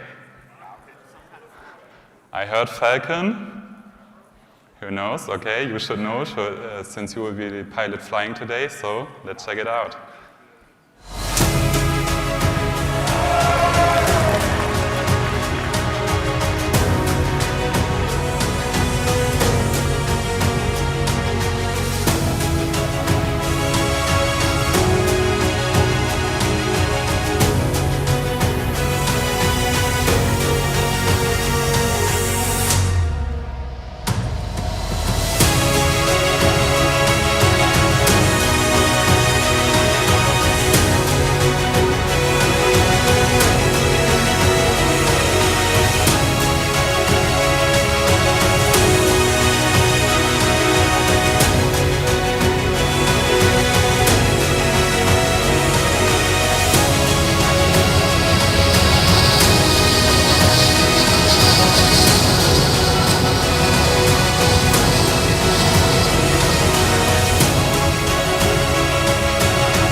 Thank you. So, I'm happy to present the sexy Falcon 50. Let's do a quick dive into what this aircraft is capable of. So, it has an endurance of 7 hours, which means you can do non-stop transoceanic flights from New York all the way to London in favorable weather. It has a typical cruise speed of Mach 0.76. It's capable of high Mach flight, and for those of you who love nostalgic videos, I can only recommend watching this one, which demonstrates how to bring the aircraft to the edge of its flight envelope, and you'll be surprised how well it does. It has a ceiling of 49,000 feet, and it is capable of short runway operations in high altitude airports. So now to the most important questions. When? We are aiming for release this year. It's going to be for Microsoft Flight Simulator 2020 and 2024. How much? Not decided yet, but it's going to be priced like fairly. Does it come with custom avionics? The answer is yes. We have the GNS XLS flight management computer. We have the Apollo MX20 multifunction display, the Collins EFIS suite, as well as a Collins custom autopilot. So come by tomorrow, booth 406, to try the aircraft yourself. So it's, yeah, thank you. It's ready for some traffic patterns, for sure. Join the Contrail Discord server for updates. Also make sure to stop by the Contrail shop, where we're currently running a summer sale. And fun fact for closing, this mission we've flown today is based on true events. the Portuguese Air Force does this in real life. Maybe they don't take off from Mildenhall, but still. All right, thank you for a great mission today. Thank you very much, Contrail. All right, the astute among you may have noticed that we've been doing live format followed by video, live video. I'm here because we're going to change that up for a little bit. So we're going to have a few video announcements in a row, one a little bit longer, and then we're going to welcome Nikki from Meridian to come up and kick us off before we go into our final break. So, you guys having fun? All right, we've seen some great stuff, right? All right, turn your attention to the screens, right? Meow.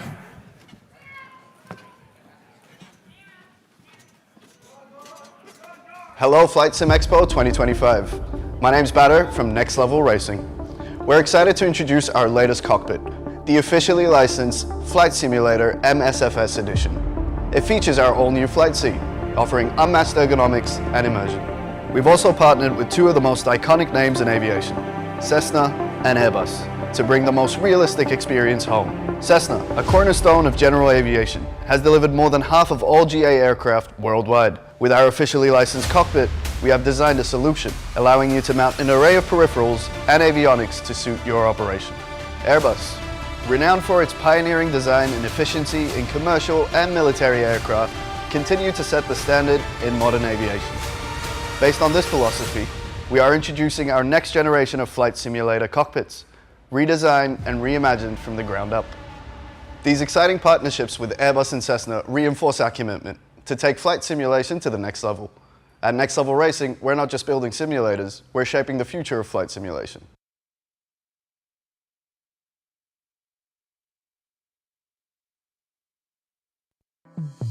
Ladies and gentlemen, welcome to the IniBuild's FS Expo 2025 stage show in Providence. For those who haven't heard of us before, IniBuilds is a leading software studio specialized in high-fidelity flight simulation products for both entertainment and commercial sectors. We love making a wide variety of aircraft and creating beautiful airports and landscapes across the globe. We have some exciting things planned for today's show, with a range of product launches and announcements from ourselves as well as our partners. So sit back and enjoy. To kick things off, our first announcement, our official partnership with Echo 19, a new audio partner who will be working with us on a wide range of our upcoming products. Sound. It's the driving force behind emotion and presence. It can pull you out of an experience, or it can push you deeper. From airliners, private and business aviation, general aviation, warbirds, to military, and everything else in between. Quality audio makes it realistic, but immersive sound makes it unforgettable.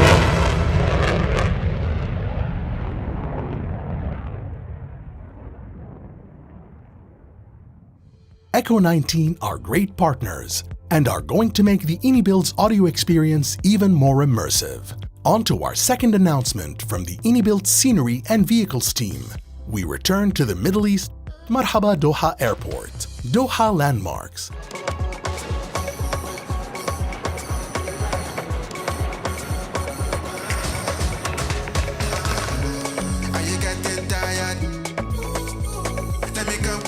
Rest on my shoulder. It's fine now. Whatever I say is fine now. Can you find out that designer? I don't want that designer. Can you find just like Rihanna? Can you find just like Rihanna? And you find out that designer. I don't want that designer. Oh, can you find and you know? Oh, oh, oh, oh. You find and you know? Oh, oh, oh, oh. You find and you know? Oh, oh, oh, oh. You find and you know? Oh, oh, oh, oh. I'm on my own.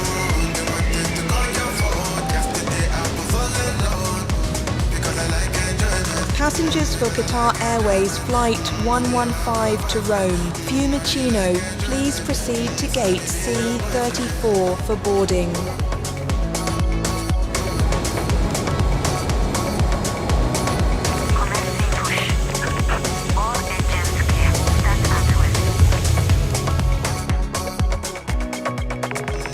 It's fine now, whatever I say is fine now. Can you find out that designer? Can you find just like Rihanna? Can you find just like Rihanna? And you find out that designer. You don't want that designer. Can you buy it and you know, you buy it and you know, you find and you know, you find and you know, you find and you know, I'm on my own. You wanted to call your phone. Yesterday I was all alone. Because I like enjoyment. Because I like enjoyment. And then you have a boyfriend. And then you like enjoyment. So let me be your boyfriend.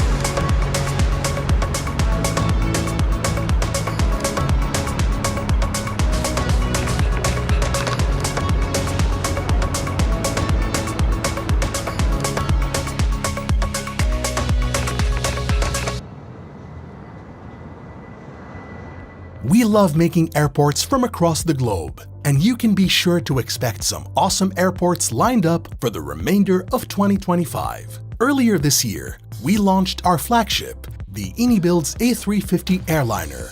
Over the past few months, it's become even more immersive, all coming together for this huge update. Welcome to the IniBuild's A350 airliner ULR update, now available.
Captain, we have a passenger looking unwell.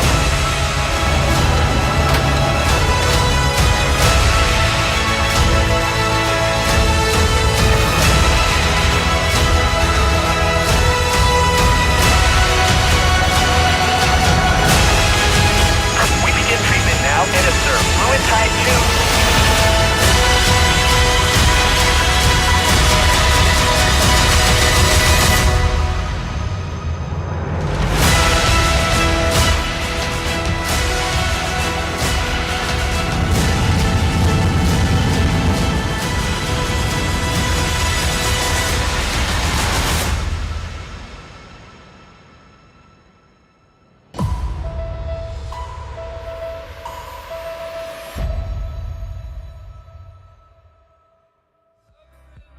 We have loved working on this project and wanted to add something beyond just the ULR variant and a host of complex system features. Introducing the IniBuild's A350 Airliner Cabin Expansion Packs 1 and 2, available now.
last but not least, the official trailer for the Synaptic 220.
If you like what you see, come over to Booth 401 to try the Synaptic A220 yourself. We look forward to welcoming you to our booth to try our products, enjoy some promotions, or take some exclusive InnyBuilds merch. Thank you for watching, and have an awesome show.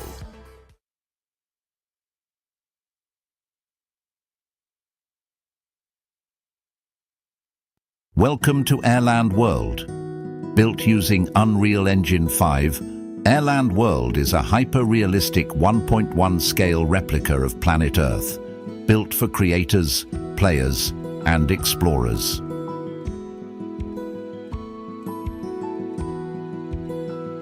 Fly over real mountains, drive through detailed cities, or sail across dynamic coastlines, all powered by cutting-edge AI and satellite data. With built-in Lua scripting, you can create custom vehicles, missions, and gameplay systems in seconds. A custom physics system allows creating realistic vehicle simulation and flight dynamics.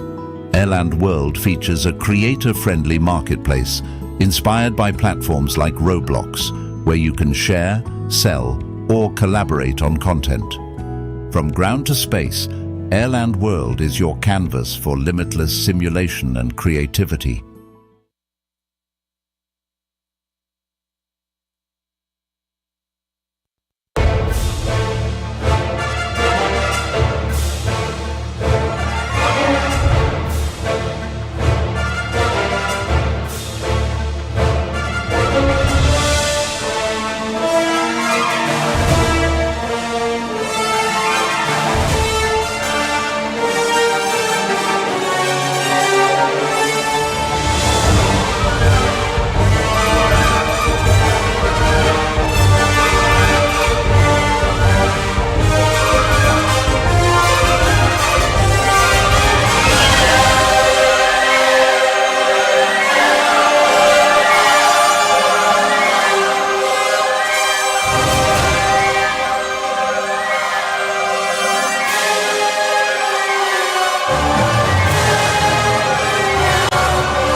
Hey everyone.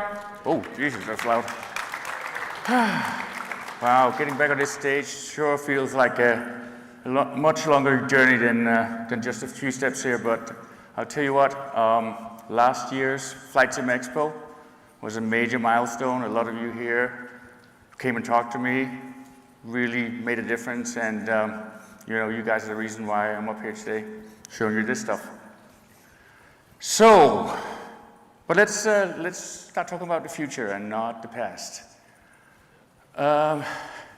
So, if I can get this to work, no? Tech support? Oh, maybe push it on, let's try that. There we go. All right. I got it. Oh, all right.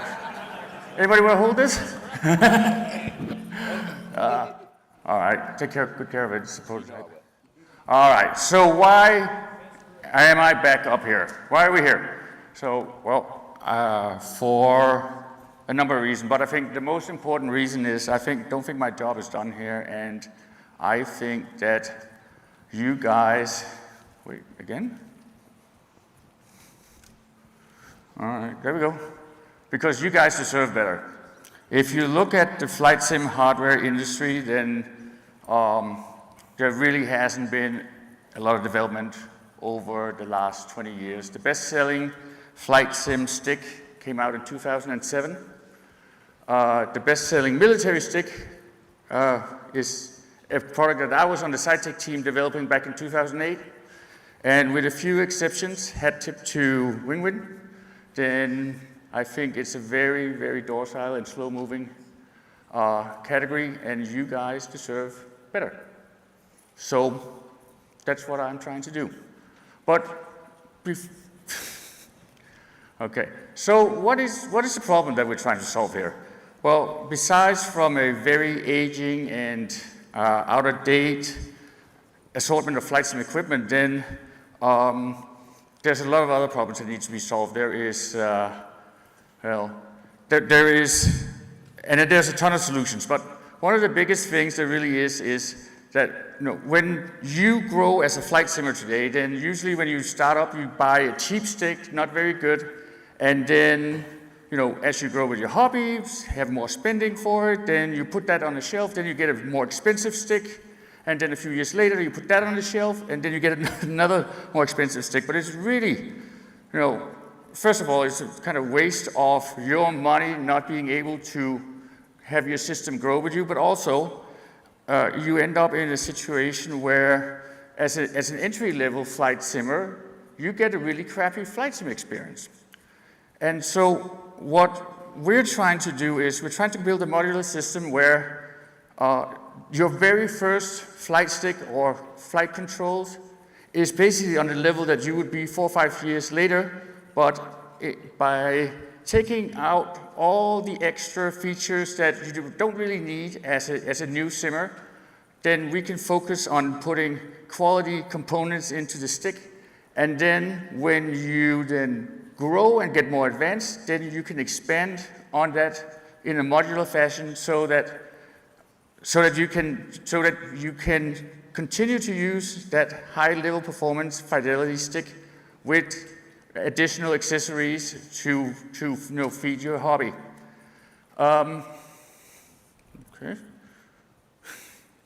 Another thing that I really have been looking at solving is 80% of our tech support calls that was not a faulty product in the past was people that had trouble with configuring their product, configuring access, having it set up right.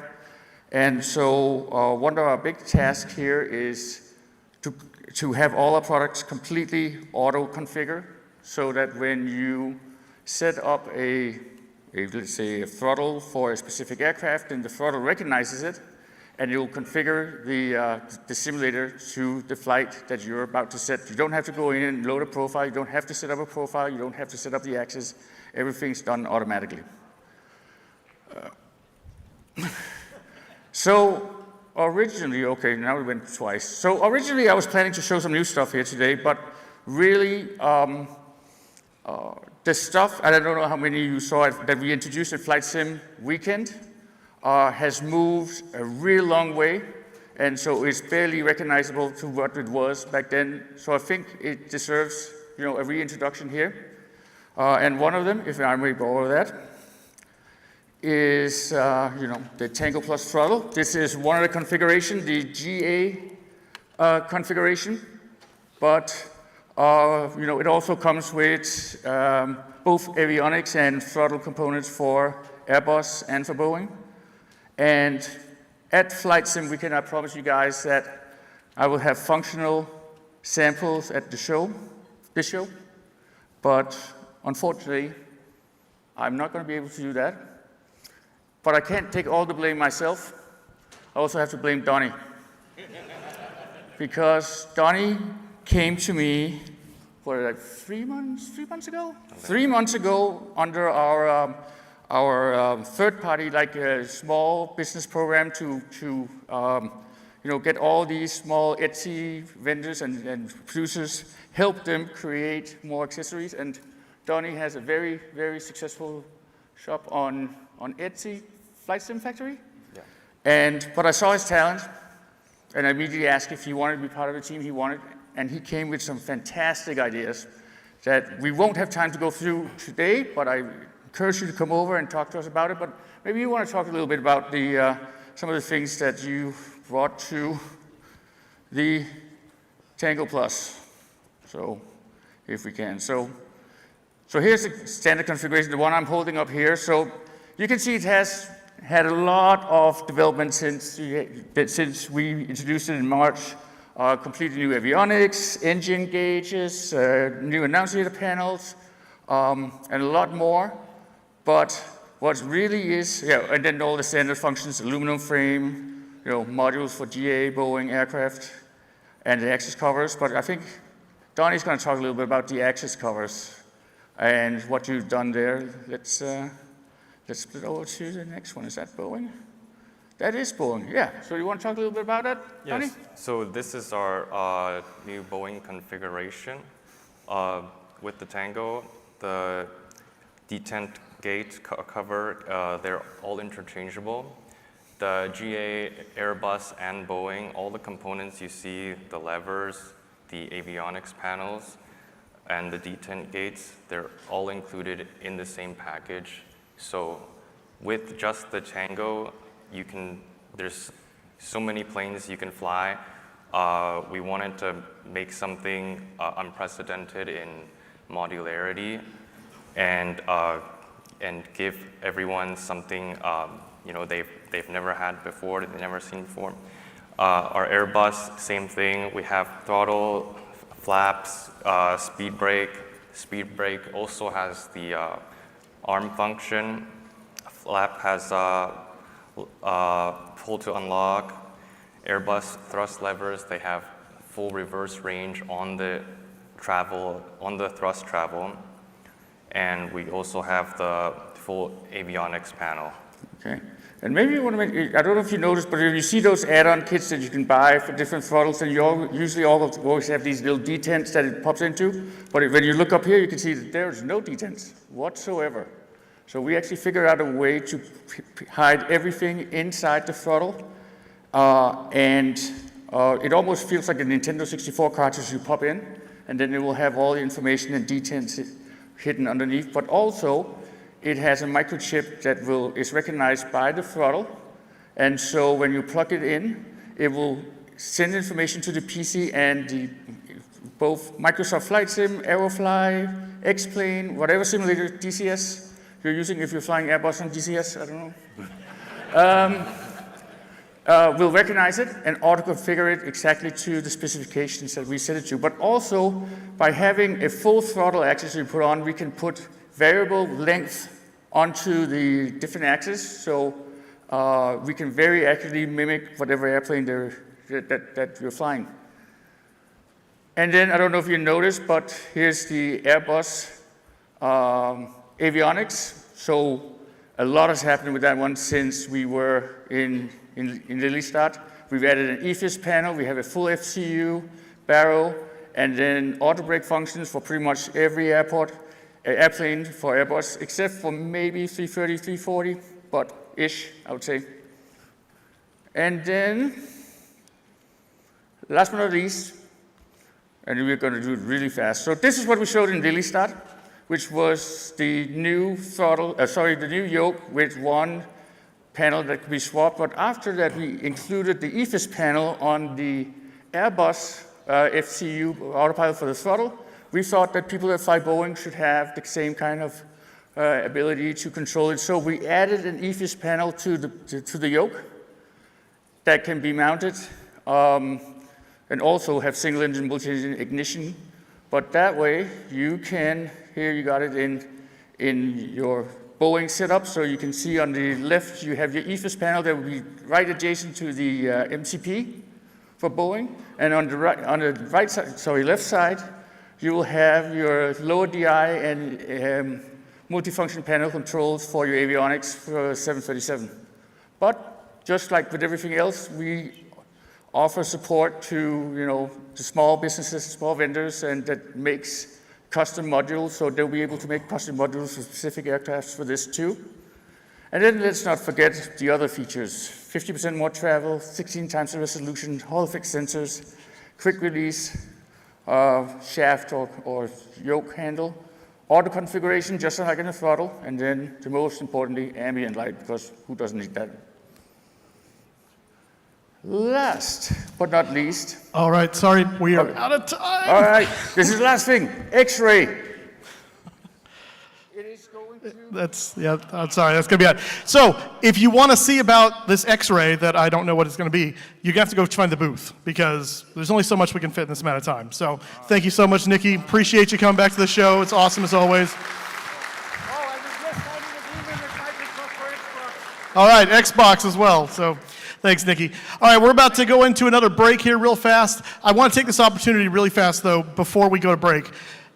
We kind of said thank you to the guys that are wearing the red shirts and that helped volunteer, but the two guys that put this show on for you, that make all the things happen behind the scenes, Evan and Phil, if you see them on the show floor this weekend, make sure to say thank you. But let's give them a big round of applause right now for putting this on for us.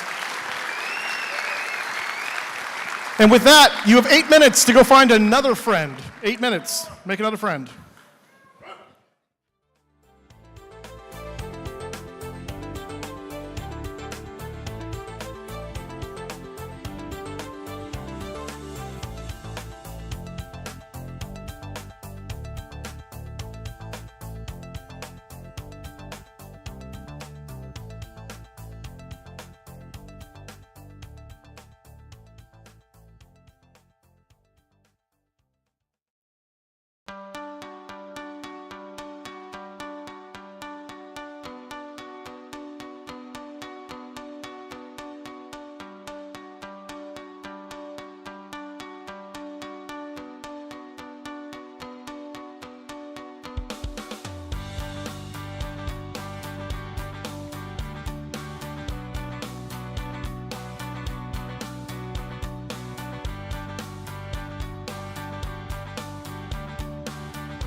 Look at that. There we go. Looks into the right. You're getting a good feel for it already. It looks weird. Looking up.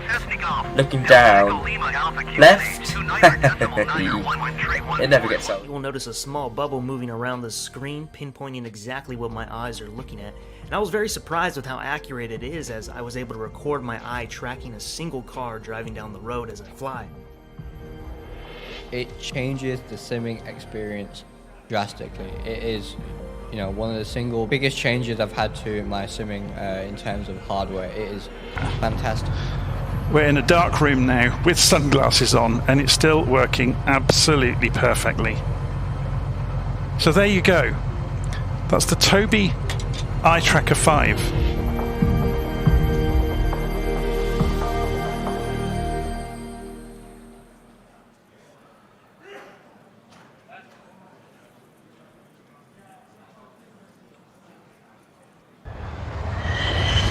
Weapons free. Heads on.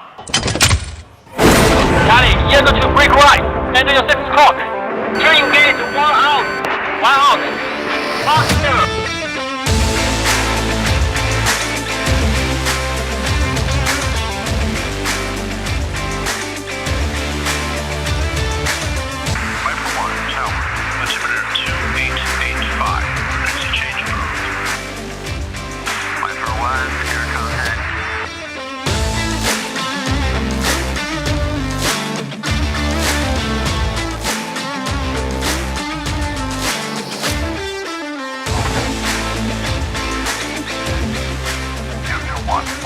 You're cleared for takeoff. Runway 02 right.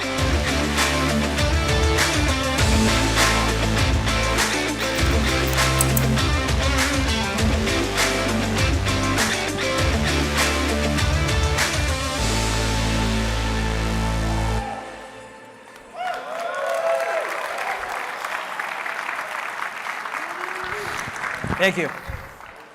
Well, hello everyone. My name is Tony, and I'm the product design consultant for Wing. Thank you.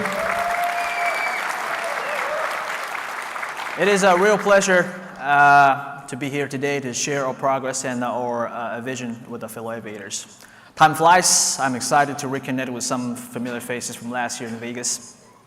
And to those who join us for the first time, welcome, and thank you for being part of the FS Expo 2025. And being a part of our legacy.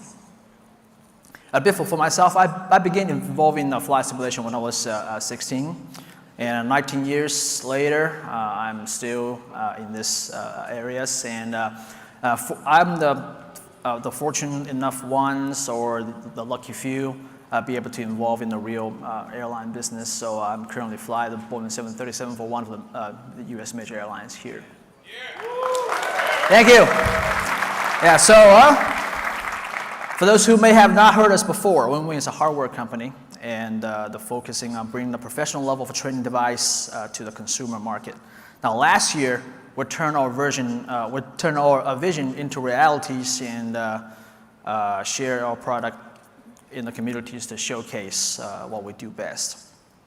Since then, we have received a wealth of feedbacks from bush pilots, airline operators, and combat veterans, and we have received a lot of suggestions, constructive critiques, and all those great feedbacks. So on behalf of a Wing team member, thank you for supporting us throughout our journey. Thank you.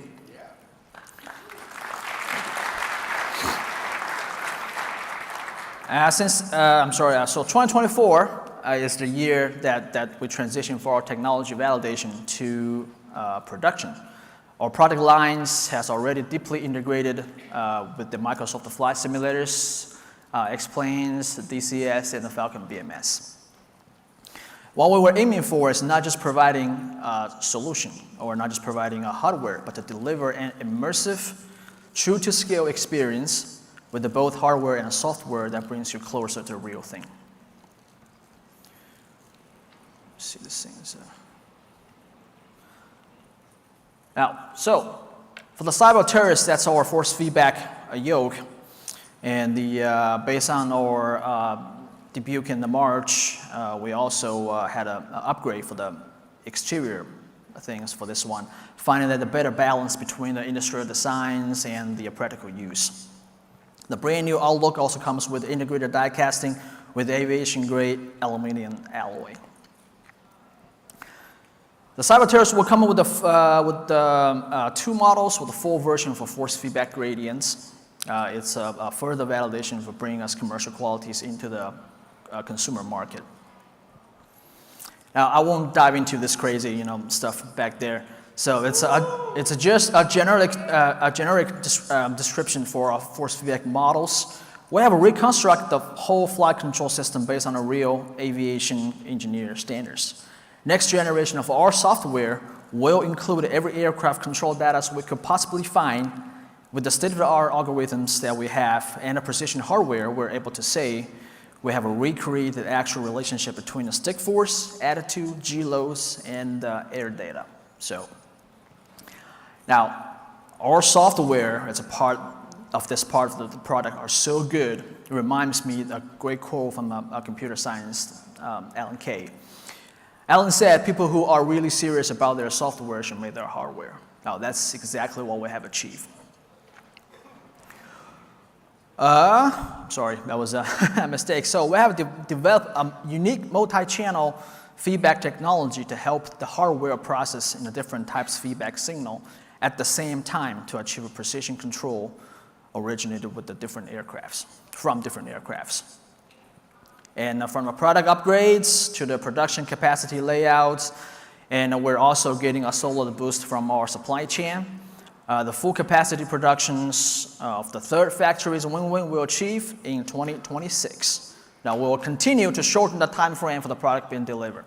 Now, we understand some of the challenges for our customers. They're waiting a long time to getting that product shipped. So, yeah, we're solving that problem as we speak. Now, let's get back to our product lineup. Now, this year, we'll come up with a closer to finish setup for you. As we can see, the full ecosystem is coming alive for civilian pilots. This chapter is dedicated to you. Now, so for ATC panels, comm panels, and transponder panels. Thank you. Oh yeah, so we refuse, now I would say that we don't want to shrink the panel design to fit this, to fit that. The scale is a very important thing for us because we want everyone to have a transferable or at least comparable motor skills to remember when you're reaching for the controls. So everything you see here is true to scale. It's just like the real thing, like the real scale on the real aircraft. Panel and switches. Also, we promised to give a plug-and-play for all those panels.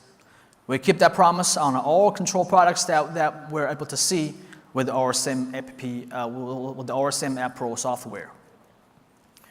Now, the more important things I believe everybody concerned about was the price.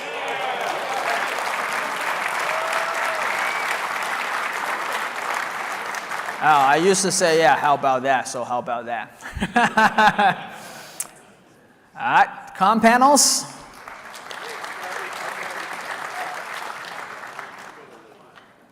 Now, transponder.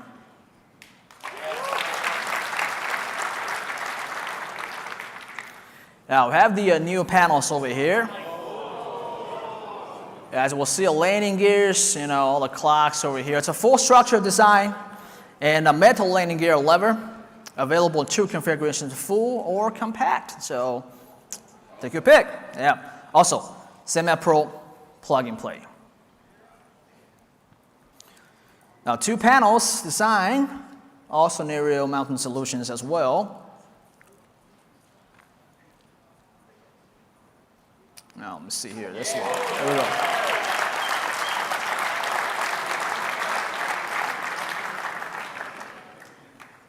All right, ECAM. So, this thing. Oh, that's a very bold statement. So, still, same thing, right? Full structure model design, continue to confer with the extension of design, and also scenario mounting solutions. ECAM.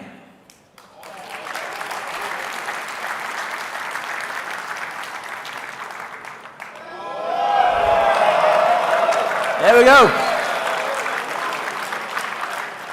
Full structure model design, authentically realistic for the aircraft control fields.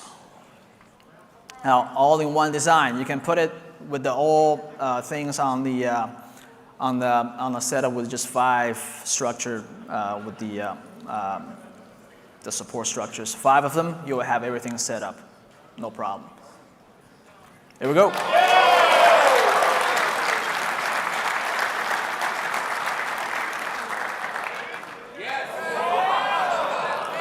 So, following the rod and rudder pedals for combat flight, this time we'll bring the new civilian aviation versions for you all. If we compare the ways of interaction, the combat version steps via the arch with the 30 degrees travel of your toe.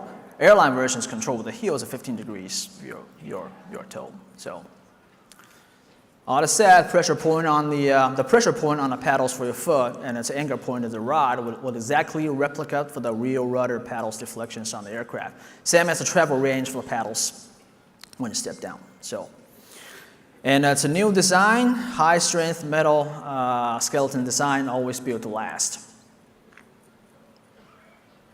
You ready? Yeah. Here we go.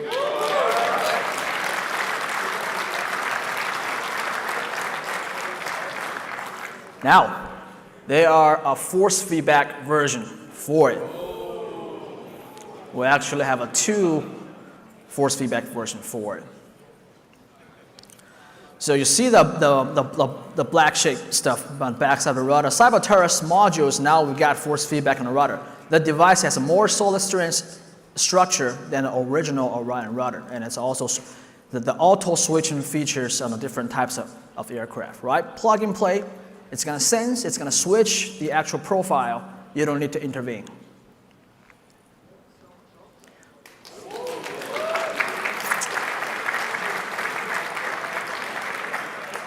Oh.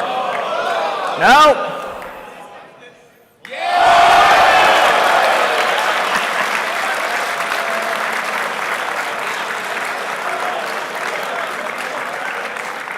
All right, so this one with the higher control panel pressures. This one would be $599 with the higher pressures. That's the final price over there.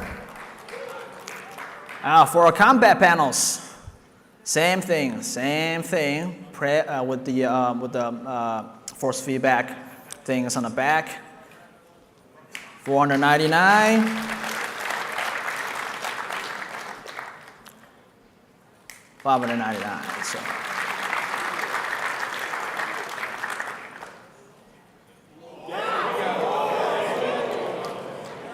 So I won't repeat the previous slides. It's a true to scale, recreation, true to life, control motion dynamic, auto switching functions.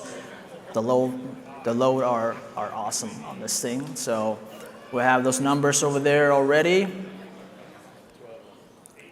So it's like a true mimic on a grip, ergonomical grip, realistic curvatures, true to life, control motion dynamics, high density power integrations, high torque, low reductions, minimal inertia, those kind of things. Auto switching, so you don't need to intervene, right? Plug and play. I'm sorry. All right, now for our combat veterans. We dedicate this chapter to you. Win-win partner with the world-class flight simulator developer the Eagle Dynamics to forge the ultimate weapon for the true sky hunter. The MiG-29 grips. The MiG-29 HOTAS, it's total command of a legendary MiG-29. In-depth collaboration with the ED, featuring exclusive system-level integrations and a seamless fusion of software and hardware. It's a metal framework engineered to take the extreme G load. And if you want to use this thing on other aircraft, no problems. They're all part of our ecosystem. It's a prize for it. The throttles.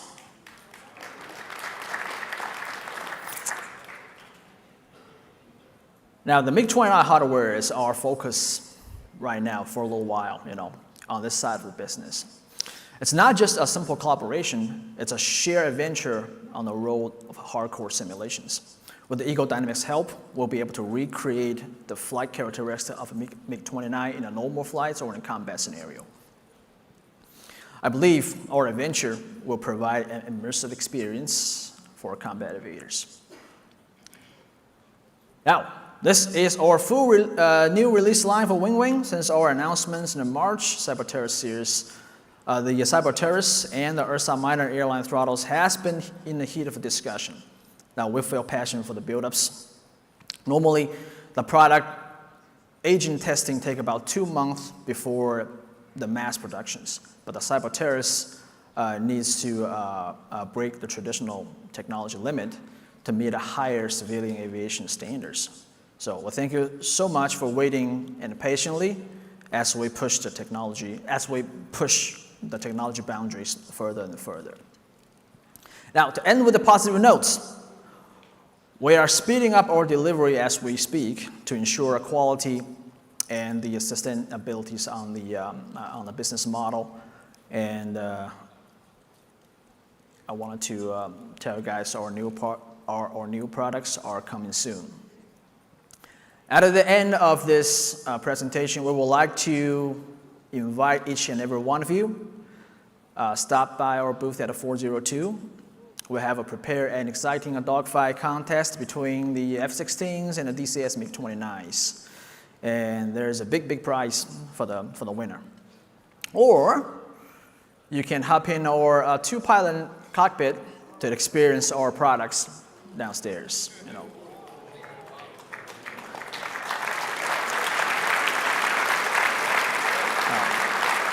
Before we're closing out, so in the past year, more and more pilots have joined us. Behind this are countless takeoffs and landings in the middle of the night. So unwavering pursuit of the into reality on our ideas. And I will say that thank you for being here, and thank you for being our legacy, and let's make this your legacy as well. So the engines are warmed up at our booth already, and welcome on board. My name is Tony. Thank you for your time, and we'll see you down there. Thank you.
Hey folks, how's everybody doing today?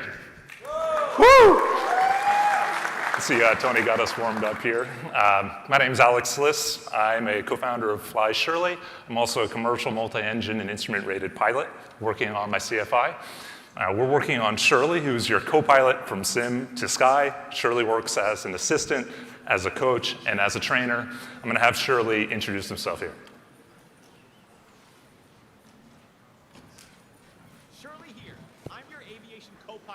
Here, get the audio on here if I'll back it up. First, let's see how. Okay. Shirley here. I'm your aviation co-pilot, assistant, and coach, helping you bridge your flying from sim to sky. First, let's see how easy it is to get connected.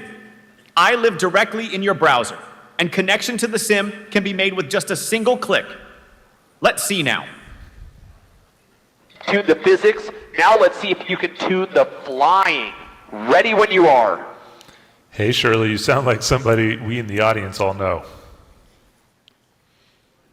Ha, you caught me. I do sound like Austin Meyer, but don't tell X-Plane's creator or he might get jealous. Standing by in the Landcare Evolution when you're ready to connect. All right, I'm ready to connect to the sim. I'm going to connect it for you right now. That was a word. Connected and standing by at Burlington International. I see we're on the ramp in the Evolution turbine. Brake set. Let me know what you'd like to do. All right, let's do a intersection departure here. Can you actually configure the flaps and the lights, and what else do we need to get going here? Now, I've got a view from the co-pilot seat. Setting up for departure. Flaps to take off, taxi and strobes on. Don't forget your flows, and the ITT will be our friend today.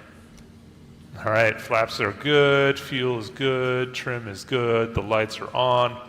We're looking, and we'll take action. I'll let you control the gear once we get airborne. What's rotation speed?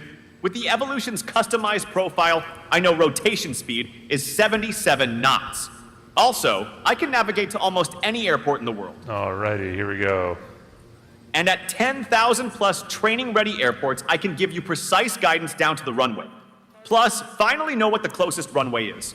You're almost there. Landing lights on for departure. For training, I could also put you in the pattern or on a 5-mile final, schedule failures, or manage the autopilot. And Shirley, can you set 12, midnight Zulu? And configuring conditions is a snap. Time set to midnight Zulu. Want me to bring that gear up for you? Yes, please, 2300 Zulu. Gear coming up, time set to 2300 Z. Looking good on that climb out. All right, so last year, thanks.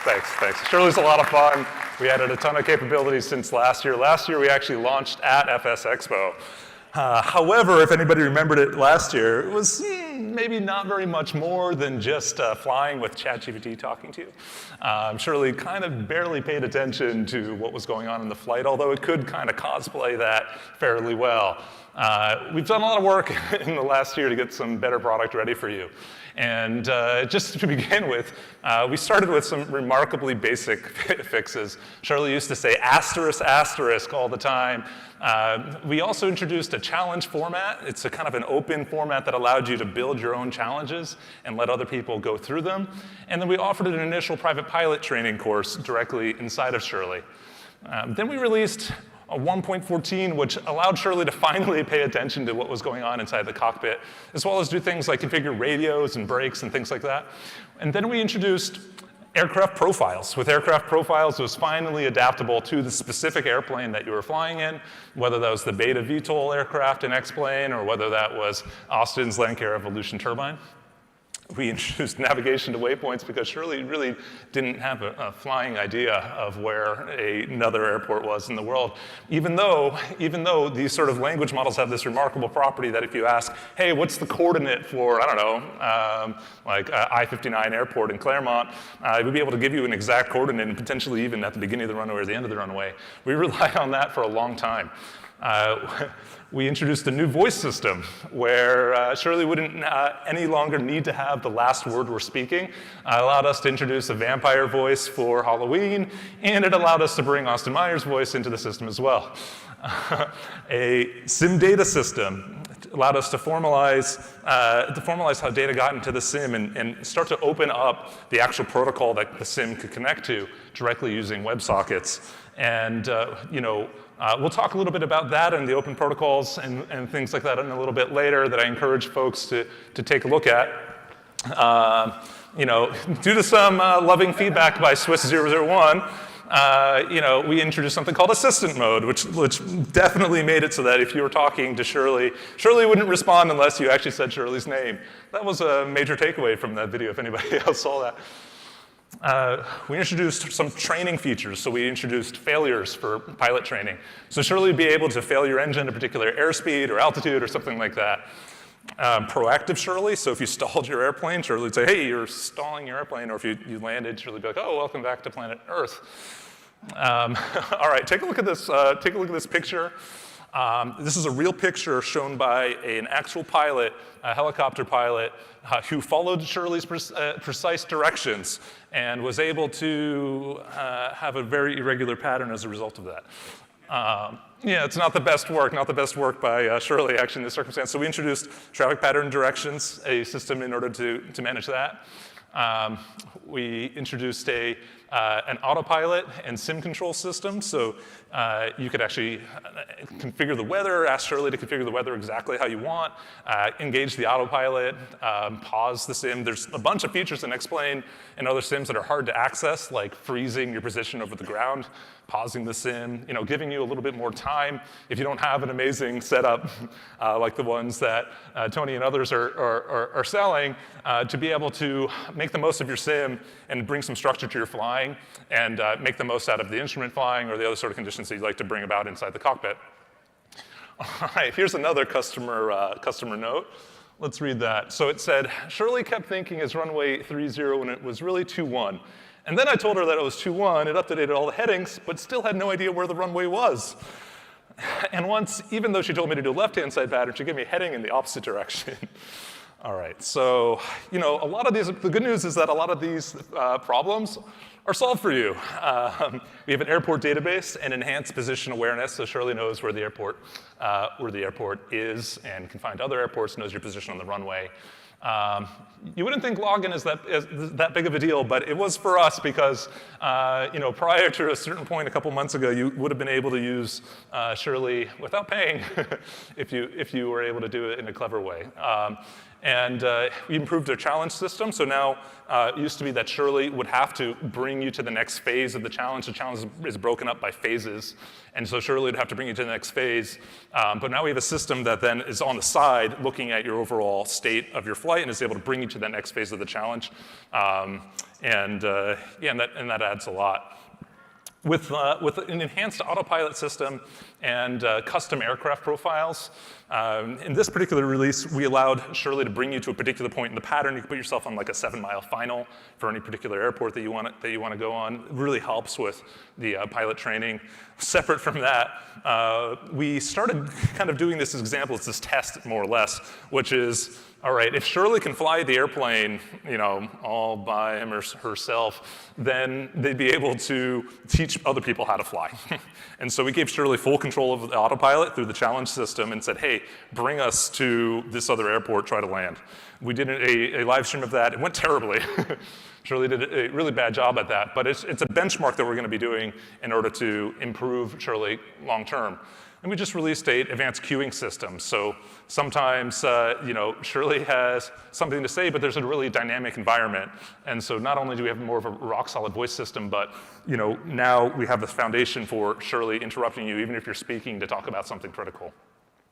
All right, so the systems, here are some of the systems that we talked about here and introduced this year. But these are actually open platform systems. And so, when I say open platform, we are publishing our specifications for these aircraft profiles and challenges and sim data using WebSockets directly on our GitHub as well as on our website. In particular, I just want to talk for one moment about the WebSocket technology. So with WebSocket technology, you can build a application right in the browser that is a plugin for your simulator. And I think that's really powerful because that allows you to be able to use all these really fancy web development technologies and bring it right in the browser. And then if another sim also supports that WebSocket technology, so X-Plane is sort of the leader there right now, when another sim can support that sort of technology, then you'd be able to have your plugin instantly support that other sim. And I think that's really the value of these sort of standardized protocols for sim data. This is just an example of an ICD, and we put a bunch of effort into it. I think it's pretty good. One thing that sim manufacturers can do in order to, can do is they can support WebSockets, and then they'd be able to support a lot of different sims. But if sim manufacturers also kind of bring these sort of tablets into the cockpit that are able to display web browsers, that's really another powerful thing that helps move this technology, not just ours, but all plugin makers, especially in an era of vibe coding. So who is Shirley? Of course, I'm here with my co-founder, Jack. I really appreciate him. But also Shirley is many of you here in the audience, and we couldn't be more thankful for the contributions of the community. So, we've got Michael, 8033 Foxtrot. Juan, he actually made integrations into multiple different simulators. So he built an integration for Shirley directly into Condor, which is this gliding simulator. And Frank, with Virtual Aviation Aviator, has just been such a supporter from the very beginning. We couldn't be more thankful for that. Let's talk a little bit about our flight path. We've got logbooks and ATC support. We'd love Shirley to be able to end up in the cockpit to help make flying safer. We're starting in sim and we're building our way over to flight. It's important for us to do it responsibly, which is why we're starting with flight simulators. We're bringing a version of Shirley which actually is getting better over time. So we started building our own versions of Shirley, which is its own language model like ChatGPT. And we've released that, and we're releasing that as part of assistant mode, which is a faster responding, but is also going to get better over time as we get feedback from our users. Eventually, we'll make it in flight. Training is a big emphasis for us, and so if you are looking at how to train folks how to fly airplanes, custom curriculum is very easy for us to make using the challenge format. We're teaching Shirley to basically learn how to teach others. Basically, you teach Shirley, and Shirley can teach other people. We do control highlighting now. You can see that this weekend. Hello, everyone. And hey, Evan, Phil, and Alex. My name's Chris, and I'm the flight simulation lead here at Sporty's Pilot Shop. For over 60 years, Sporty's has been training and educating pilots as they progress through the different stages of learning to fly. And about a year ago, I started flying with Shirley and collaborating with Alex on a couple ideas we could deploy for our distinct customer groups. By combining the Shirley AI Flight Coach with the training content in our Learn to Fly course, online ground school, we're creating a pipeline for new interactive training content powered by AI. Eventually, we'll be able to provide an interactive maneuver briefing, in-flight assistance, and a detailed debriefing of how the user performed. We're in the middle of our development process, but we're thrilled to be collaborating on a product to help pilots prepare for their lessons while allowing any sim lover to train like a pilot. We're excited to share this with everyone, and I can't wait to talk more about it. I'm sure Alex will be able to answer any further questions, and I hope everyone has a great FlightSimExpo. So we couldn't be more thankful to Sporty's for that kind of collaboration relationship where we'll be launching training content with Shirley. You'll hear more about that from later this year, and Shirley will be available on the Sporty's web shop in the coming weeks. This weekend, we're on site with Beta Technologies. I used to lead the flight simulation team over there at Beta. It's now Vincent. Vincent's at the booth with us this weekend. He brought a couple sims down, including a full motion or including a partial motion VR seat. And you'll be able to try that Beta 250 training challenge with Shirley teaching you how to fly this weekend. At Oshkosh, we're going to be at the MN.DOT booth teaching people about electric aviation through Shirley. And at home, if you're at home, then there's always a 1-week free trial of Shirley. So please go give it a try. And so, I couldn't be more thrilled on a personal note to be here with all of you. Being part of this community is such a dream.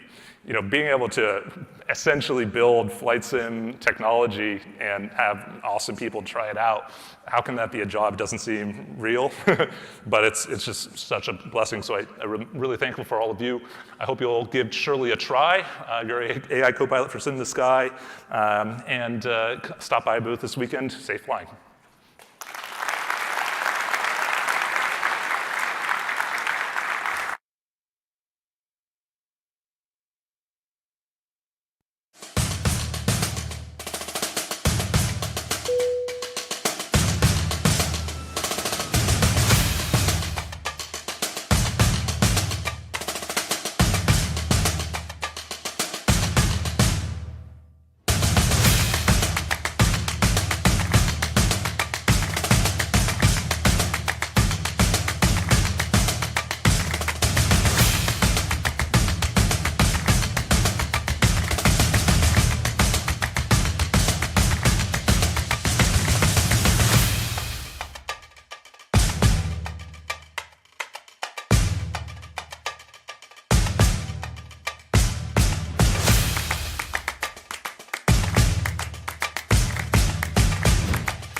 Hey guys, welcome to Providence.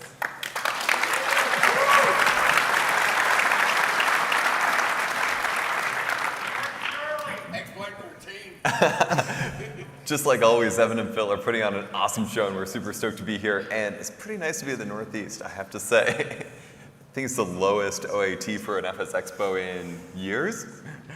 Love it. So we've got a great team here today. We're right on the heels of X-Plane 12.2, and we want to talk a little bit about that, but mainly we want to talk about what's coming next in X-Plane 12.3 and that kind of stuff. So X-Plane 12.2 is out now. I'm sure a lot of you have been flying it in beta and that kind of thing. It comes with a fix to our favorite bug, the dark cockpit fix. Thank you. A bunch of new lighting, a bunch of updated atmospheric rendering, some new aircraft braking systems, a bunch of new aircraft ground textures, which are pretty sweet. That's where you spend most of your time on the ground, so love to see that. And of course, a bunch of stability improvements. Based on the screenshots, it seems like you guys are loving it too.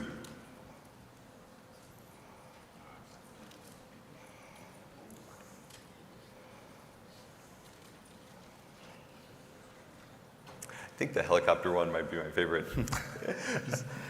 All right, so Alex, you run the art team. Do you want to talk about the Gateway asset update? Yes, so we are always doing new assets for the Gateway, and sometimes we don't know what to make. So we asked you guys, and we've gotten a whole bunch of requests, and we put everything out to a vote, and we have started on the list. Now, also upcoming, you'll see the Zermatt heliport in just a second, but this is kind of the list that the community came up with, and all of the blue circles are things that we are actively working on. Some are done, some are in progress, but let's give a quick little rundown. We've got fire trucks, emergency vehicles, police cars. Here's some up close. Some police cars, construction vehicles, because whose airport isn't always under construction? True story. More. And we've also got more ramp lighting options for you. We've got a great new scenery artist who's been doing a whole bunch of stuff for us. Who is that new scenery artist? Justin. How else might they know him? What was his thing? Mr. X. Mr. X. Yes, Mr. X works for us.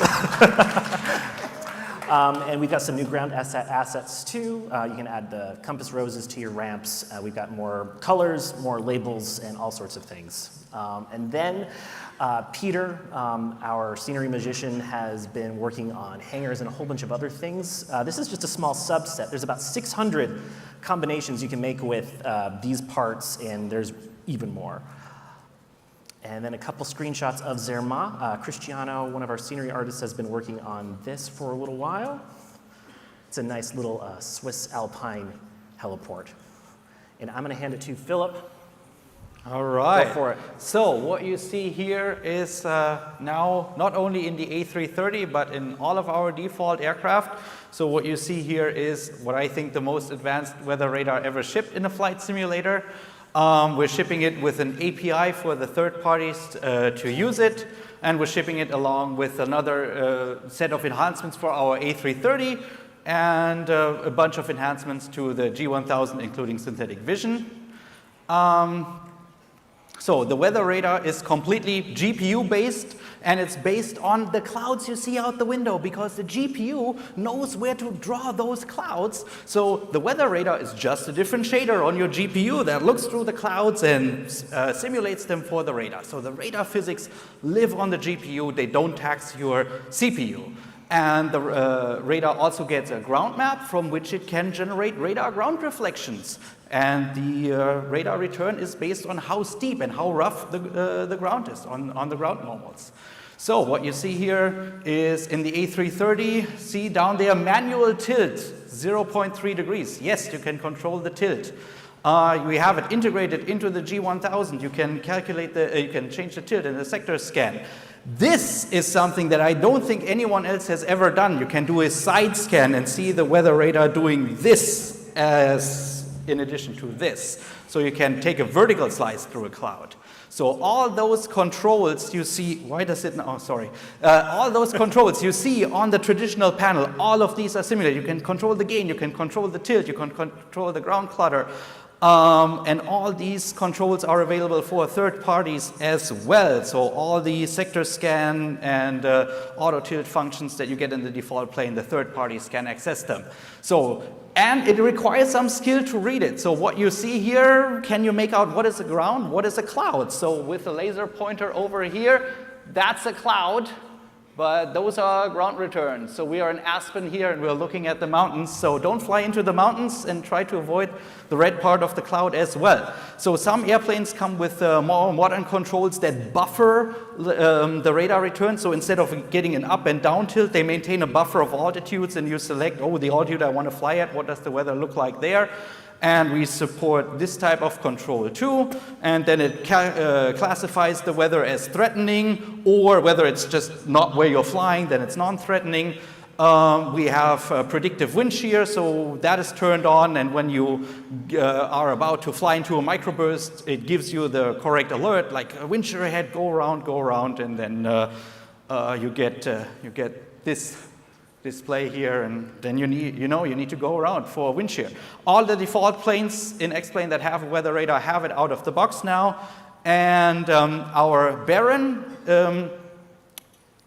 is our demonstrator for the third party. We have 2 new APIs for third parties, one to interact with the weather, not for making radars, but for setting the weather and getting the weather more granularly in X-Plane. And we have a special new API that exposes the radar map for third parties, which they can use to make their own radars that don't have to look like ours. And we ship this as a plugin. It comes in our default Baron, but it's an open source plugin that third-party developers can use to make their own radar. All right, and on the, thank you.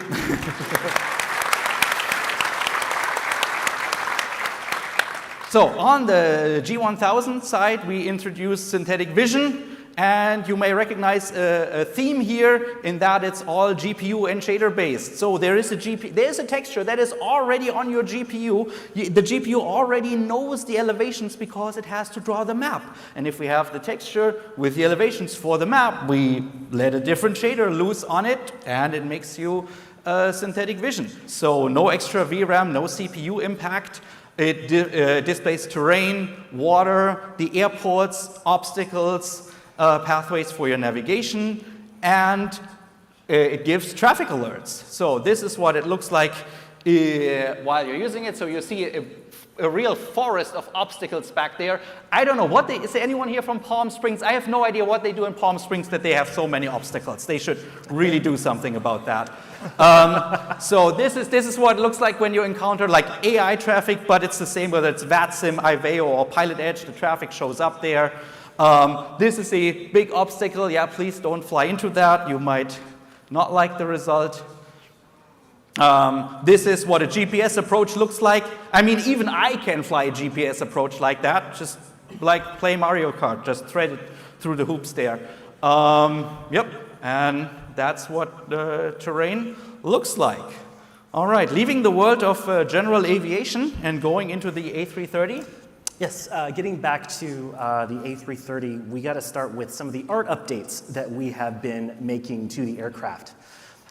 So, we've done some better textures, we've introduced detail textures, and we've enhanced the lighting. So let's talk about all of these real quick. Better textures and materials. We've added dirt and weathering to the 330. We have improved our metallic materials. We got some new stuff a version ago, which let us make all of the metal nicer and look better, and we've taken advantage of all of it. We fixed livery issues that nitpickers around here are probably screaming at, like, why does that Air Canada have the wrong tail number? Well, we fixed it. We've improved the glare shield, which was too dark.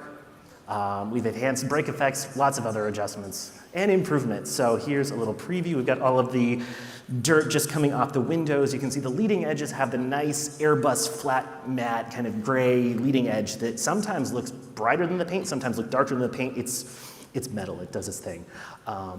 Another shot there. You can see the glare shield is not black anymore. Neither is that cockpit. Nice. Yes. And then, because we have to, we've got the particles to do it. We've now added the textures to make the brake fire. So we've got new detail textures, as you may have noticed. We can do lots of things with this. This is using the decal system that we used to have exclusively for the scenery, but we've now brought it in so that all the OBJs can use it. I think this was a version ago, but we finally get to use it here. So we have some detail in the paintwork. You can really see it in the reflections from the sun and the horizon line. You know, little orange peel warbles on everything. You can see it on the plastics here, all that molded relief detail.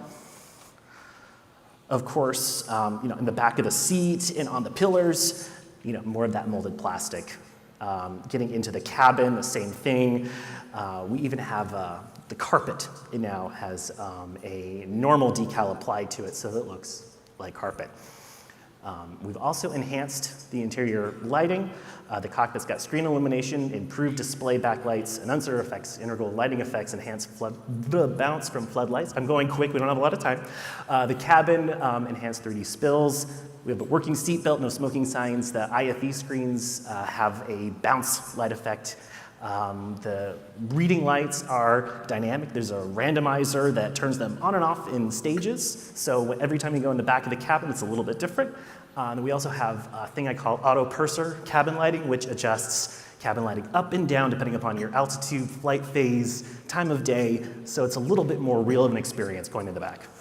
And just a couple pictures here. You can see we've got some ambience coming from the screens. All the displays are backlit. You've got little, you know, edge glare or edge glow coming from the backlighting themselves. We add our floods, and you can see the floods are doing more than just the floods. There's extra spill happening. And then the annunciators are in on the game too, so you get a whole bunch of extra spills happening from the actual light bulbs. And just some cabin details. And some more. It's a nice place. One more there. Each class represented. And I'm going to give this back to Philip.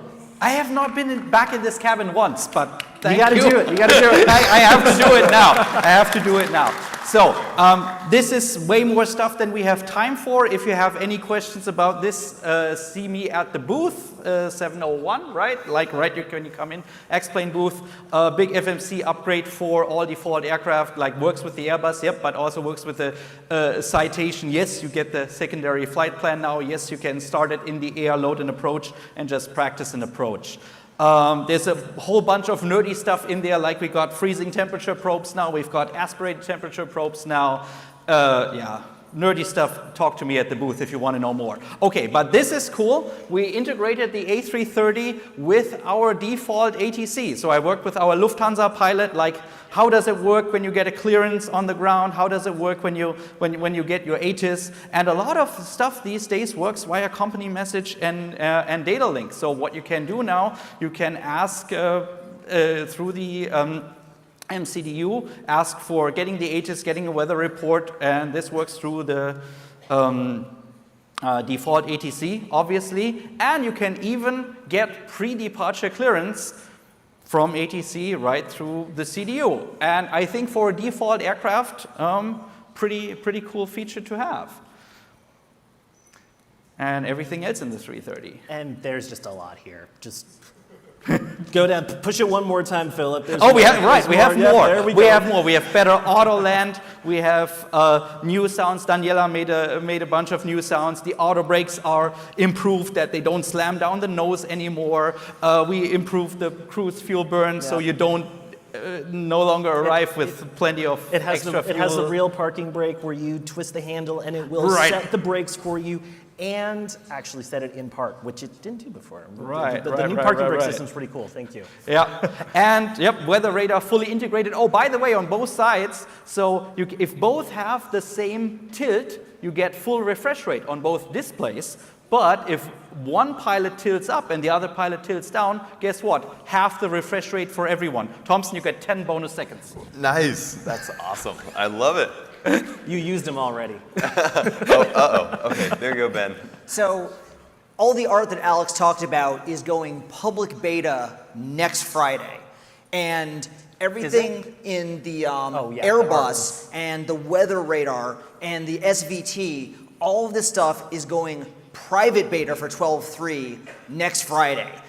We got a German guy running our release management, and he's making the trains run on time. So the glorious future is actually right now, because this stuff is coming really soon. I want to tease you for 1 second about stuff that's going on in the lab right now. After 12.3, we're doing a bunch of stuff for performance. And one of the things we hear about a lot is use more of my CPU cores. We've made real progress on that.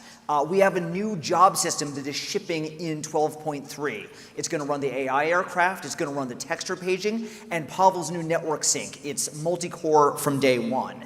And in the lab, we have rendering running on multi-core, and this makes rendering run faster. Finally, that big block of rendering code that's bogging down your CPU, we can cut it up, we can use more cores to go faster.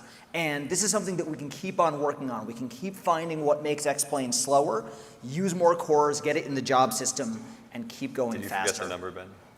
That's a pretty exciting number. We've seen 30% FIPS improvements at Frankfurt, which is one of our, oh my God, test cases.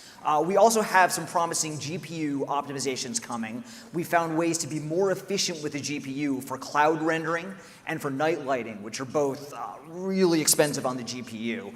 And we think we found a way to cut down the amount of work we're doing on the runway weather effects, which is important for users running in 4K. One last area of optimization is VRAM. We're starting to use the virtual memory system on the GPU, and that means we can page on faster, we can page off faster, we're less likely to run out of memory and crash, and we can even optimize VRAM by paging out parts of the texture that don't contain anything that's actually useful. All right, so last but not least, we are still working on the X-Plane store. We've made really big headway on the X-Plane identity system, which allows you to use a login username and password instead of a long X-Plane key. So that's definitely making life better for a lot of people. On the back end, we're also integrating payments and everything into our shopping cart experience. So we expect to have a lot more to share later this year. When is it coming? All right, public beta next Friday for 12.2.1, that's all of the art stuff, right? Yes. Yep, and then private alpha, that'll be great, and perf as soon as we can. And Ben, do you think you're going to get any questions on that last bit? I don't think so, but yeah, if you do, you can stop by the booth and find Ben. Awesome. And then our last event of the thing to talk about is Austin asked me to make Friday night at Expo a little spicier. It's time for the rave. It's time we all do a rave. Everyone in here is going to do the rave. All right, so much to say. I guess I don't have enough time. So first of all, thank you, have 1 minute and so much. I'm down to 1 minute. Thank you so much for all the work you've done. We've done so much more than this. It is ridiculous. We just had to go down to the absolute tiniest of bullet points here. And what really pisses me off, we have Daniela in South America doing sounds that would just knock your ears off. We got Massimo in Italy doing airplanes you don't even know about yet. We got Jan doing airports. All these international people that were afraid to come here because they didn't want to get detained at the airport. Take the information for what it's worth. I find it frustrating. But we literally have a huge, about 30-40% of our team is international and we're afraid to show up. Information, there it is. Okay, now let's get back to having fun. So we're gonna have a rave tonight. Thompson, what's the club that it's at? The Salon Nightclub. It's a 5-minute walk from here. 5-minute walk, the Salon Nightclub, 8 p.m. Yep. I will be spinning music, so will Swiss Nick, and we're going to have some fun visuals up on the screen. No rave is a rave without visuals, and we're going to do something just a little bit different than I've ever seen at a rave before. So everybody's welcome. The salon at 8. Yep, I know All that are most welcome. of you are already registered, but if not, you can do that in RegFox, I think, Evan, or we'll take credit cards at the door. Oh, and if anyone is wondering, why is X-Plane holding a rave? Actually, coding X-Plane used to be done in a rave-like environment, so that's why. Right. I always code the techno, that's for sure. So this There is you going to be go. situation normal for me. All right, that was 81 slides. Thank you so much, you guys. Thank you.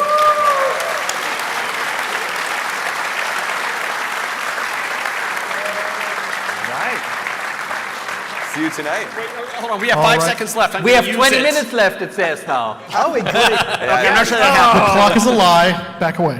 Of all the features, my favorite is a brake fade. He showed you the sparks. What he didn't show you is what it feels like to lose your brakes on a rollout. I've been there in cars. It's a very sinking feeling when it happens, and you get the same feeling in X-Plane. It's not just how it looks, it's how it feels to fly. Thank you, Austin. And the X-Plane team, guys, let's hear it for them.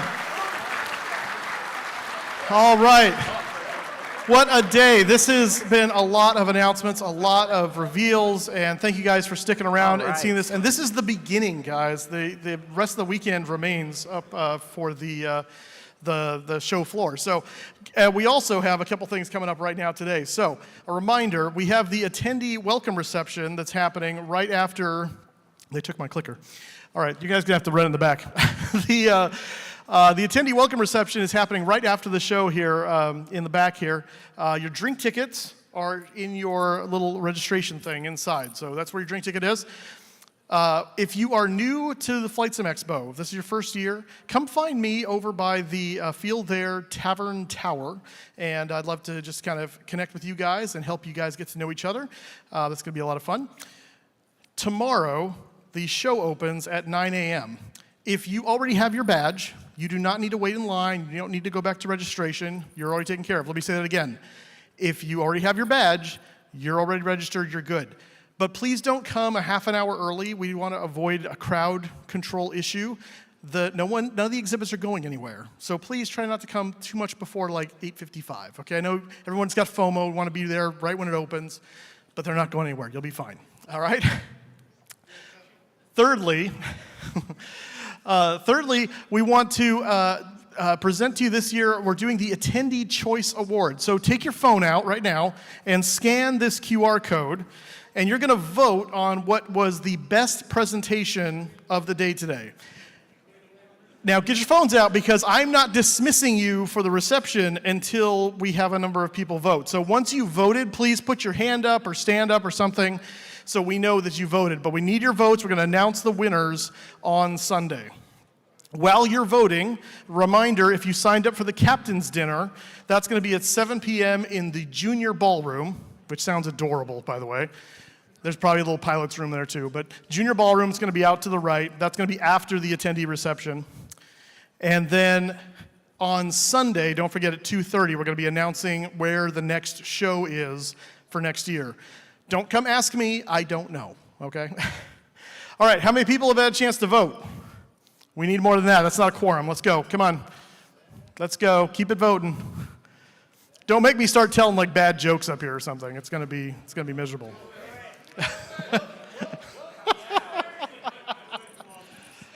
Oh my gosh. How many people, by the way, while you're voting, how many people, this is your first expo?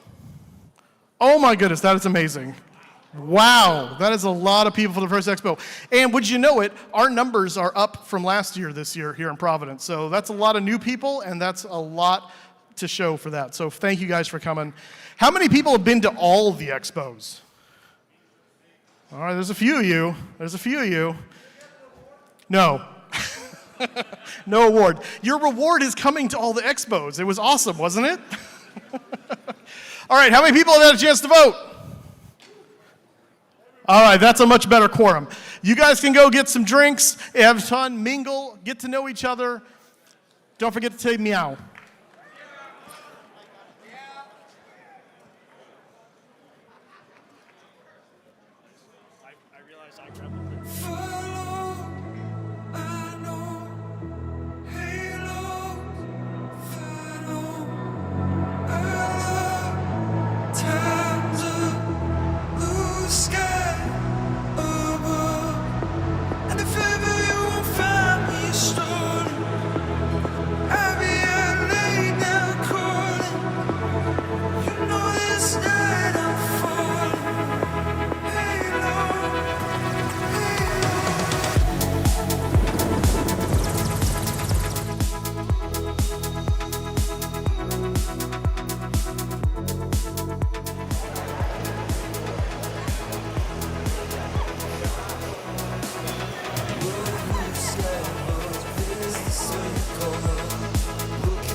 Might as